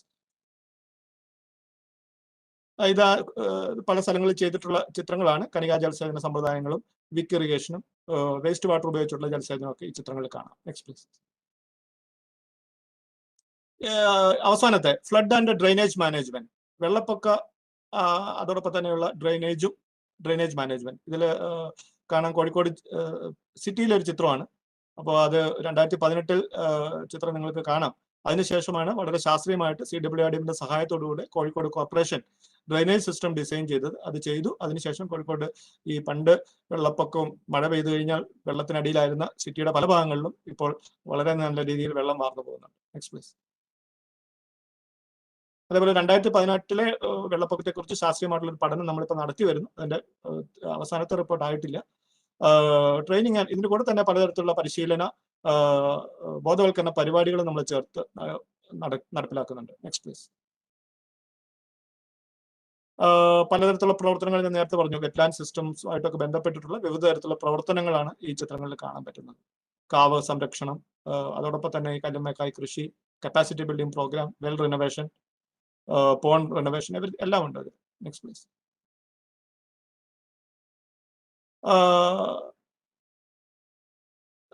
CWRDയും ഏറ്റെടുത്ത് നടപ്പിലാക്കിയുള്ള ഏതാനും പ്രോജക്റ്റുകളുടെ പേരാണ് ഇതിലുള്ളത്. ഞാനെല്ലാം വായിക്കുന്നില്ല. അപ്പം ഞാൻ നേരത്തെ പറഞ്ഞ പോലെ 8 പ്രധാനപ്പെട്ട മേഖലകളിലാണ് നമ്മളുടെ പ്രവർത്തനങ്ങൾ ഏകോപിപ്പിച്ചിട്ടുള്ളത്. ഇനി ഇതുകൂടാതെ നേരത്തെ KFRA ഡയറക്ടർ പറഞ്ഞ പോലെ നമ്മൾ പല ഏജൻസികളോട് ചേർന്നിട്ട് വിവിധ തരത്തിലുള്ള ബോധവൽക്കരണ പരിപാടികൾ നടത്തുന്നുണ്ട്. പ്രത്യേകിച്ച് ഇപ്പോൾ നീരറിവ് എന്നുള്ള പേരിൽ കിലയുമായിട്ട് ചേർന്ന് കേരള ഇൻസ്റ്റിറ്റ്യൂട്ട് ഓഫ് ലോക്കൽ അഡ്മിനിസ്ട്രേഷനുമായിട്ട് ചേർന്ന് ഒരു മാസത്തെ ശാസ്ത്രീയ അവബോധ പ്രവർത്തനങ്ങൾ നടത്തിക്കൊണ്ടിരിക്കുകയാണ്. അപ്പോൾ അതിൻ്റെ എല്ലാ ദിവസവും ഒന്നിടവിട്ട ദിവസങ്ങളിൽ എല്ലാ ദിവസവും വൈകുന്നേരം നമുക്ക് ഇതിൽ പങ്കെടുക്കാൻ സാധിക്കും. ഈ നീരറിവ് എന്നുള്ള ഈ ഒരു വെബ് സീരീസിൽ, ഈ ലെക്ചർ സീരീസിൽ പങ്കെടുക്കാൻ സാധിക്കും. അതേപോലുള്ള വിവിധ പ്രവർത്തനങ്ങൾ ഏകോപിപ്പിച്ച് നടപ്പിലാക്കുന്നുണ്ട്.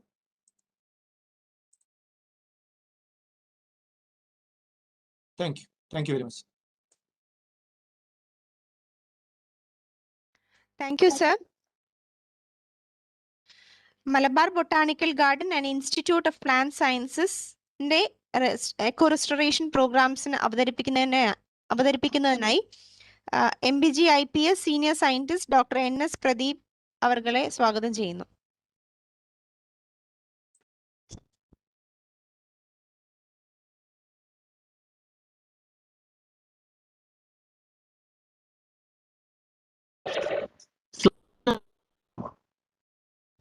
ഉണ്ട് സർ.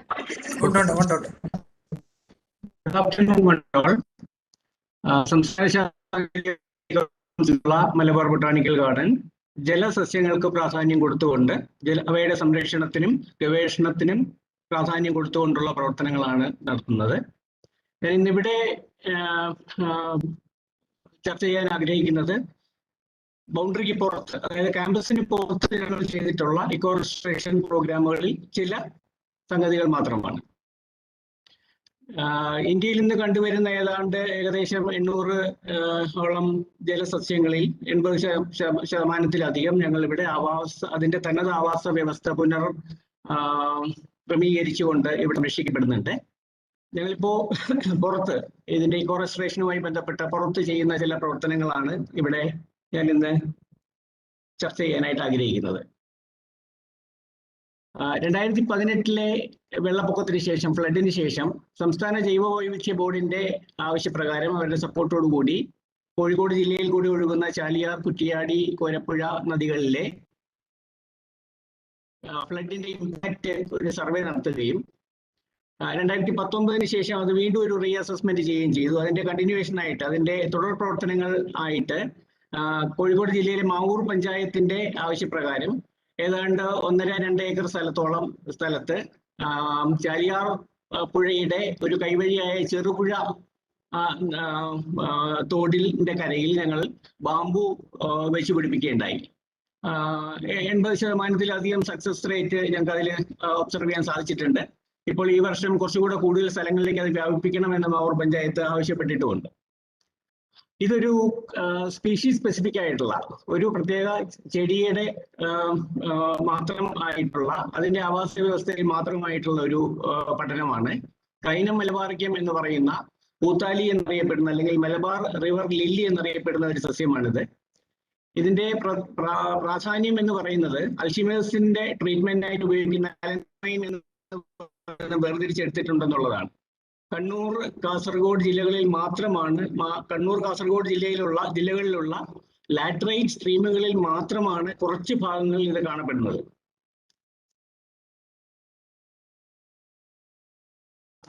കാസർഗോഡ് ജില്ലയിലുള്ള പെരിയ പഞ്ചായത്തിൽ മാത്രമായിട്ട് ഇത് ഒരു വളരെ യുണീക്ക് ആയിട്ടുള്ള ഒരു ഇക്കോസിസ്റ്റം മാത്രം കണ്ടുവരുന്ന ഒരു സസ്യമാണിത്.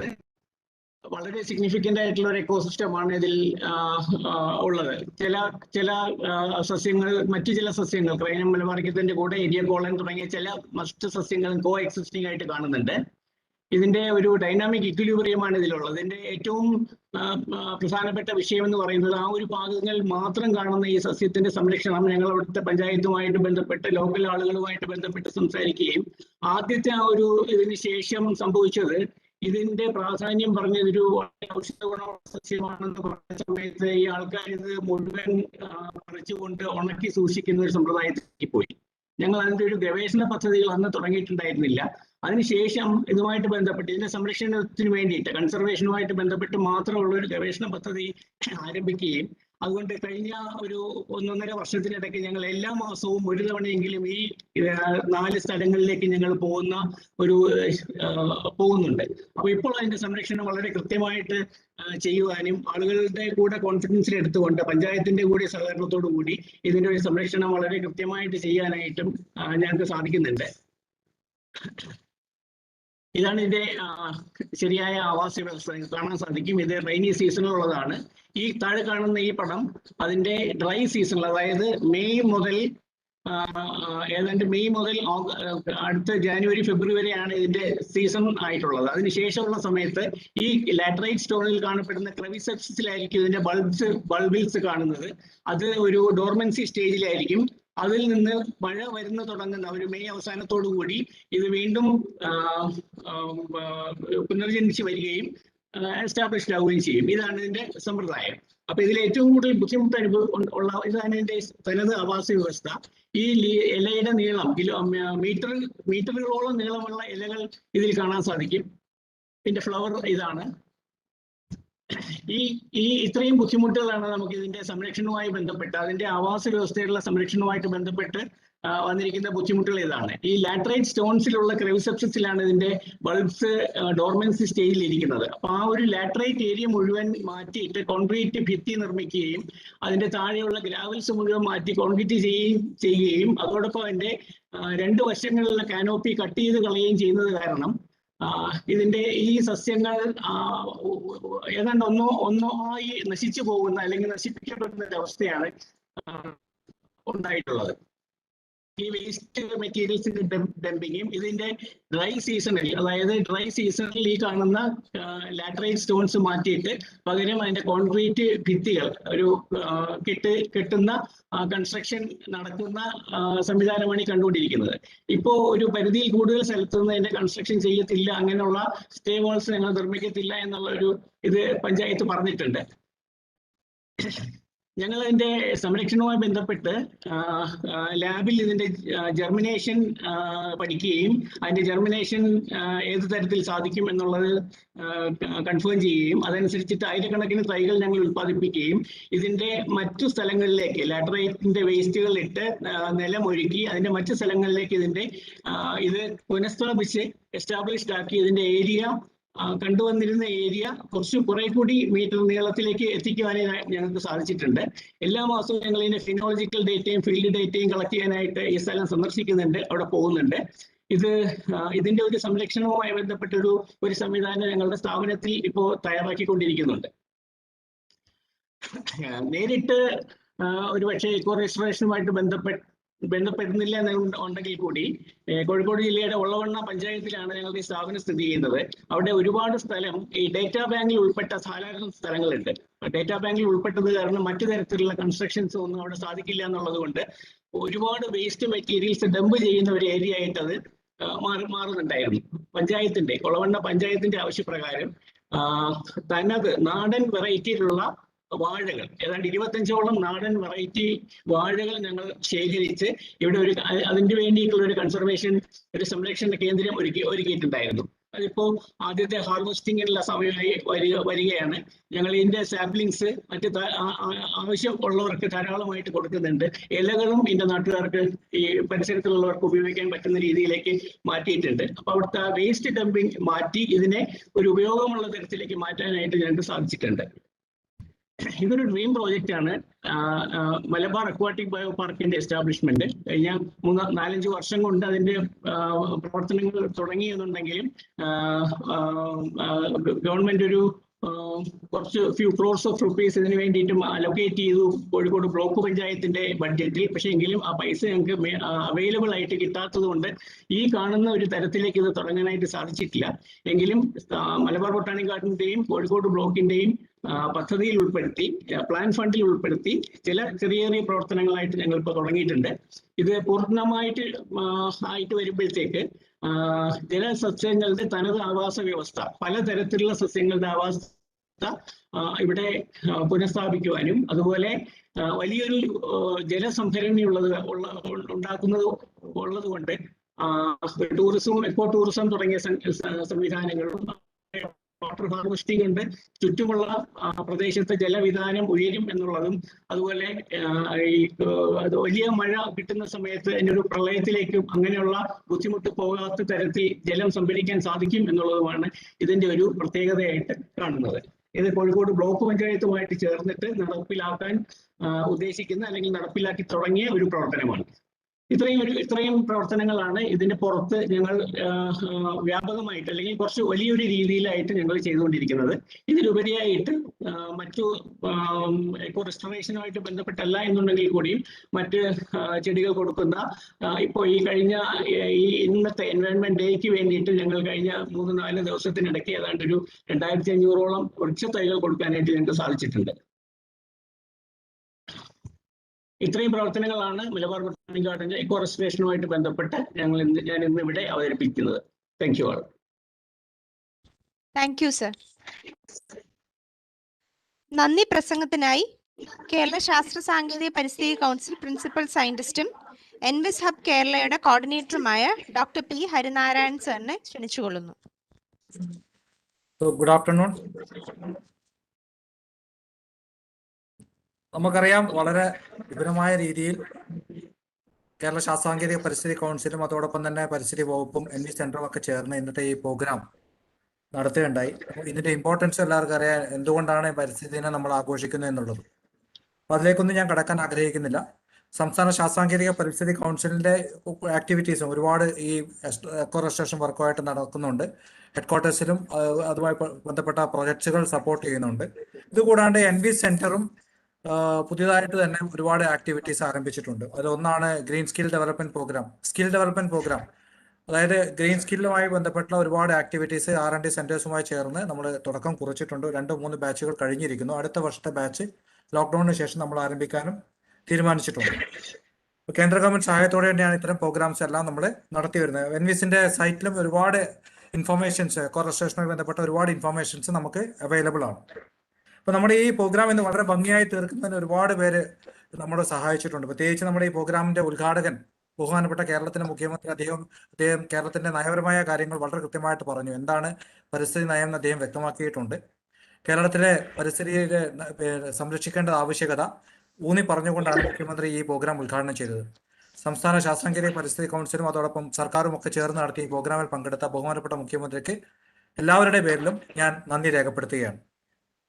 ഈ പ്രോഗ്രാമിൽ അധ്യക്ഷം വഹിച്ചത് പരിസ്ഥിതി വകുപ്പിന്റെ additional chief secretary doctor Venu സാറാണ്. ഡോക്ടർ വേണു അദ്ദേഹത്തിന്റെ പ്രസംഗത്തിൽ തന്നെ വളരെ കൃത്യമായിട്ട് കേരളത്തിന്റെ ഏതൊക്കെ കാര്യങ്ങൾ നടത്തണമെന്ന് ഇതൊക്കെ നടത്തിക്കൊണ്ടിരിക്കുന്ന കാര്യങ്ങൾ പറഞ്ഞു നമ്മുടെ അടുത്ത്. അദ്ദേഹത്തിനും ശാസ്ത്ര സാങ്കേതിക പരിസ്ഥിതി കൗൺസിലിന്റെയും സർക്കാരിന്റെയും പേരുള്ള നന്ദി രേഖപ്പെടുത്തുകയാണ്. അതോടൊപ്പം വളരെ അട്ടപ്പാടിയിൽ നടത്തിയ ഒരു എക്കോ റെസ്റ്റോറേഷൻ പ്രോഗ്രാം, ലോകത്തിന് തന്നെ മാതൃകയായ ഒരു വലിയ പ്രോഗ്രാമാണ് അട്ടപ്പാടിയിൽ നടത്തിയിരുന്നത്. അതിനെക്കുറിച്ച് സംസാരിച്ചുകൊണ്ട് കീനോട്ട് അഡ്രസ് നടത്തിയ ഡോക്ടർ ശ്രീ ഉണ്ണിയാൽ സാർ, കേരളത്തിന്റെ PCCF ആയിരുന്നു അദ്ദേഹത്തിന് എല്ലാവരുടെയും പേരിലുള്ള നന്ദി രേഖപ്പെടുത്തുകയാണ്. പ്രൊഫസർ T ജയരാമൻ, നമുക്കറിയാം പ്ലാനിംഗ് ബോർഡിലെ മുൻ അംഗമാണ്. ഈ മേഖലയിൽ ഒരുപാട് പ്രവർത്തനം നടത്തി പരിചയമുള്ള വ്യക്തിയാണ്. അദ്ദേഹം പരിസ്ഥിതിയിൽ ഇണങ്ങുന്ന രീതിയിലുള്ള സൊല്യൂഷൻസ് എന്തൊക്കെയാണെന്ന് നമുക്ക് പറഞ്ഞു തന്നു. അദ്ദേഹത്തിനും എല്ലാവരുടെയും പേരിലുള്ള നന്ദി രേഖപ്പെടുത്തുകയാണ്. നമ്മുടെ സ്ഥാപനങ്ങൾ നടത്തുന്ന, കേരളത്തിലെ വിവിധ സ്ഥാപനങ്ങൾ നടത്തുന്ന പ്രവർത്തനങ്ങൾ, അത് എക്കോ റെസ്റ്റോറേഷൻ ആക്ടിവിറ്റീസ് എന്തൊക്കെയാണ് എന്ന് വളരെ വ്യക്തമായിട്ട് നമ്മൾ പൊല്യൂഷൻ കൺട്രോൾ ബോർഡിന്റെ ചീഫ് അല്ലെങ്കിൽ അദ്ദേഹത്തിന്റെ chairman engineer Pradeep Kumar sir, പരിസ്ഥിതി വകുപ്പിന്റെ ഡയറക്ടർ ഡോക്ടർ ചന്ദ്രശേഖരൻ, അവരുടെ കൂടെ ഡോക്ടർ ലക്ഷ്മിയും, പിന്നീട് നമ്മുടെ R&D സെന്റേഴ്സ്, കേരള ശാസ്ത്ര സാങ്കേതിക പരിസ്ഥിതി കൗൺസിലിന്റെ ഗവേഷണ സ്ഥാപനങ്ങളായ TVGRAയുടെ director doctor R Prakash Kumar, Kerala forest research ഇൻസ്റ്റിറ്റ്യൂട്ടിന്റെ ഡയറക്ടർ ഡോക്ടർ ശ്യാം വിശ്വനാഥ്, CWRDMന്റെ director doctor Manoj P Samuel, Malabar botanical ഗാർഡന്റെ senior scientist doctor NS Pradeep എന്നിവർ അവരുടെ സ്ഥാപനങ്ങളിൽ നടക്കുന്ന എക്കോ റെസ്റ്റോറേഷൻ ആക്ടിവിറ്റീസ് വളരെ കൃത്യമായിട്ട് പ്രസന്റ് ചെയ്തു. ഇവർക്കെല്ലാവർക്കും ശാസ്ത്ര സാങ്കേതിക പരിസ്ഥിതി കൗൺസിലിന്റെയും കേരള സർക്കാരിന്റെയും എൻവിസ് ഹബിന്റെയും പേരുള്ള നന്ദി രേഖപ്പെടുത്തുകയാണ്. അതോടൊപ്പം തന്നെ ഈ പ്രോഗ്രാം ഇത്രയും ഗംഭീരമാക്കിയതിനകത്ത് ഒരുപാട് പാർട്ടിസിപ്പൻസ്, 200-ൽ കൂടുതൽ പാർട്ടിസിപ്പൻസ് ലൈവായിട്ട് നമ്മുടെ കൂടെ ഉണ്ടായിരുന്നു.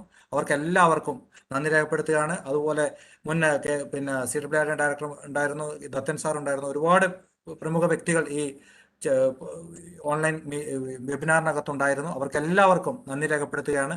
ഈ പ്രോഗ്രാം സംഘടിപ്പിക്കാൻ സഹായിച്ച നമ്മുടെ IST ഗ്രൂപ്പിനും അതോടൊപ്പം എൻ്റെ കൂടെ വർക്ക് ചെയ്യുന്ന മറ്റു NV സ്റ്റാഫിനും എല്ലാവർക്കും നന്ദി രേഖപ്പെടുത്തിക്കൊണ്ട് ഈ പ്രോഗ്രാം നമ്മളിവിടെ അവസാനിപ്പിക്കുകയാണ്. എല്ലാവർക്കും ഒരിക്കൽ കൂടി നന്ദി, നമസ്കാരം. Thank you very much. So we will stop the program here, sir. Thank you.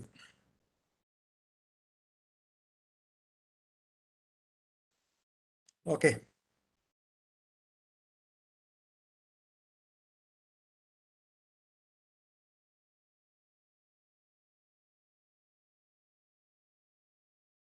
Sunil, നമുക്ക് മീറ്റിംഗ് എൻഡ് ചെയ്യാം.